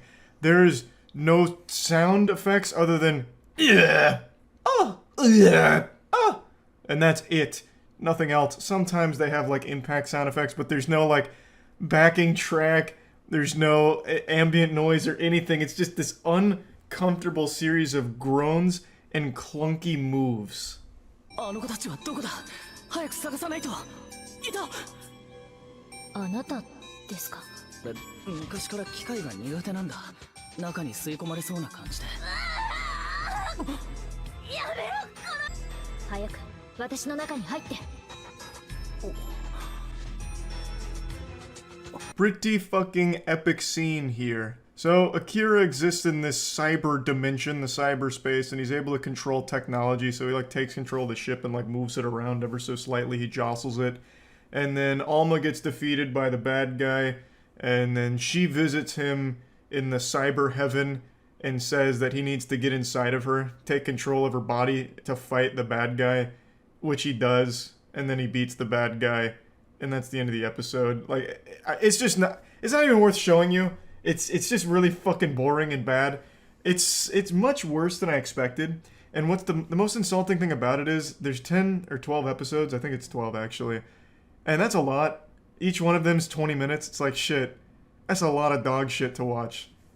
But I'll do it because I'm still on the quest to find the worst anime ever made, and right now this is looking like it could be a front runner. I still think Skelter Heaven is worse, like objectively, but at least Skelter Heaven is only a single movie that's like 17 minutes long.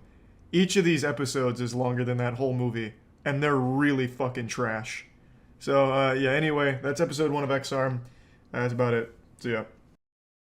My quest continues to find the worst anime ever made. My adventure is a lot like looking for the lost city of gold, except instead of gold, I'm looking for shit stains on a public sidewalk. And today I'm actually watching the most famous piece of trash since Rebecca Black's Friday premiere. I'm watching Mars of Destruction. It's actually created by the same studio behind the last super stinker we watched, which was Skelter plus Heaven. Idea Factory, that's the name of their crew. So somehow they have 2 of the 3 lowest rated anime of all time on my anime list, and this one has a big cult following because of how bad it is. It's actually impressive that Idea Factory has popped out so many universally hated anime. They must just accidentally animate these things in between their employees eating sand and snorting glue, and then they're just pleasantly surprised when they end up with something that resembles a movie on their desk. But anyway, Mars of Destruction is what we're watching today, and luckily it comes in 2 video qualities, 240p and unwatchable eye strain. So instead of cursing you all with migraines by forcing you to look at the unbearable brain-rotted quality that this usually exists in, I'll display the high-definition, cinema-quality 240p, the way God intended it to be watched.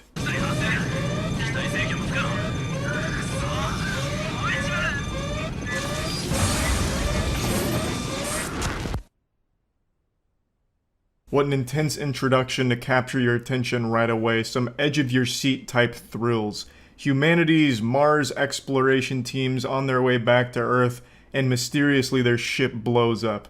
And that's a bit of an exaggeration. It doesn't really blow up, it just kind of like peters out.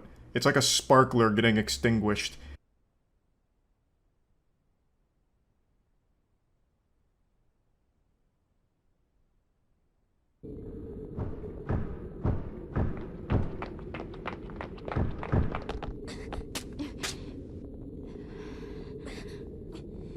Now there's aliens on Earth and we're not happy about it, so the government has come up with the ultimate countermeasure, the P-90 Rush Waifu Defense Force.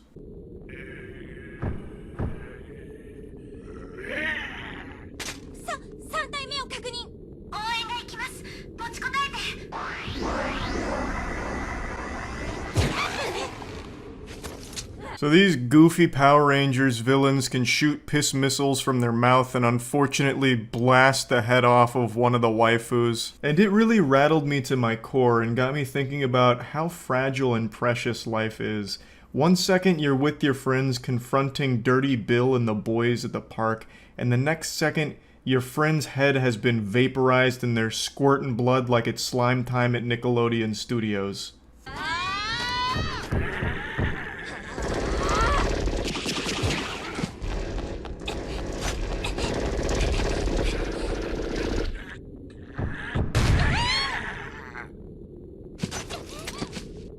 So I'm pretty sure that their anti-alien team is just a rebranded neighborhood watch because they're clearly not very trained. This girl ran up and missed every single bullet from her clip at point blank range on a giant enemy. But I guess it wouldn't matter if she hit the shots anyway because her friend did and it did nothing but tickle the monster. So even if they are just like stormtroopers closing their eyes here with their aim, it seems useless. They're not equipped to handle the situation.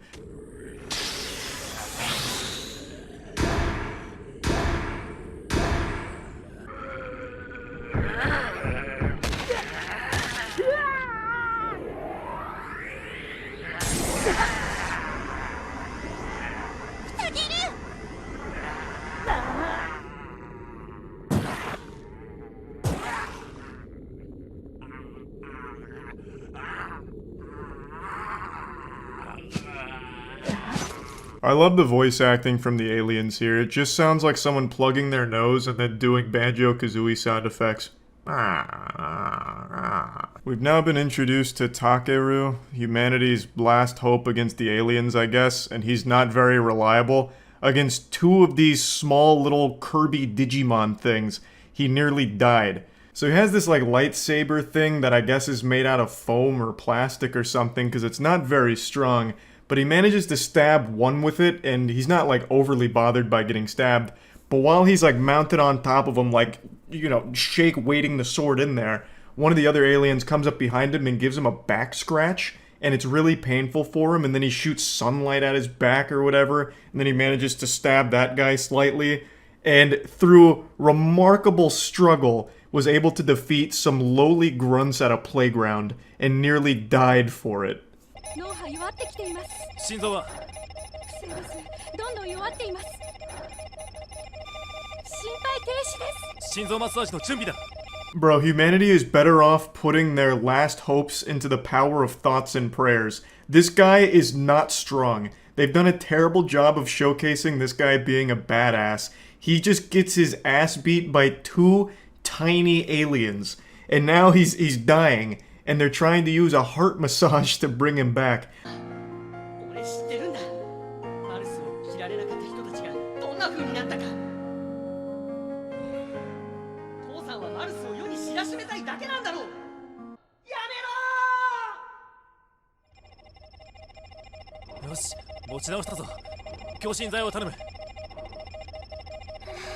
Luckily, the deep tissue massage was enough to restart his heart. I'm no medical professional, I'm not a classically trained doctor, but I don't know how often a heart massage is performed, but my god, it seems effective. We also get to learn a little bit more about Takeru. His dad is the one who created the Mars suit and forced his son to wear it against his will, and now he's alive and back to this corporeal realm thanks to the power of the masseuse on staff. But I actually think this is a terrible thing for humanity because now they're going to be forced to rely on him again, and he's super weak. I feel like he would get manhandled by a group of elementary school bullies. But I do really like this scene here. The attention to detail in Mars of Destruction is unmatched. Remember the girl whose head got blown off? Well, luckily they got her to the hospital, so there was still a chance they could have brought her back, I guess. I love that idea, like, oh my god, our friend her whole head just got deatomized. Quick, get her to the emergency room. Maybe the doctors know some kind of head massage that can reassemble this at an atomic level. And then, like, they're disappointed when they're like, no, this one's gone. They're like, oh, no, I can't believe this. I thought there was still a chance. Great scene. アースト未確認遺跡人対策班増加する謎の遺跡人と呼ばれる怪物から市民を守るために組織された特別チームメンバーは警察関係者の中から秀でた人物が選ばれ Now we learn a little bit about the ASS program, and I can assure you none of them are good at anything. Every time that any of these agents are on the screen, they're just getting beat the fuck up or having their head blown off.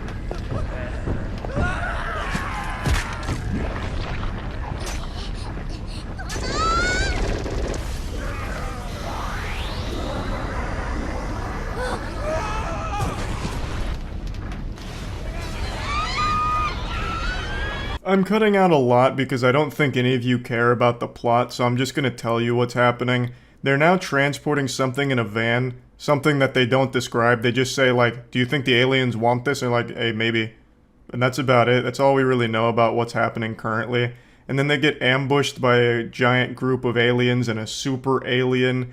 And, you know, they came to party and they brought snacks. The snack they brought is lemonade that they keep fucking shooting at every goddamn person on screen. They decapitate 2 police officers and then mutilate some other guy.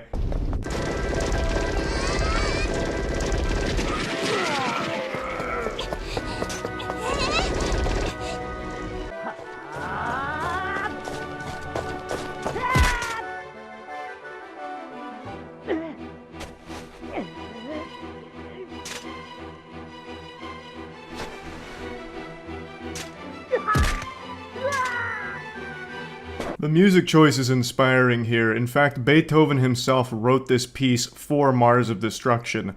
Everyone knows that Beethoven was a giant weeb, and it's great to see them proudly display his work here. I will say, while this is obviously not good, Mars of Destruction is at least animated, which is more than I could say for Skelter Heaven.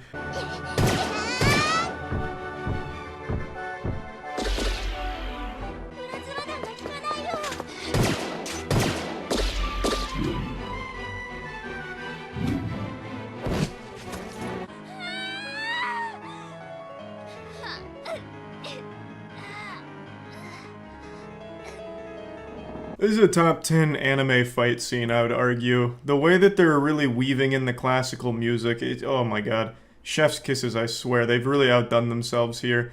So, I'm gonna fast forward a little bit here. So, the bullets aren't working. He's just absorbing them. They also can very rarely hit bullets in the first place because every single one of these assed soldiers is overdosing on Xanax or something, I guess. They just cannot, like, actually aim anything, but god damn it, that won't stop them from trying. Also, Takaru has his arm broken, so he's not happy.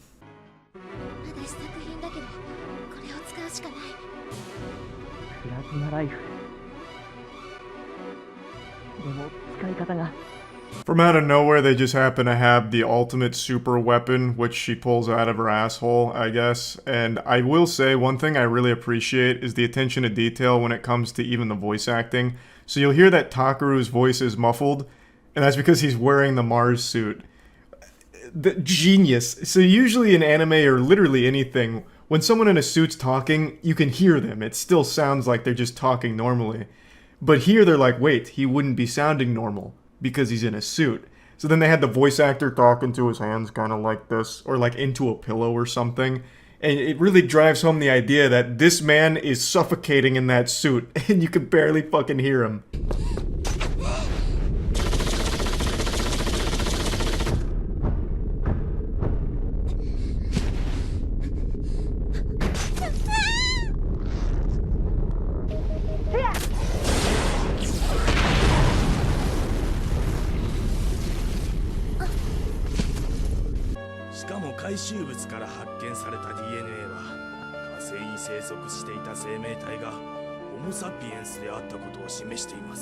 Takaru no-scopes the big bad supervillain, and then all of a sudden we're now listening to these two guys talk, who I assume is the President and Doc Brown, and they're going over, you know, what they've recovered and the information they've learned, and they've confirmed that Homo sapiens used to live on Mars. Alright.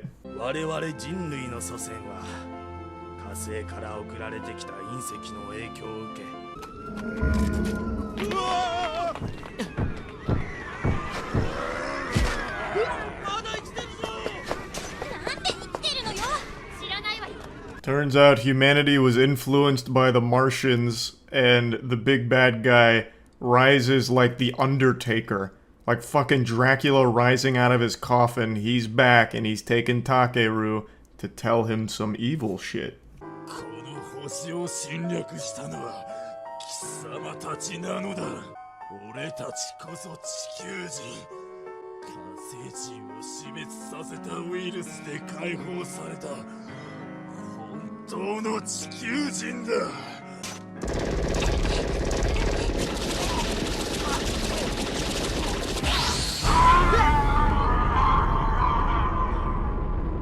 Yeah, so the firing squad finally starts landing bullets and hits him with the fatality. Roll credits. That's where it ends. All at once, they try and just elbow deep fist some fucking awful exposition in out of nowhere, and it doesn't really work. I feel like by the end of this movie, the end of the project, they knew they didn't really tell a story, but then decided they had to at least try to make it look like they did. So the director just came out of nowhere. They're like, watch this. In the last like hour worth of animating, give me one extra scene and I'm gonna make a masterpiece. So he's like, not real humans. These are real humans. These are invaders. Where's my Oscar? You know, like, it just doesn't work. Nothing in the movie worked, but at the very least, this time they animated something. This came out a year after Skelter Heaven, I believe, so they're only getting better. This came out in 2005. I think by 2060, they might be able to make an anime that's almost passable. Right now, they're on an upward trajectory, and they're hitting their stride. They're peaking, and I can't wait for their next one. That's about it. See ya. I learned very early on in life that you can tell a lot about a person based on how they treat workers, whether that be retail workers at a store, waiters and waitresses at a restaurant, fast food workers, anything. It's like a little cheat code into the human psyche. You can tell if someone's an insufferable douchebag based on how they interact with employees out in the world. If someone's being mean and disrespectful to someone that's just trying to do their job, then chances are they're a worthless asshole. And I don't need to be a licensed psychologist in order to diagnose them with terminal douchebag personality syndrome. But by far the most infuriating are the stupid douchebags, the troglodyte imbeciles that will get mad at the employees for decisions the company made, as if the employees had any say-so in whatever the fuck you're complaining about. You saw it all the time during the early pandemic when companies asked that the customers wear a mask, so the employees were forced to enforce the rule, and would face so much backlash from the customers as if they were the ones that made it. Like, they're just trying not to get fired. So you have all these inbred weirdos losing their mind like, how dare you muzzle me, you goddamn communist, telling me how to live my life. I will beat your ass in the parking lot, bend over so I can suck a fart out of your butt. As if the employee that you're yelling at and threatening to beat up had anything to do with the actual thing you're complaining about. They had no say-so. They were just a fucking employee of the company doing their job. And it happens all the time in retail, but this was the first example I could think of since that was happening all over the place on Facebook back during the early pandemic. Just being rude, mean, and nasty to workers who are just doing their job is by far the easiest way to identify a piece of shit. And I'd love to show you a perfect example of this. This is a customer who's melting down at a fast food worker who quite literally did nothing wrong at all.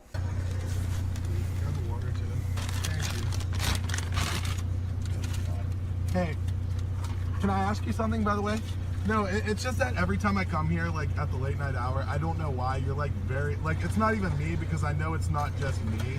Like, I'm sure you're, like, this way with everyone.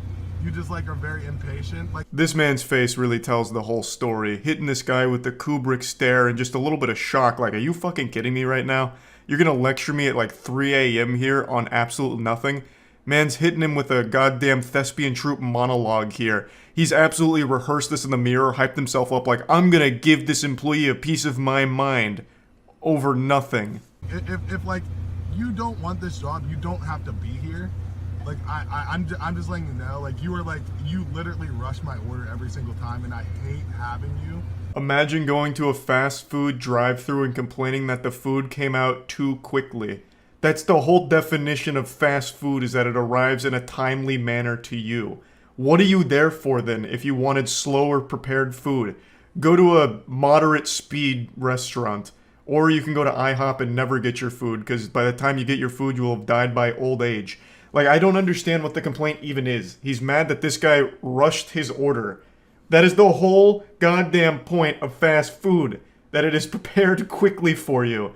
You are arguing a non-issue to a guy who is very clearly not interested and doesn't deserve it. This guy is just doing his job at the late night hour to serve your absolute incompetent, disrespectful, entitled ass, and you have the audacity to shit on him for it. And I mean, I'm sure my word means nothing to you, but I'm just telling you, you have the choice to have a different profession. This isn't a profession. I'm sure you're just very incompetent and you have to work here. But I'm not being ignorant either. Yeah, definitely not being ignorant at all. Just some kind of unhinged lunatic going through the drive-thru to insult a worker who's done nothing wrong at all, saying that it's not a real profession and that he must be incompetent. As if the guy recording has a fucking job. He absolutely just came from an affluent family and is entitled. You can tell just by the way he talks. He probably has his pinky up on the cup that he just got there. It's just like, I come here to get food. Who cares, like, if I've been drinking or doing whatever? Like, I come here at a late night hour, I get food. Every time I have you, I fucking hate it. It makes me sick. Yeah, this absolute brain-rotted, goofy goober just self-reports and says that he's been drinking. So the man is drunk driving through a drive-thru, and he has it on camera and posted it himself. How dumb do you have to be? And to publicly go out there and embarrass yourself like this is so wild to me because he recorded it himself. He planned to go to this guy and confront him for justice, you know? This one's for the people. It's time we rise up against this one employee just doing his job. So he films this, watches it back, and posts it himself saying, yep, I look pretty good here. Can't wait to share it with my friends. Post it on Facebook for all of his friends to fucking laugh at him. And now he will never live it down. He is forever known as this shit stain. This greasy goblin that insulted a worker for no reason whatsoever. And it is the ultimate delusion that he is the one belittling and insulting this worker for his job, while I imagine he himself doesn't hold down a steady job. I don't know too much about the guy personally. There's not a whole lot of info behind this person here. But just by the way he talks, I can tell that he's very entitled. He most likely came from an affluent family, driving around right now in a car his parents paid for, probably wearing a stained plaid shirt after a night of drinking with the boys, desperately trying to get laid, but getting rejected for the millionth time. So now he's just mad at the world. Just full-blown bah humbug, going Scrooge right now. I'm going to the drive-thru and I'm just gonna give this guy a piece of my mind. And this is the result. Sorry about that. No, I'm sure you're very sorry about it. I'm sure you're very sorry about it. But you are very shitty to me every time I come here. I'm so sorry. No, I'm sure you're not actually sorry, and you're just saying that because like whatever's happening or you're being recorded. So there is nothing this guy can say or do from this point forward that will convince me that he's not an absolute insufferable douchebag. This guy could quite literally put on the cape and become the real world Batman, and I would still think he sucks. I have no respect for people like this guy. I hate it. It drives me fucking nuts. And the fact that he also loosely admits to drunk driving in the video just makes it even worse. He is two of the things I have the least respect for. Someone who's rude to workers for no reason, and a drunk driver. This man is the whole package, like the entire starter kit for being a douchebag. An actual piece of shit. So yeah, that's really about it. So yeah. Seems like Bitcoin's gonna fall to the ground since everyone's still dumb enough to fall into NFT scams. I mean, I doubt Bitcoin's gonna collapse, but it looks like all the other ones are. What's Bitcoin at? She's still tanking a bit, eh? Man, they were killing it in 2021. It's just a correction, as they say. Why the lost interest? Because I think it's solely from NFTs and shitcoins. Keep in mind, all of this growth was at the time when NFTs, like, their hype was at their highest. Even your dad was hearing about crypto. And then your dad got scammed. Then your dad got scammed again. Then your dad found more shitposts from Elon Musk, got scammed again. Now your dad hates crypto. He sold. Everyone's selling. I think it is solely from NFTs and shitcoins. How much money have you lost? I haven't checked this since last August. I've lost a ton. Probably all of it, I assume. And that's fine by me, man.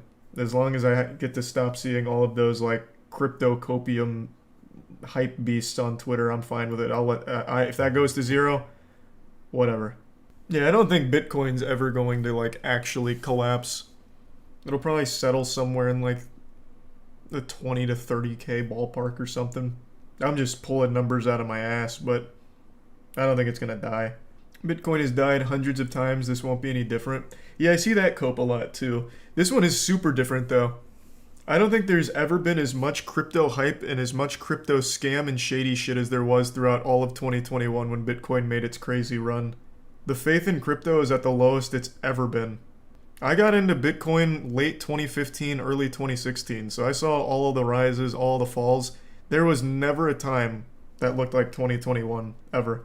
There were plenty of scams, though, back in the day. True, there was BitConnect. There was one other big exchange that I never remember the name of. I think it was like Mt. Gox. I think that might have been it. That's true. But the only people that got scammed back then were normal crypto bros. Now, in 2021, the people that got scammed were just average, normal, not internet-savvy people. Not tech-savvy people.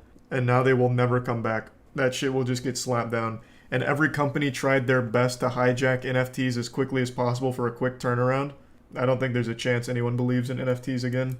Even Poppy's Playtime made NFTs. Yeah, they did. Everything. Literally everything. The moment I saw Paris Hilton shilling Bored Apes on Jimmy Fallon was the moment NFTs died. I feel like you can kind of pinpoint the day NFTs died. I really think it was when Gwyneth Paltrow introduced her own Bored Ape. I really feel like that is when it actually went into a death roll, like an actual death spiral. Because after that, I recall everything going down. It was Saturday Night Live that killed crypto. That killed Dogecoin. I don't think it killed crypto in general. Weren't they trying to make a Bored Ape movie? You're talking about the ape cartoon. I forgot what it was called. I think it was like Red Ape. Yeah, Red Ape Family. Well, episode 2 came out 2 months ago. Hold on a second. Hold on a second, sports fans. Oh, and you can even buy episode 3 NFT. Let's go. Please make his way to the boarding gate. God. What a beautifully awful cartoon. I love the comments they picked. One of them just said, "This is epic." I saw another universe too, royally fucked, by the way. Creatures called trolls, who were trapped in a thing called YouTube. Poor things. Oh. No, they were assholes. Virgins making reaction videos in their mother's basements, all talking about how shitty we are. Oh. No, babe. This is the most NFT bro shit of all time. The insecurity immediately oozing out of the script. Holy shit. Not even a minute in and they're whining. Just instantly fucking whining. Thanks to resub Twisty and the bits of Bungie. So episode 2 is just the creators all in their feelings, like, oh, you guys you're trolls. You're in your mom's basement. That's so sad. Fuck. I see why no one talked about episode 2 in the crypto community. Jesus Christ, that makes them look like such pussies. They make fun of Saberspark in episode 2. So is this just like their YouTuber call-out episode? Red Ape so strong. We don't care that you guys are mean. What you experienced was a rip in the multiverse caused by the power of the golden NFT you stole. What the fuck are you doing in our bed? I get lonely at night, and I like to cuddle. Good God. You're grooming his shit. Hey, that's my kid, fat fuck. The name's Fat Fucking Ape. Who do you think you... Oh my god, this is fucking awful. Episode 1 was bad, this is worse. At least episode 1 had, like, animation to it, kind of, I guess. I don't know, it's really hard to fish for, like, even a single compliment for it, but it wasn't this bad. Yucky. Yikes. Who is this for? I don't know, I guess just more insecure crypto bros. I really couldn't tell you. Like, even the comments just eat them alive. So I don't know who watches it for, like, entertainment. They even hide their own likes because I'm imagining the likes were so little compared to the view count that it also looked bad. Yeah, I don't get it. I don't see the point. No, the whole point was well, I don't know why I said I don't get the point. The point was to drum up hype for the NFTs, and they sell them on OpenSea. Spoilers, the final episode will be locked behind a crypto paywall, calling it now. There's not gonna be a final episode. NFTs died. All of the money they were hodling is lost now. I'm assuming a lot of those are just them on puppet accounts to artificially drum up the price and the amount of members. How much is this in money? I mean, that's definitely not as much as they spent on creating it. So they haven't made their money back yet. It's not exactly the money printing NFT machine they were hoping for, I don't think. 55 Ethereum, which is about 7k total. I don't think this is... like I think these owners are the ones that actually bought the episode, and this is the amount of sales total, I think. Or maybe I'm wrong. I don't remember how OpenSea works. Regardless, it's not exactly popping for them. And I can't imagine why when all they're doing is whining. Do not fall into the trap of other universes. Other universes. What the fuck is happening? Our bloody neighbors. Auxiliary sub fetal in a syncty. Chill out. I walked away from that life. I want nothing to do with NFTs. I make an honest living now. Well, I am. You fucking fool! It's safe, trust me. Come on, guys. Can I come on the heist next time? If that Yikes, man, this is fucking rough. This is a lot worse than episode 1. Episode 1 was like tolerably goofy bad. This is just fucking miserable. It's so slow and cringy. Cringy is a word that has completely lost all meaning, but my god, this is like the epitome of uncomfortable, absolute dog shit, like nearly unwatchable. Even if you like NFTs, even if you like the project, this is bad. They called Saber Spark Saber Fart in this episode. That's kind of genius. I'm pretty sure they write the script based on like what they read. So like his pull-out game, I wish my pull-out game was better. Just something you read on Twitter sometime is some kind of insult. The old dick twist, just a reference to a video you can point to and be like, ah, the old dick twist, I know that one. So I'm sure they saw Saber Fart somewhere and couldn't even think of that much. Well, of course, the reason they're insulting Saber Spark in this is because he insulted them. He made a whole video on the Red Ape family. I will say, though, this is better than whatever Seth Green was going to make. Have you guys seen the trailer for that shit? Oh my god. Oh. God. Yeah, little backstory, Seth Green wanted to make an NFT show, but then he ended up falling for a phishing scam and losing his NFTs, his sacred bored apes. So then he publicly started begging the guy who bought the stolen apes to give them back, and I think that he was able to repurchase them from the guy. It's so embarrassing. I kind of want that rose. Don't take the rose, sweet. I'm taking my break. What? Yeah, it's fucking awful. It's so bad. It's so bad.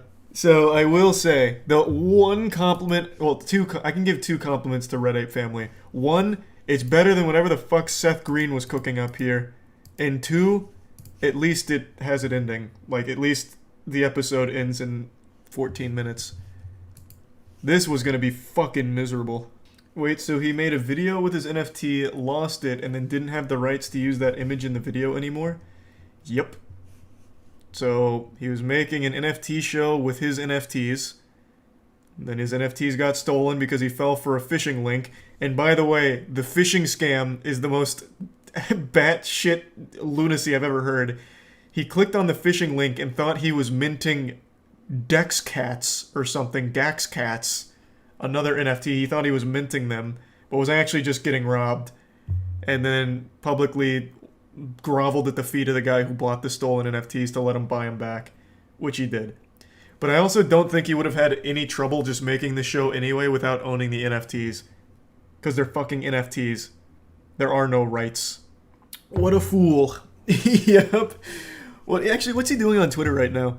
Last time we checked, he was only whining. What's going on Twitter today, Seth? Hey, more NFTs! He hasn't learned his lesson, my man. Yeah.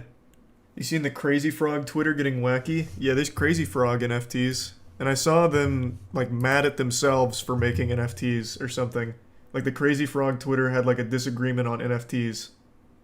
Like, amongst themselves. Not too long ago.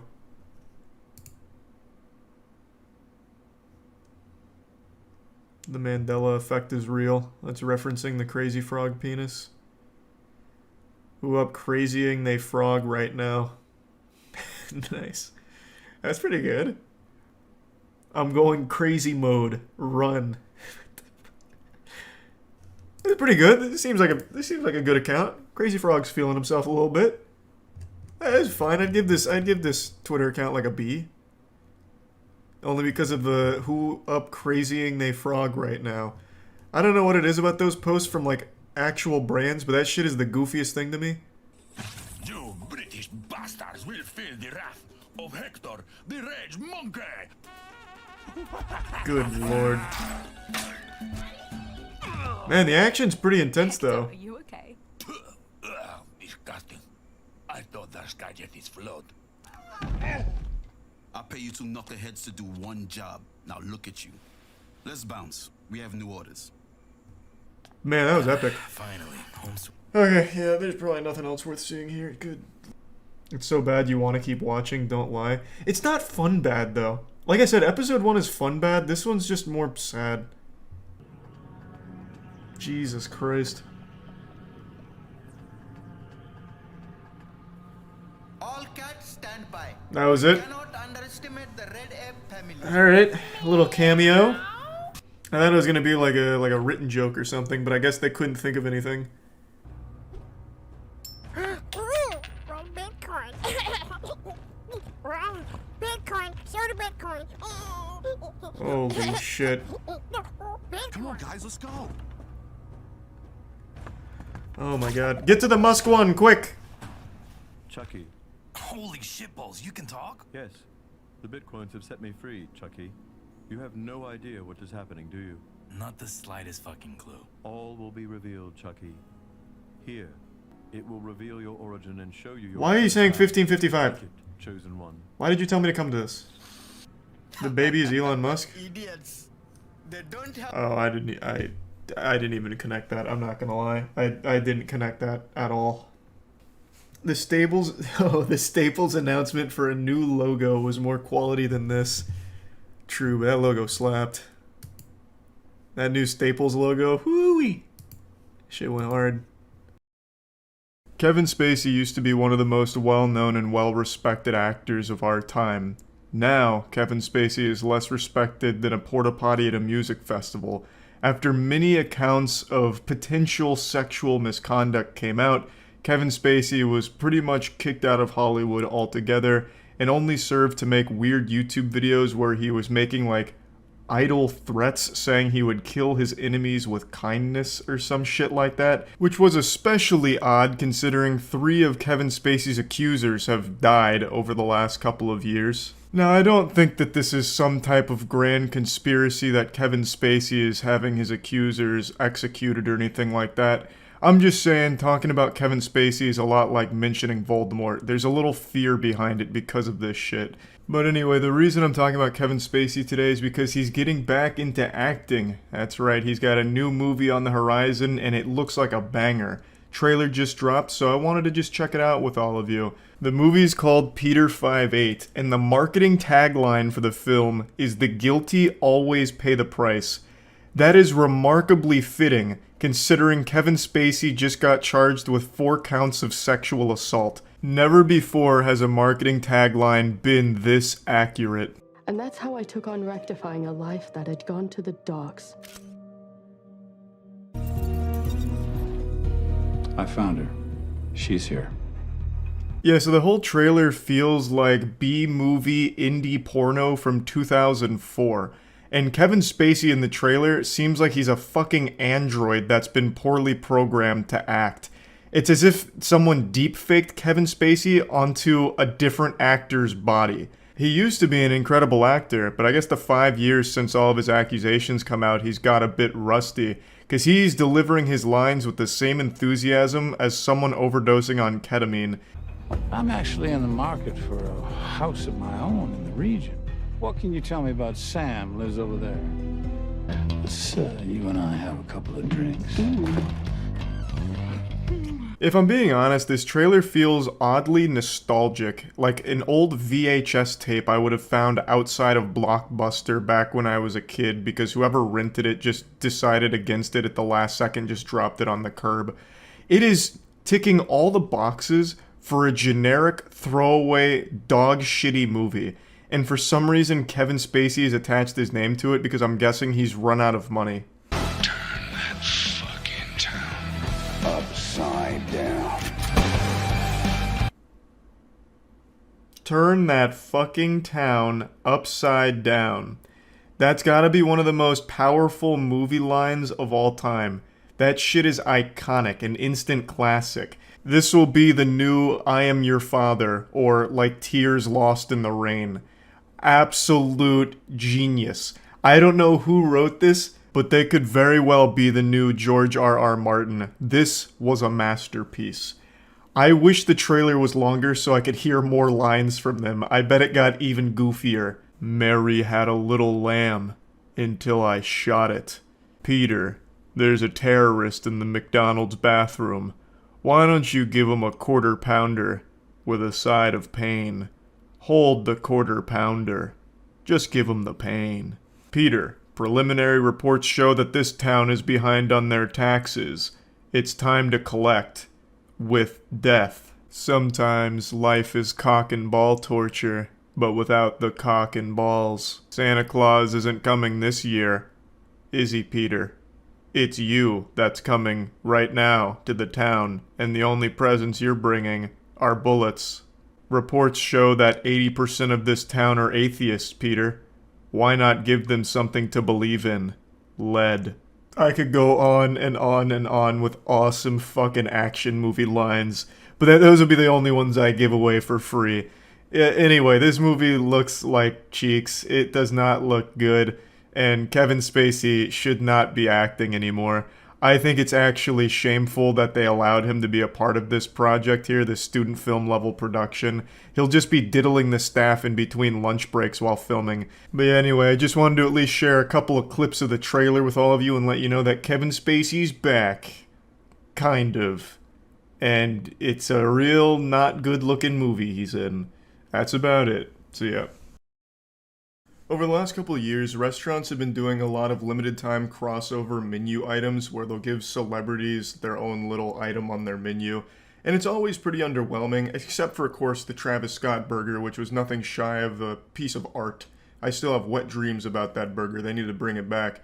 But then you'll have things like the BTS meal, which is just like 4 chicken nuggets and the most generic sauce of all time that they probably grabbed right from Walmart or right from a Lunchable, perhaps. But I've made it my mission to try all of them, just because they pique my interest. So today's no different. IHOP now offers an entire Minions section of their menu, obviously to promote the new Minions movie coming out. And I'll go ahead and go mask off here real quick. I don't like the Minions, as shocking as that is to hear. I never even saw any of the Despicable Me movies, but I saw the Minions standalone movie and I fucking hated it. So I wasn't really going in here with like the most optimism ever. But I do like IHOP, and I had a feeling they wouldn't betray me and just like serve me dog shit on a plate. But I gotta say, I was wrong. We're also joined by a celebrity guest, Young Gravy. He wanted to swing by the warehouse and try out the Minions items. When he heard what we were doing, he couldn't contain his excitement. He's a huge Minions fan and just really was feeling gluttonous to try out the new items. And I want to make it clear right now, this guy's fucking 6'8", okay? I could actually suck his titties while I'm standing up. He's taller than Matt. Alright? So, it's not that I'm short, though I am, it's that this guy is outrageously tall. So just keep that in mind. Yeah, I'm trying to hold these like classy. Well, it's IHOP, you have to. Like classy theater. When? I don't like it, but... I'm so sick of beans in the morning. And we would churn butter. Yeah, it's part of like high school. Like, you know. Wow, I'm sure they kicked you out quickly. Yeah. They did not like it. So we have a special guest for today's trying dog shit menu items. Young Gravy came into the Thunderdome to try the Super Minions menu items from IHOP. So this will be fun. That's the only. He wasn't gonna come until we told him that we had Minions food from IHOP. He has to see the mayor after this too, and he's just gonna like puke on it and shit. We'll go see the mayor after this. It's gonna be all good. Rise of Brew, Rise of Gravy. Sorry, Jane, I brought you. I accidentally wore an Atlanta jersey, and I brought you some Minion little circle snacks. So. Well, this is the orange juice one, so I feel like you can eat that with breakfast. Yeah, orange juice goes with breakfast. Okay. Yeah. And then milkshake is for dessert. Thanks Bespoke Post for sponsoring today's video. Bespoke Post is a monthly membership club that delivers awesome top shelf gear from under the radar brands, and it's free to join. You can skip a month or cancel anytime. Every month members are introduced to new amazing products, whether it's outdoor gear, home and kitchen related, barware, just all kinds of incredible content to be had from a Bespoke Post box. Every box comes with around $70 worth of goods inside, but only costs a fraction of that price. So from the slasher box, I got this bad boy right here, which is fantastic. I'm a huge fan. And then also from the retreat box, I got nice camping equipment, so like a hammock, sleeper, pretty much everything that I think would be required for me to go out into the great outdoors.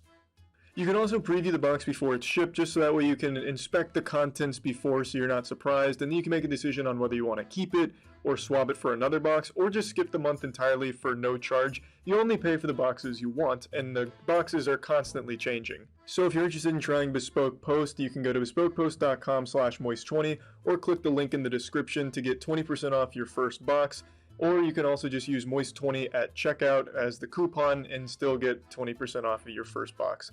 Thanks again to Bespoke Post for sponsoring. It's not banana juice? Yeah, Everything else is banana See how I'm juice. trying to hold these like classy? Well, it's IHOP, you have to. Like a classy eater. Yeah, it's IHOP. It's like Wait, show me classy? the classiest. Oh. Yeah. That's great. Oh, there's nice little like raspberry chunks in there or something. Pretty sure those I are think just it's straight up blueberries. blueberries. Yeah. Whoever looks at a circle, that's a raspberry chunk. Well, you guys don't have the same kind of refined palate that I do. Alright, y'all. All Hey, right. cheers. Cheers. Hey. Cheers to Gru, for real. Welcome back, Gru. Is it orange juice? Yeah. It tastes like old screwdrivers I used to make in college, but It actually looks like sparkling orange juice. Yeah, I'll put some vodka in it. You for want sure. some? Yeah, gladly. My headers today. This is a different kind of video now. You just tell me when. When? It is. Thank you. that's the way it's supposed to be on the menu as well. Like they put that in parentheses, like you're gonna want vodka with this drink. And there's the cinnamon combo. That's these bad I would boys. love the cinnamon. Yeah, we can just tackle a cinnamon real quick. You really got me feeling fancy over here. Yeah, I know. I'm feeling good. Dude, that's all you gotta do is you just put your fingers on the tips and you're classy. All right. Oh, they're still warm. Really? Yeah. How could you tell by you didn't touch it? You didn't touch it. Well, no, there was like steam coming off of it. Wait. Hey. Oh, cheers. Gingerly touch our balls. All right. They're warm. That's right. Those are good. Oh, pretty good. Those are good. That's an 8 at least.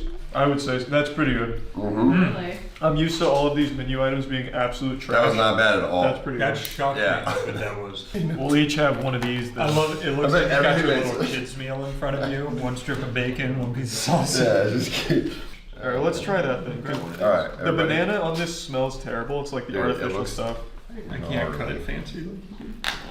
Oh boy. Oh boy. This smells good.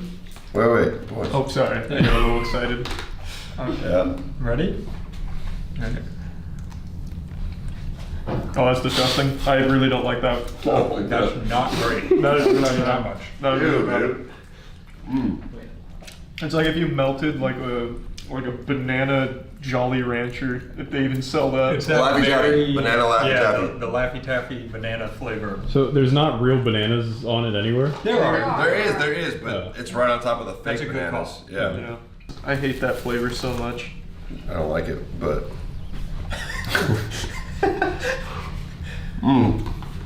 No, it's still not good. Still not good. Young Like a Gravy, side you of it. barely touched your meat. Oh, true. You forgot your minion sausage. You think the sausage, like pigs in a blanket, you're I've been supposed to busy. wrap it up. I'll make a pig in a blanket.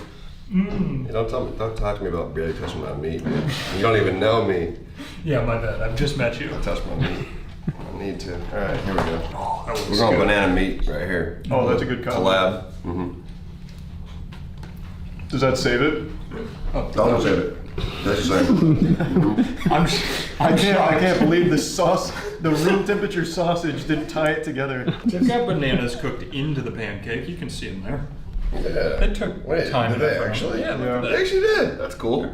They actually used real bananas in the pancake, but they Good for covered it in them. this like actual disgusting, repulsive ooze. Yeah, they had like a cool opportunity and they just turned it into something suspect with this. Yeah. Yeah, so those cinnamonians were hitting really hard, but then we went right into the banana paste pancakes, and it was miserable. It's that really heavy artificial banana flavor that just sucks on everything that it's ever a part of. The fucking flavored condoms tasted better than these pancakes.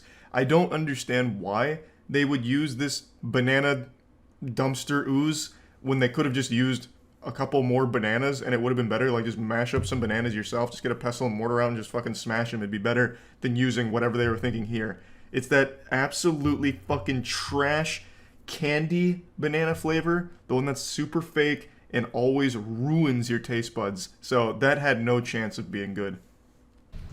All right, what do we got next? So this is like some eggs with cheese, like orange. No, that's not cheese. No, it's American cheese. That's cheese. What else were you gonna say? I thought it was like orange juice. They took the banana cream and put it on the eggs. I really thought it was like some kind of artificial orange. Oh, my bad. Yeah, here. That's orange juice on egg sounds so brutal, dude. I can't believe. I mean, they already where your mind goes, man. To be fair, they had like disgusting banana on their pancakes. Yeah, okay, fair enough. All right, this is eggs with orange juice. Cheers. Ooh, that feels like it's out of a lunch. The eggs with orange juice taste like eggs with cheese, man. Yeah, that's weird. Man, I've been eating English breakfast for like 2 weeks. I'm so sick of beans in the morning. America, you guys have it right. IHOP does it right. Y'all have it right. This is shitting on all. I was going to fancy restaurants for breakfast, and we're still shitting on them right now. You would actually still prefer the Minions menu over I would prefer the Minion. I would prefer IHOP. I would prefer the Minions menu over a British breakfast. I hope you don't have a lot of European friends. Yeah. Well, I have European fans, but they know their shit's mid. They have tomatoes and beans for breakfast. That's true. And that, like, what is it? Spotted dick. Well, that spotted dick and pudding, the black pudding. Black pudding. Yeah, blood drip. Yeah, that shit is gnarly. This one's the. I gotta go. It's the Big Daddy right here. This is the Gru burger. I would not go to IHOP for a burger at all, let alone a Gru burger. Weren't they IHOP? Gru's Eagle Steak Burger. They became IHOP. International. Oh. They claim burger. Oh, what's on a Gru burger? So, I mean, it looks bad, but not horrible. Not the worst. Onions, bacon, jalapenos. That's probably Wagyu beef, knowing IHOP. Yeah, Wagyu. This is a fun video because we could tell the world that Charlie's actually like 3 feet tall. And people might believe us. Yeah, wait, Charlie, go in between us real quick. No, we don't need to do that. All right, guys. Young Gravy's like 9 feet tall, so I'm actually pretty close. Oh, that's 6 feet. This looks rancid. It looks kind of bad, but it looks like kind of, you know. I'll grab If I was Tom Hanks in Castaway, I would for sure. This just doesn't look like it should be able to eat. I love my IHOP burgers medium rare. That's what I was just thinking. I know it's high quality meat, so. Would you see how fast they got it here? That's true. They cooked it in the car. They just turned the heat on and held it up in front of it. Alright, guys. Take a peek. Well, Danny, don't be like afraid. We have an extra portion. Oh, do you want to try it? Yeah, there we go. Oh, here, wait, hold on, wait. Wait, you can join the line. Yeah, get in the Feels line. right. Oh yeah, no, you're super tall. Yeah, here we go. Oh, wait, this is great. Yeah, nice. Oh man, Charlie, you're like 7 feet. I know. Yeah, Can I have an you're tall extra as fuck, Charlie. for that? Alright, let's go. Cheers.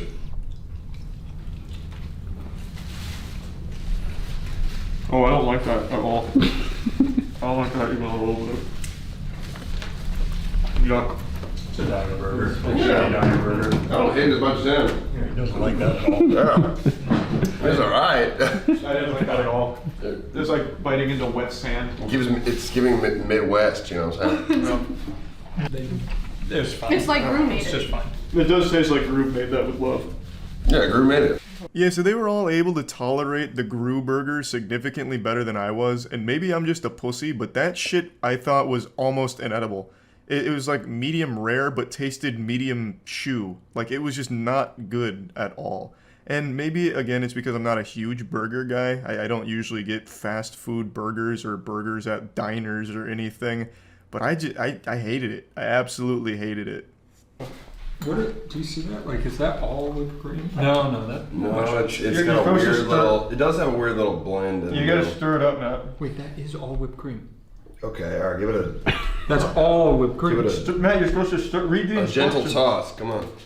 Yeah, you gotta stir. There you go. I think it all melted together with the time that it took to Dude, get that through. banana sauce is so gross. That is disgusting. You gotta stop eating that. I've got eating. I took a bite of bacon and the banana sauce just hit me like a wrecking ball. All right, there we go. It's like churning butter. Hey, we did that too. You don't ever churn butter? We did that with a weed whacker. We did make butter. You churned butter with a weed whacker. It wasn't great. Let me tell you. It's very liquid now. Yeah, There's a lot of Amish people near my hometown, and like we would go on vacation or like little what's the word? High school field trips to the To the Amish? to the Amish people. Oh my god. And we would churn butter. Yeah, it's part of like high school. It was like, you know. Wow, I'm sure they kicked you out quickly. They did not like me. Balance. All right, buddy. All right, here we go. Yep, that just tastes like a normal milkshake.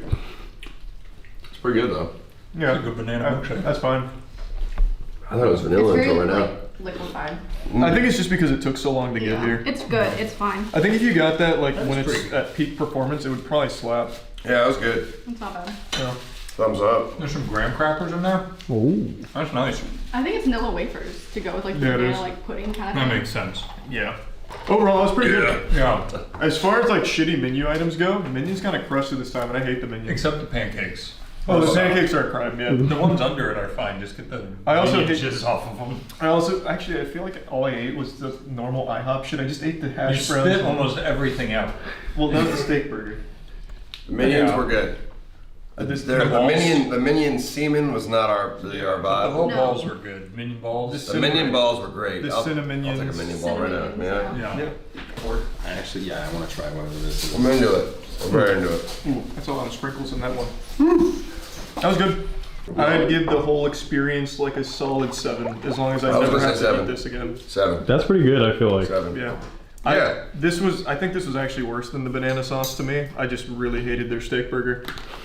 I didn't like it at all. I'm just gonna be that guy. I said the opposite. It was a decent burger. I didn't mind it. See? Differences, but we can See? still be friends. We can still be pals. Oh. I didn't mind the burger, but I'm glad that everyone can agree that banana sauce was disgusting. Yeah, shit was trash. Shit was gnarly. Like I said, wins are kind of worthless here. I just care about making sure some of the other kids aren't having a good time. That's all that matters to me here. I'm just gonna play aggressive here. Big offense. I'm gonna set something up. The one-timer. Gotcha. Oh, I almost pinched that in. Give it the grump. Good grump. Setting up, setting up. They have like 8 people in net, and it won't be enough to stop me. Let's go! That's me again? Me again? Weight room, weight room. I'm bumping and grinding out here. Breakaway, breakaway. Nice, nice. Way to get it upfield for me. Slap shot. Touchdown. Me. And it falls right in the teardropper. Bah. Yes, sir. Yes, sir. I'm coming at you again, kids. Better watch out. Stay on your toes. Bah. Pinch, pinch, pinch. Hey, where's my squad? Where's my midfield? We got an AFK here? Oh, god damn it. Oh, shit. Bad bounce. We're still good, though. You think we're boys, don't you? Come up here. Come up here. God. Oh, wow. You got... Oh, he's got punch, too. Okay, I don't want to stand too close. Yeah. Unlucky. Yeah. No! Oh, close. Okay, I'm just not even gonna risk it. These kids have the emote, too. It's not even worth it. Oh, I punched 3 people out in this one. Let's see if I can get more. I'm gonna be so aggressive here. I'm going for skeleton. That guy tried to punch me. Come here. Shit, shit, shit. I got mummy instead. Oh, he died too. Huge, huge. Oh! Too slow. Shit! Got him! Let's go! This is such a good map for this. Gotcha! Let's go! Oh, he survived, he survived. No! They're fighting back! God. I dare you. Gotcha! You shouldn't have done it! You shouldn't have done it! You fucking fool! This is mine! I have to go over there.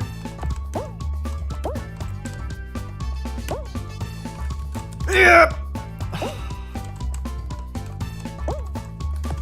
Gotcha! Oh god, this guy's got punch. Do it, do it! Whoa! Come on! Fight me! Oh, I'm fucked. Oh, clutch.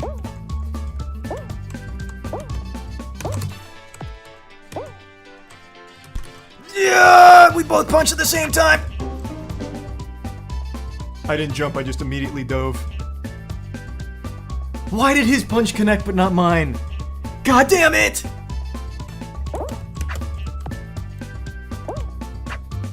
Can I hit off the bridge? Yes, I can! I hope he doesn't qualify. Blue dinosaur.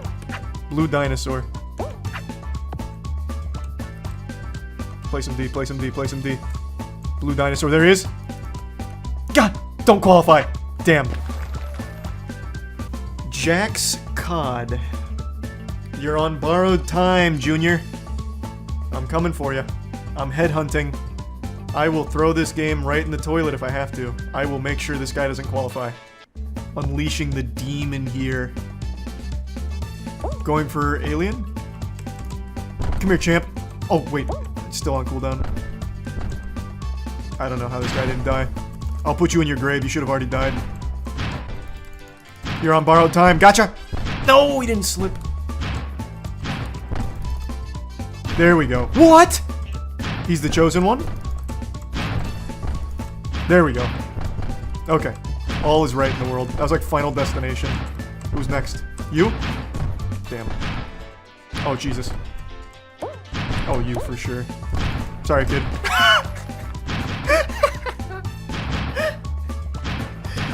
This is such a great finale. I always throw on this because I'm so preoccupied punching, but it doesn't matter. I ruined so many of their attempts, and I'll do it again. Gotcha. I saw you try and punch him. I'll administer justice on his behalf. Nice. Gotcha. Yes. Gotcha. What?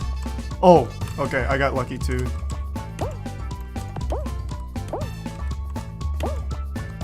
Oh, it's one-on-one. I didn't even notice. Gotcha. No, you just got so lucky. No way. Does he recover? You have to go this way. You have to go this way. Gotcha. Ah! What a clash at the end right there. We both punched each other. That was like Kratos versus Zeus. That's how we do it, baby. That's how we do it. I closed out three of their games on that one. Yes, sir. And he is fuming. He is mad. He just ripped his homework in half. Oh my god. Oh my god. Oh my god, that punch was clutch. Who hit me? Wait, how? So how do you use the punch like that? Every time I try and punch on the move, it doesn't land. That was a clutch punch. How do you do it? How do you do a moving punch? Oh, we keep getting the same games tonight. Fine by me. I always fuck people up here. I don't care if I win, I just need to make sure I take out a lot of them. That guy instantly killed himself. He panicked. Punches on cooldown. Gotcha. There's one down. There's one body bag. Come up here. Come up here. Why would you do that? Why would you do that? You insult me. Oh, double kill? So nasty. So nasty. Pink Alien's playing such an honest game too right now. No punching, nothing. Just survival. And that's why it's gonna feel so sweet. Oh, damn. Oh, come on. What? Whatever. Unlucky. Couldn't actually just beat the shit out of him. I just wanted to spank his ass around a bit, but he killed himself. He said, I don't want to mess with that guy. Alright, we're gonna try the speed strat. Let's see if I can get it. That guy just did it. I just did it! Okay, wait, we actually have a lobby of pros in here. Never mind, he blew it. Oh, shit! So did I. I didn't catch the bounce. Uh-oh.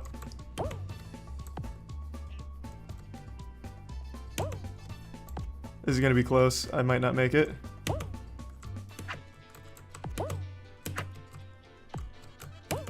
Oh, shit! Ah, fuck! Alright, we're good. Oh, he's so slippery.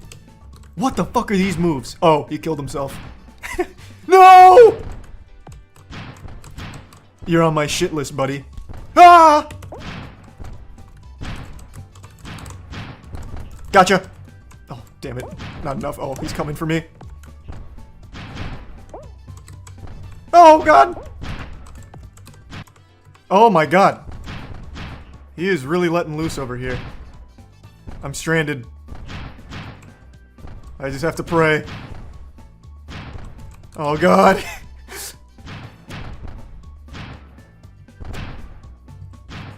Am I safe? Oh, fuck.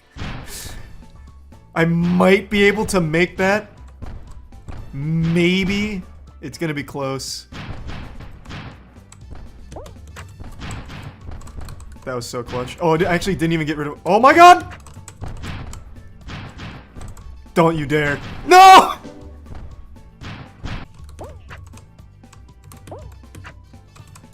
Uh-oh, uh-oh.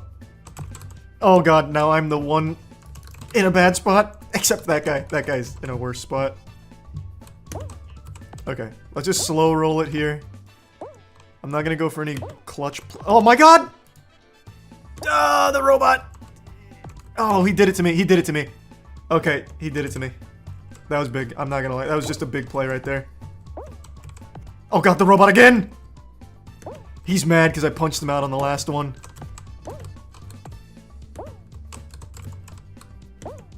Fuck, fuck, fuck. I'm in a terrible spot. I'm in a terrible spot. I have to go to the bottom. Oh, shit. Here! Oh, oh. Tell me I won! Who was the last one to fall? Was it me? Was it me? All of us were... No!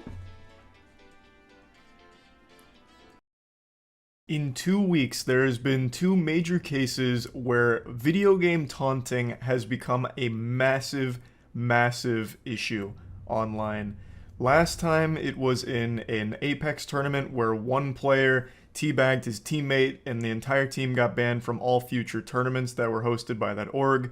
And before that, it was a player on Twitter making a giant thread about how teabagging in Valorant is traumatizing and is the same thing as real-world sexual assault. Even just mentioning that Twitter thread is painful, like gargling glass. Comparing video game teabagging to sexual assault just reflexively makes the human body want to vomit. It's so fucking gross.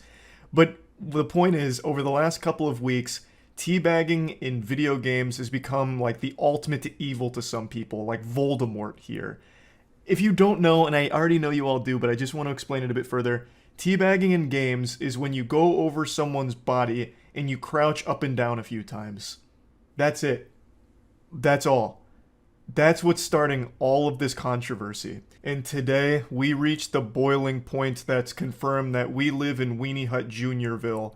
2 players were banned for talking about that Twitter thread about teabagging and sexual assault.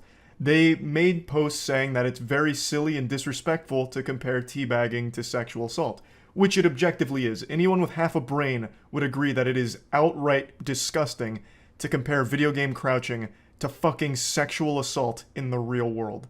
It is asinine, and it's just downright wrong. And today, 2 pro players were officially banned by Riot Games for their statements on that subject. They made posts saying that it's wrong to compare crouching up and down in a video game to sexual assault, calling it silly, calling it stupid, and they received competitive bans from Riot Games. And not only that, they got doxxed by Riot publicly. Their full names in the headline of their bans. And their names, they didn't have public. They didn't want their full names out there. Instead of just giving their gamer tags or their their handles online, they gave their full fucking names. Just a huge, stinky, embarrassing blunder from Riot here. I think it's been, what, like 2 weeks? I made a video called Horrible Tweet I Can't Stop Thinking About, and it was all about that huge Twitter debate, wrong word for it, that huge Twitter clownery where someone made a giant thread all about how teabagging in video games is sexual assault. I'm sure you all remember that, right? A Twitter user made a giant case for why teabagging in Valorant is the same thing as real-world sexual assault, and it's traumatizing, this and that. Very silly stuff, very goofy. That was top-tier Chef Kiss's goofiness. And today, as of 7 hours ago, it turns out the account that posted that initially was affiliated with a professional Valorant team, as I understand it, and 2 people that also clowned at it on Twitter, who were professional Valorant pros, got banned for it. So I'm doing more than Riot did. They straight up doxed them. So the 2 pros that obviously joked about that horrible take on teabagging being sexual assault, they got competitively banned, and then Riot doxed them. They said, like, in order to protect the identity of the person who started the tweet, we've kept their identity to person A. And then in the next sentence says, but these 2 pros, and gives their full name, both of their names, not like their gamer tags or anything, just their full names, and said, but these 2 are now banned for vulgar language against this user. We will not accept it. One of the people made a post talking about how this dox has actually affected them in the real world. So apparently, like, a classmate of theirs saw this announcement and then asked if that was them that they were talking about. So it's already like their identity being leaked like this has already had negative implications for them in the real world. It's unbelievable. All over teabagging equals sexual assault nonsense. What tournament are they banned from? They are banned from the entire Valorant Pro League. Like, they cannot be affiliated with anything Riot sanctioned. Got banned for talking shit. They weren't even like talking shit against the person who made the post. They were just pointing out how outrageous it was to claim that teabagging is the same thing as sexual assault. Like, they weren't even like attacking the actual poster. Scribble faster. I'm trying to. By the end of this, I'm going to end up with like a repeated stress injury to my wrist from having to censor their names so many times here. Because Riot couldn't be bothered. It looks like a goddamn CIA classified document with a bunch of, like, redacted all over it. Yeah, so this is the start of their statement here. So that, again, that Twitter thread was started by a member of Galorants, apparently. I'm not super familiar with Galorants. From a glance, I looked them up. It seems like it's like a Discord community that's all about, like, welcoming all kinds of people in there. I suppose. I don't really know. I don't think the Galorants had anything to do with this ban. I don't think they mass reported these 2 players or anything. So I don't know for sure, but I don't think they did. This seems like it was Riot just putting their own dick in their ass. So I think their Galorants is probably hands clean of this. But yeah, so the 2 players made posts on Twitter regarding that Twitter thread. And Riot is saying that it was targeted harassment and vulgar language against members of that community, which is a violation of their rules. So they've been banned from Riot-sanctioned events for... Oh, well, one player's been banned from Riot-sanctioned events for 3 months, and then the other one I think is 9. Yeah, 9. This was one of them. I believe Don got 3 months, yep. I don't think I need to say much more. I shitposted on Twitter, and apparently it's vulgar language. Thousands of other people, including pro players and streamers, have done it, but nothing for them. Below is all the evidence that Riot sent me. Feel free to look at them and find the vulgar speech that I used. Oh, and then in regards to the doxing, thanks for leaking my full name. People from school are texting me about it. So this is one of them. Pretty standard dunk. Nothing alarming there. Nothing that's gonna have you go like, oh, too far. And then again, this one's just, it's not that deep. I don't know why Kurapika's here, but that's kind of epic. This one's just a meme. Like, it's not even vulgar language, so it doesn't even fit. And this one, I guess, could be construed as like a threat. I suppose. I don't really know. So even if you really want to play hardball, like you can't say naughty things to other members of the Valorant esports community. Like, they really didn't. They didn't even say anything vulgar. It was just like general tweets, like, "Hey, this is stupid. This is dumb." I want to quickly just come in here like a jump scare and let you all know that I actually talked to both Dawn and Razora, the two people who were banned here, to get a deeper insight on things. I asked them if they like actually did target or harass the girl who initially posted the thread, like if they went in her Discord and started insulting her or shit-talking her in her Discord or anything like that. And Dawn confirmed everything that they were punished for was the Twitter posts. Dawn had never gone into the Discord or even mentioned the girl or anything like that, never attacked her, harassed her, anything like that. And Razora also said something similar. However, Razora did make like videos about it as well as talking in the Discord about it, getting into like arguments in the Discord. So Razora was a little more direct with the community, whereas Dawn only made Twitter posts. So there, in both cases here, I don't think there's any argument for any like actual harassment or targeted attacks. It seems like both of them were just attacking the point that she was making with teabagging is sexual assault, which is a terrible point to make and deserves to be insulted and criticized, because that kind of thinking is not okay, and it is a complete slap in the face to actual sexual assault victims. So I don't think there's any case to be made that Razora and Dawn were like maliciously attacking or ruthlessly harassing the original poster of that Twitter thread. Why is there like no one talking about this? That's what I was surprised about. I thought this would be big news. Like, there's an actual war on teabagging going on right now in gaming. It's fucking wild. And I'll address this right now, since people keep bringing it up. Yes, I really ate my own words here. I'll come here and publicly eat shit and say I was wrong. There was a case of someone getting teabagged in a real-life sport this week. Paddy the Batty Pimblett teabagged his opponent after choking him out in the octagon. So, yes, teabagging does happen in real sports too. And you know what happened to Paddy the Batty? The guy that got teabagged was laughing, Paddy was laughing, the commentators were laughing, and the whole world found it to be entertaining. It's just fucking video games where virtual teabagging is apparently the devil. You said this week you knew he was going to shoot for a single leg. Looked like you'd done your homework.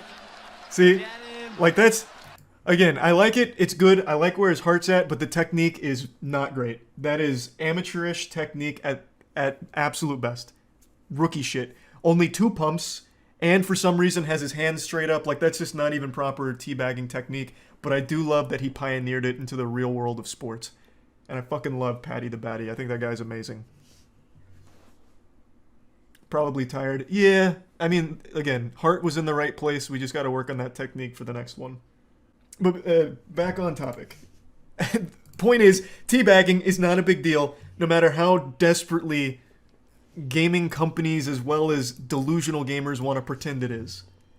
It is certainly not grounds for a fucking ban. And these two didn't even teabag or anything. They're just talking about how stupid it is to compare it to sexual assault. Splitgate's crowd cheers when you teabag. Oh my god. To the member of the Gallerants that made that thread, I pray they never find Splitgate, because they would absolutely melt down. They would think that is an actual hell on earth situation. There's an entire game mode in Splitgate where you teabag your opponent to confirm. They would never be the same. But I think this next section is really great to highlight where Riot's head's at, because this is where they protect the identity of the initial poster and then immediately dox the other two.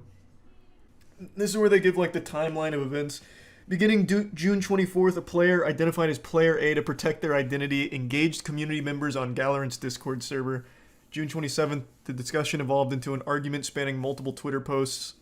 I'll throw the guess out here. I know Riot got investigated for, gender discrimination stuff at the office. Like, they had a huge workplace culture problem at Riot where, we even talked about it on the podcast, there were stories where, like, one of the higher-ups at Riot used to go cubicle to cubicle and fart in the employees' faces. Like, they treated it like it was a crazy fucking frat house. And I believe it was like $100 million lawsuit or something. I mean, I'm on the internet right now. I can double check. I don't know what the verdict was on it, but it became kind of a big deal. And I think what's happening now... Oh, the verdict's in. They've agreed to pay the $100 million in settlement. Okay. Makes even more sense then. So I think what's happened here is they're trying super, super, super hard to overcorrect for things. So they're going really fucking hard in the paint here. Like any minor issue on Twitter or anywhere, any of their leagues, they're trying to like make a grand statement like, we are not sexist, we are safe. And it's backfiring because it's the exact opposite. That's a good theory. Yeah, I mean it's just a game theory at the end of the day. But I think the timing makes sense since they agreed 2 days ago to pay this out, and neither Don nor Razora even knew that this ban was coming. Seems like they may have just like jumped the gun and tried really hard to look good quickly. To be fair, is either get cooked by the person who started the thread for doing nothing, or do something and get cooked by the community. They chose the wrong side. I don't think so. The person who started the thread hasn't said shit since. At the end of the day, it was her opinion, which she's welcome to have. I think it's a terrible take, as did most people. But she publicly posted it on Twitter for everyone to opine on. And I don't think she made a big stink about it. So Riot not doing anything wouldn't have been a problem. Plus, Riot didn't hit everyone that dunked on it. Don mentioned 2 other pro players in the scene that didn't have any repercussions. Just Don and Razora. I actually got to talk to both the players on stream who gave me a deeper perspective on exactly what happened. So Dawn is the player that received a 3-month ban for this, and she talked about how her posts were what triggered Riot Games into taking action. But after Riot Games looked at the posts, they contacted Dawn saying that there were no problems, she was in the clear, and then today, out of nowhere, they just decided to ban her. She had no warning, had no idea it was coming, and was even told that it wasn't coming, and that she was cleared. It wasn't a big deal. So I don't know what exactly happened there. And then the other player is named Razora, and she received a ban from Riot for 9 months. For similar reasons to Dawn, however, Razora also made YouTube videos, like talking about how dumb it is, the whole statement on teabagging being sexual assault. So Razora made more content around the statements than Dawn did, and as such received a longer ban. So Razora went a little harder on the statement than Dawn, and Riot punished her harder. It's such a fucked up scenario that shouldn't have happened under any circumstance. Neither Dawn nor Razora knew this ban was coming. They received no warning from Riot Games. They found out when the rest of the world found out, and were shocked to see that their full names had now just been put out there by this company. So this whole thing was just a complete fuck up from Riot. There shouldn't have been bans in the first place. The players should be allowed to express their opinions on Twitter, regardless of what it's about. They shouldn't be like hall monitoring their pro scene to make sure that everything is squeaky clean and fine and everyone's playing nice. And for some reason, it was only Dawn and Razora that got banned for this, even though there were other pro players that were dunking on it as well. So it's very weird that they targeted just 2 people here out of the entire crowd of people that were talking about it. So I don't understand exactly what's going on, but one thing's for sure, Riot definitely missed the mark here. Also, both Dawn and Razora said that with Riot doxing them like that, they've received many messages from classmates who saw the headlines and are now reaching out about it, and it's just been a real nuisance for them. So Riot's definitely just made a fool out of themselves here. This was entirely avoidable. It should have never even been a discussion on whether or not Dawn and Razora should be banned. The answer should have been a resounding no. Shouldn't have even been a question. But even after they decided to ban them, I don't know how the decision came about to put their full names out there publicly. That's such a violation of like trust and privacy. That makes no sense to me. It's not like this is like a legal lawsuit or something like that, or like a actual litigation in court. They didn't have to fully name the defendants here. They are victims of Riot Games now. Riot Games just doxed them, which is fucked up. So this was just a really bad look for Riot, like completely. Hopefully they'll go back and overturn this outrageous decision, but I have a feeling they won't. Anyway, I just wanted to talk about this, and that's about it. So yeah. This is going to be the last video I make on this topic. I just feel obligated to give a little update, a slight follow-up to yesterday's video, since a lot has happened over the last 24 hours and a couple things have changed. Yesterday I posted a video talking about the most disgusting trend on YouTube right now, and over the last 24 hours, it's gotten worse. Just like a porta potty at an EDM music festival, it just keeps getting shittier. I'll quickly go ahead and slap you with the cliff notes on the trend that I'm talking about. A beloved YouTuber named Technoblade recently passed away, and some degenerate low-life douchebags have been trying to use that as a way of profiting, whether it's subscribers or actual money. So that's basically the meat of the situation here, and over the last 24 hours, it's gotten real wacky here. This has taken some really unpredictable twists here that not even M. Night Shyamalan could have written. One of these accounts that posted like 10 Technoblade videos faked a charity donation. I'll get into that in a minute, but it has been getting really fucking awful. But I want to start with the only piece of good news. Yesterday, I mentioned a channel called It's Owen, which was the channel that actually got banned for clickbaiting Technoblade's passing by making videos like Mr. Beast's final message to Technoblade and shit like that. His account got banished to the Shadow Realm for it, but he was trying to argue with them on Twitter to get it reinstated, and YouTube came out today and wiped their ass with his face, letting him know that he will not be getting his account back and he will not be able to make any further accounts, which I think is huge because, as I mentioned, he had multiple other accounts that he was clickbaiting on and then turning around and selling on Twitter. So it seems like he's also lost access to all the other accounts too. God, that feels good to read. This is a rare YouTube W here. Just served him up a plate of spaghetti and meatballs. Hold the balls. He's off the platform for good, it seems, and in response to this cowardly weenie privated his Twitter account. The once proud Owen, who wasn't afraid to let the world and all the plebeians know that he doesn't give a fuck, and that he's proud to be called the king of clickbait, is all of a sudden hiding and retreating into the shadows like a spooked little goblin going back to his cave. I'm sure this won't be the end of Owen on the platform. I'm certain he'll pop up somewhere again with more clickbait, but this is still a great thing to see YouTube stick to their guns on what is the right decision, since his content actually was a violation of their policy. Now, unfortunately, that's the only sliver of good news in this awful situation, so I wanted to start with the dessert, so that way the vegetables will be more tolerable, and let's get into that now. The Dream SMP official channel. This is a channel I talked about yesterday. It's run by a guy named Runalong, who is not a Dream SMP member. This account is not official, despite the name saying it is, so it's already misleading and tricking people into thinking that this is actually made in collaboration with Dream SMP, when it's not. It's run by one guy. It is fully monetized, and as of yesterday, they had posted 25 videos all on the passing of Technoblade, all fully monetized. Now, they've posted up to 27. And since I'm making this video at 5:30 p.m., I imagine by the time this video goes up, he'll probably have posted 1 or 2 more on Technoblade in that time. But right now, they have posted 27 videos all on Technoblade and his passing. In yesterday's video, I pulled up the Discord screenshots that someone had a conversation with Runalong and asked him about the money. He said that he's giving half of the money from the AdSense to charity.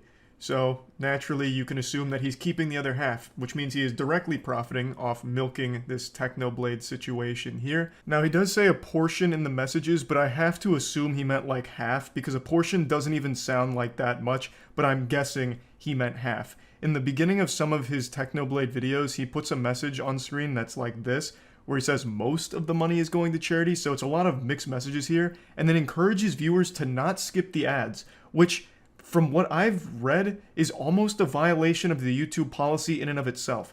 That's such a fucking weird thing to ask too. Don't skip the ads because then you're taking money away from charity. Why are you trying to guilt viewers like that? If the point of the content is to celebrate Technoblade's life, why the fuck are you going to try and make people feel bad if they're running ad block or skipping ads? That's already extremely douchey. And it should raise a lot of red flags to viewers as well, behind the actual motive of these videos. What's the intent? If it's supposed to be positive and celebrating Technoblade, Why is there immediately an emphasis on money? The purpose of the videos isn't fundraising, because if it was, he would have put the fundraiser on the video, which he didn't, which is also mentioned in the screenshots. If it was all about raising money, there would be a fundraiser on the side of the video, just like every other video that tries to raise money for a good cause. But that's clearly not here, which means that can't be the reason for the videos.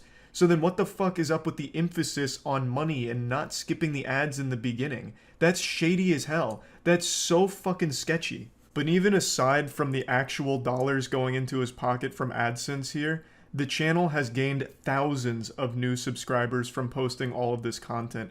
27 videos, and most of them are just extremely short, where it'll be like a minute and a half, where Run Along took a screenshot of one person's community post and put text-to-speech over it. And then he'll publish the video, put ads on it, and then call it a day. And then he'll do that multiple times a day. He's posted 27 videos like that in 5 days. He treats Technoblade's death as if it's a coin block in Super Mario Brothers for him, where he'll just jump up and hit it, but instead of getting a coin, he gets views out of it. It's so fucking gross. And like I said, it's not even just about the money. If none of his videos were monetized, the fact that he still made 27 of them shows very clear intent to gain as much from this situation as possible, so that way he can personally capitalize off it. There is no excuse for 27 videos on a tragedy like this.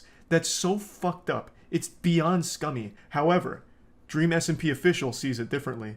Yesterday, Run Along, the owner of the account, posted a response to my video, as well as other people that called him out, and it is so laughably awful that it only existed for 21 minutes on the channel before Run Along realized how bad it was. But luckily there's a few re-uploads, so I'll go ahead and show you it. Has recently come to my attention by people harassing me that there seems to be a problem. The Technoblade videos I've posted gathered a lot of hate, and YouTubers made videos on me for them. First, these YouTubers are getting millions of views commenting on the situation and making thousands of dollars by reacting to everything. This is super hypocritical while trying to expose me for not donating the money to charity. Wrong. Just immediately wrong. Coming in here like Phoenix Wright with the objection here. I'm pretty sure he didn't even bother watching the videos. He probably just like read a couple comments and thought he understood the gist. I even made a point to say it's not about him donating the money to charity. The irrefutable fact is you have made 27 videos on the passing of Technoblade, whether that's getting streamer reactions to the news, or just looking at tweets about it, or just going to different moments of the past to put a Technoblade video out. That's an excessive amount of content, all focused on a tragedy. And yeah, the fact that they're fully monetized is a bit scummier, and the fact that you openly admit that only half of the AdSense is going to charity, while I imagine you're keeping the other half, is like Mr. Krabs level of greed. You know, it's not like these videos cost you anything to make. You took a screenshot and used free text-to-speech. These were free videos. So it's not like you had any overhead that you're needing to cover or anything. So yeah, that does make it even scummier. But it was never the crux of what I was talking about. You are profiting more than money with subscribers.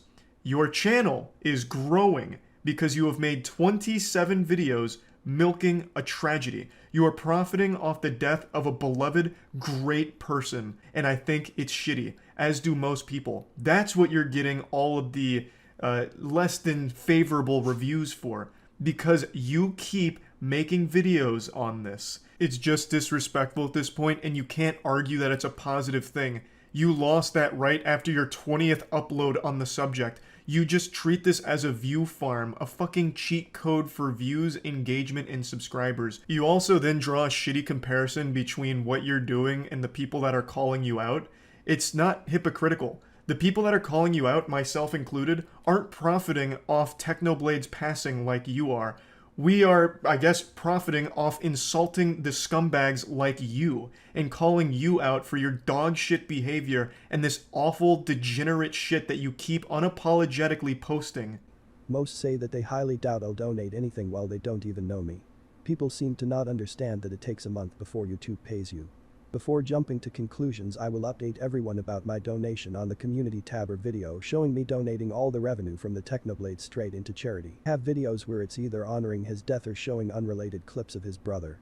All these YouTubers just hop on the hype train to profit for themselves. Again, using charity as a shield here. It's not about the money, though you are singing a different tune publicly than you were privately. Apparently, you're claiming to donate all the money to charity now, so I guess that's a little bit better. But that was never the fucking point of the people calling you out, or at least it wasn't for me. It is you milking the situation and gaining so much on your channel for it. Subscribers are far more valuable than views, and you've gained a ton of them. So even if you donate all your AdSense revenue to charity, which is cool, I suppose, you have still profited so much off milking the situation with all the subscribers and popularity you've gained from this. And you can't take that back. Regardless of how much you donate to charity and this and that, you will forever be known as the insufferable asshole who took advantage of the passing of a fucking great person. That's your legacy now, whether you like it or not. And no matter what you say is not going to change my mind nor the minds of many others, because it is blatantly obvious with so many uploads on this subject what your intentions were. But now, since we're talking about charity here, let's talk about another commentator who tried to use charity as a shield. It's the channel I mentioned yesterday. I'm going to keep them anonymous because, again, I'm not trying to lead a brigade against any of these channels, Dream SMP included, but I do want to bring up what they did. This commentary channel posted 9 or 10 videos on Technoblade's passing. When he was called out for it, he then made a big hoopla about how all of it's actually going to charity and this was actually a noble thing he was doing. And then last night, he posted a video titled, "I donated $3,000 to charity," the Technoblade tribute, and I even mentioned it in last night's video, but it turns out that was entirely fake. They faked the donation. As if this situation couldn't get any more shameless, an actual fake charity donation video.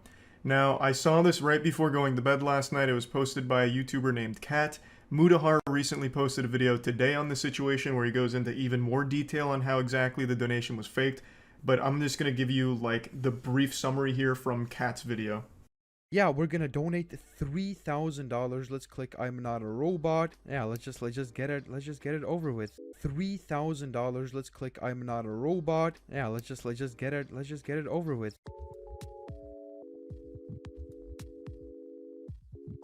Okay, so basically what he did was type in 3,000 and then it shows donate $3,000 with a comma, and then he actually cuts the video before he donates.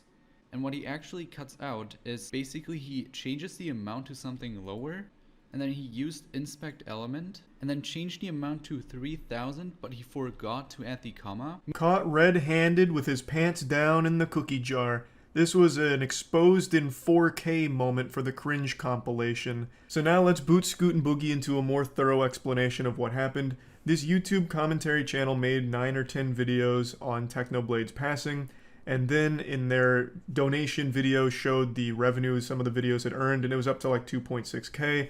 Then said he was adding $300 of his own money to the pot to bring it up to a nice even 3,000, and then donated it in video. But this YouTuber Cat noticed that there was something wrong and figured out that what actually happened here is the commentary YouTuber faked it by using inspect element. So he initially typed in 3,000 to get a legitimate 3,000 donation on screen. He then cut the video, changed it to a lower amount, and then inspect elemented it to bring it back to 3,000, but forgot the comma. So a big whoopsie-daisy there, and it turns out he was absolutely right. That's exactly what the commentary channel did. In a follow-up video, the YouTuber posted the truth about my donation, where he openly admitted that he faked it. He said he was under so much pressure from the community to donate the money that he wanted to do it right away but didn't have $3,000, so he donated $300 of his own money and faked the rest and was planning on donating it once the money came in from YouTube. Of course, I don't know who the fuck would ever believe him. You'd have to be like actually clinically insane to trust this man, to take his word on anything. Faking a charity donation is about as low as it gets, but that was his explanation. He deleted the video where he openly admits to it. He now has another video where he just talks about how he's the most hated Minecraft YouTuber now, which makes sense because faking a donation to charity after you've been milking a tragedy is just the ultimate insult and beyond despicable. I actually can't understand how anyone could possibly support this person going forward, but to my surprise, there still are. In his video where he talks about being the most hated Minecraft YouTuber, there's so many comments that are like, it takes so much courage to admit when you're wrong. I'm so thankful that you admitted that you faked it, and I forgive you. Can't wait for your next upload. But why?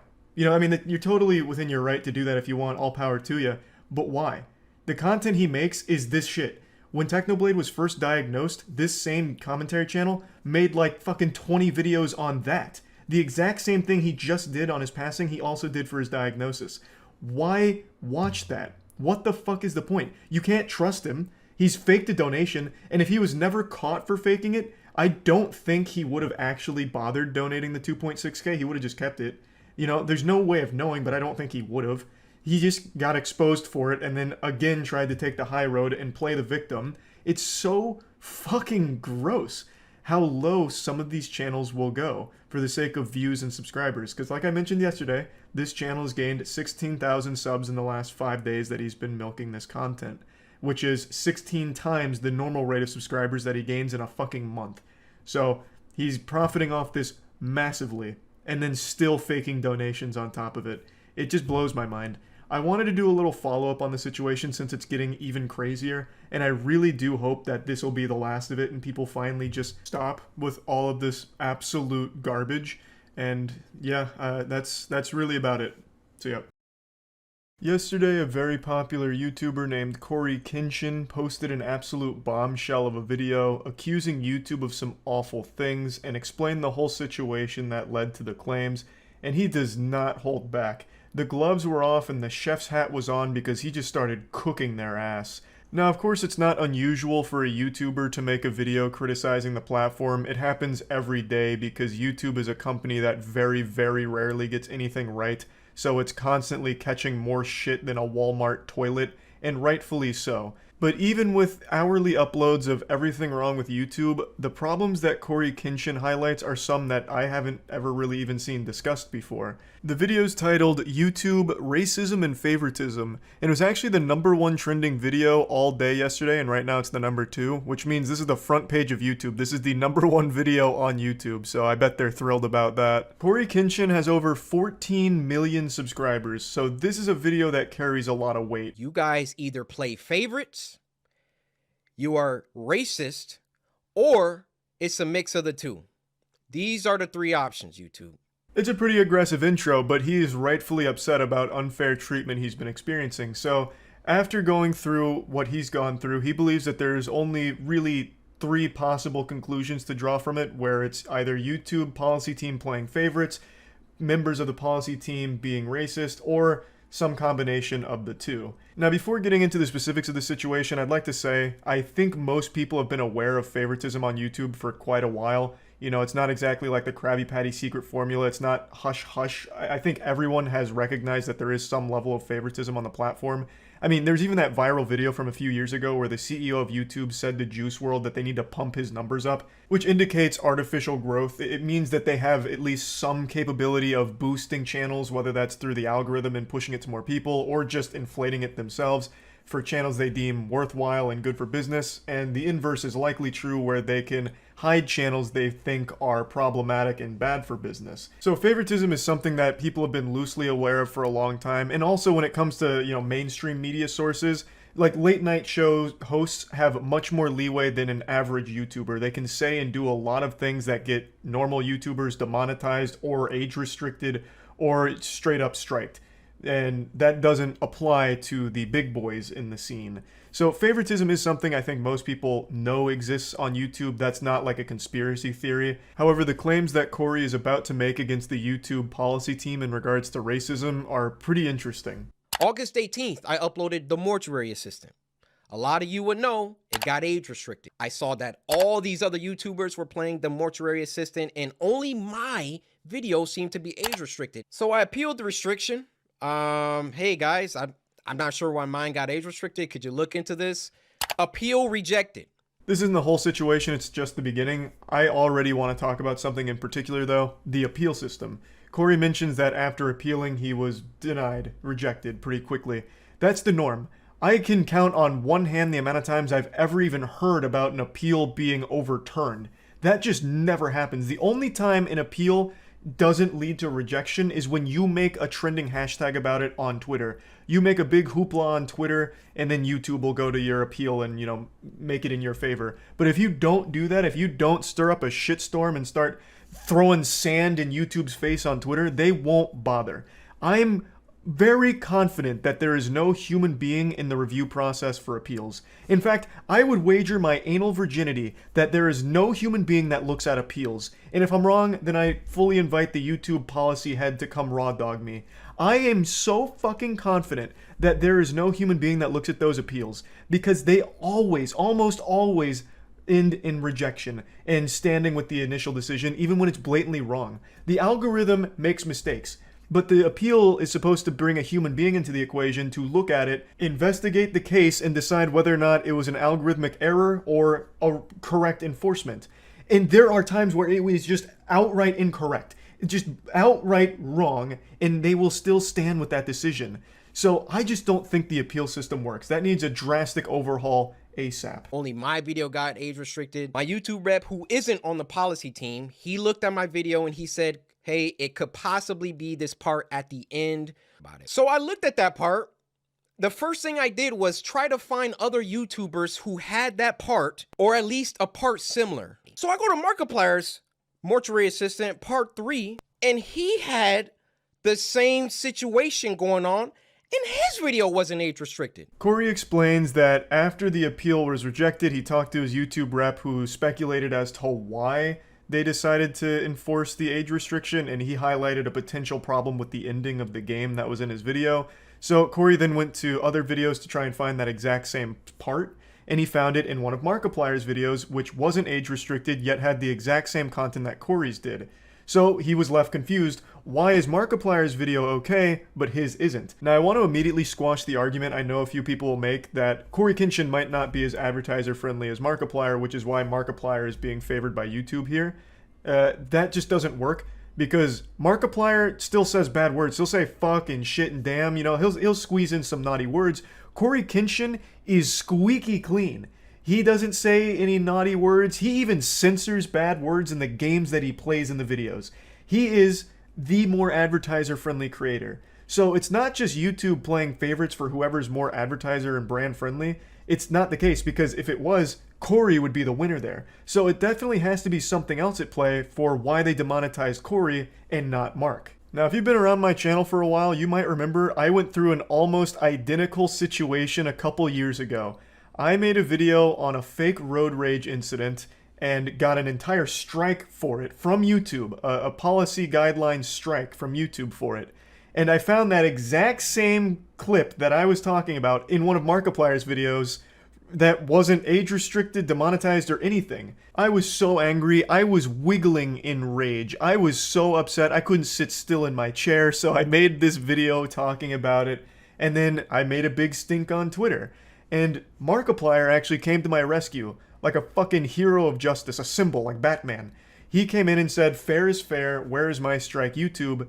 And YouTube responded, not by getting rid of my strike, but by striking Markiplier's video as well. So now both of us ended up with a strike, and Markiplier made a video talking about that, and eventually YouTube decided to rescind both strikes, saying that it was an overreaction to things and it was a mistake on their part. But obviously you can see the problem here. They're not enforcing their rules equally across the platform, and they're just not enforcing them properly at all. There was no reason that video should have ever resulted in a strike by any stretch of imagination. I can understand the algorithm having a bit of a oopsie, a little boo-boo there, and mistaking a fake comical road rage for a real incident, but the appeal process is supposed to come in there where a human being looks at it and within 3 seconds should be like, oh, this is clearly a joke.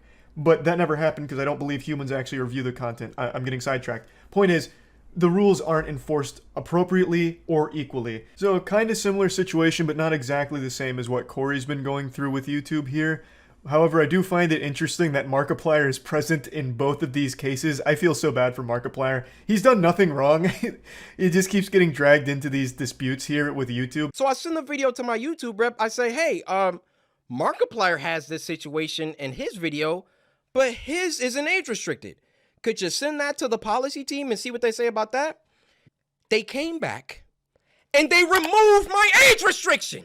They took it off. After they already rejected my appeal.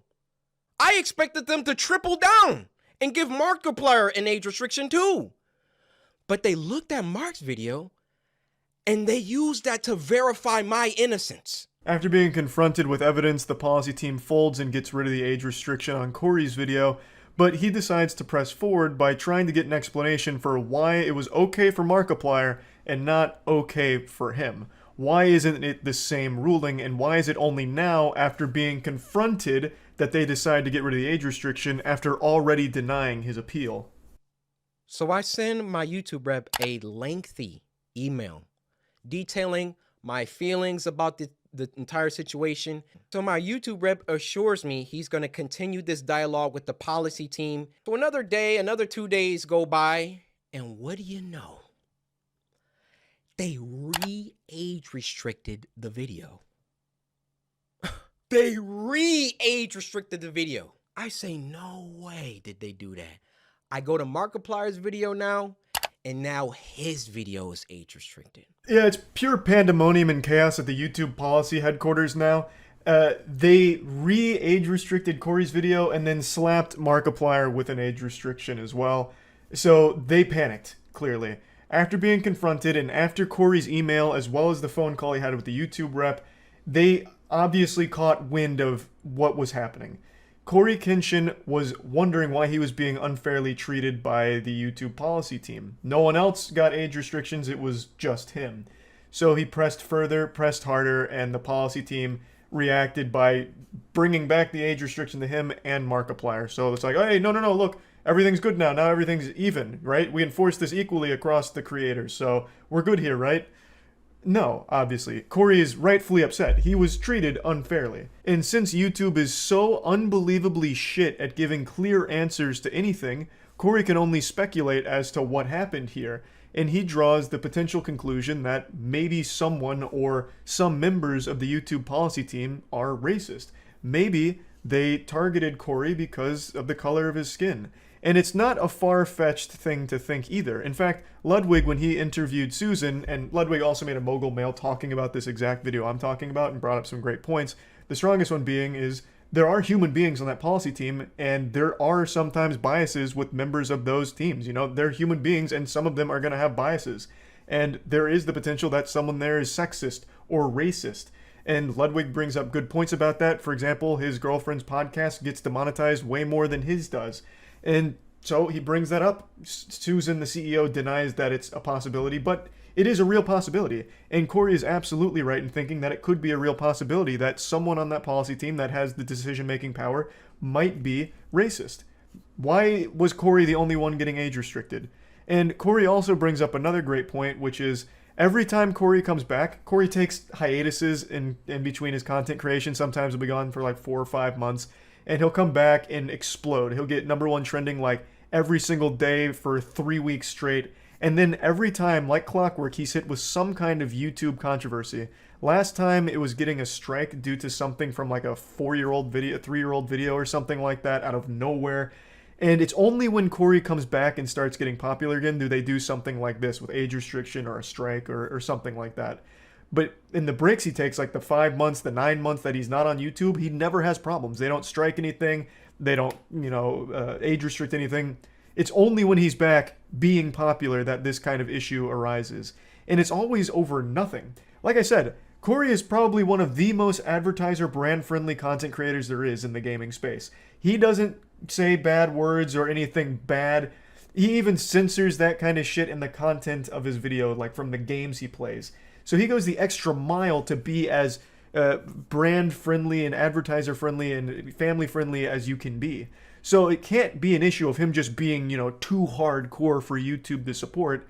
That's just not the case. It has to be something else. Something maybe going wrong with the algorithm or potentially actual racism at the YouTube policy team. It's not impossible. Of course, there's no concrete evidence that there's any racists on the policy team, but since YouTube can't communicate these decisions, all you can do is guess as to the reason why things happen.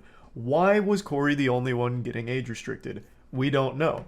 His YouTube representative doesn't fully know. The only ones that do are the policy team, and they don't communicate. So all you can do is take your best guess. So yeah, I just wanted to talk about this situation, and that's about it. So yeah.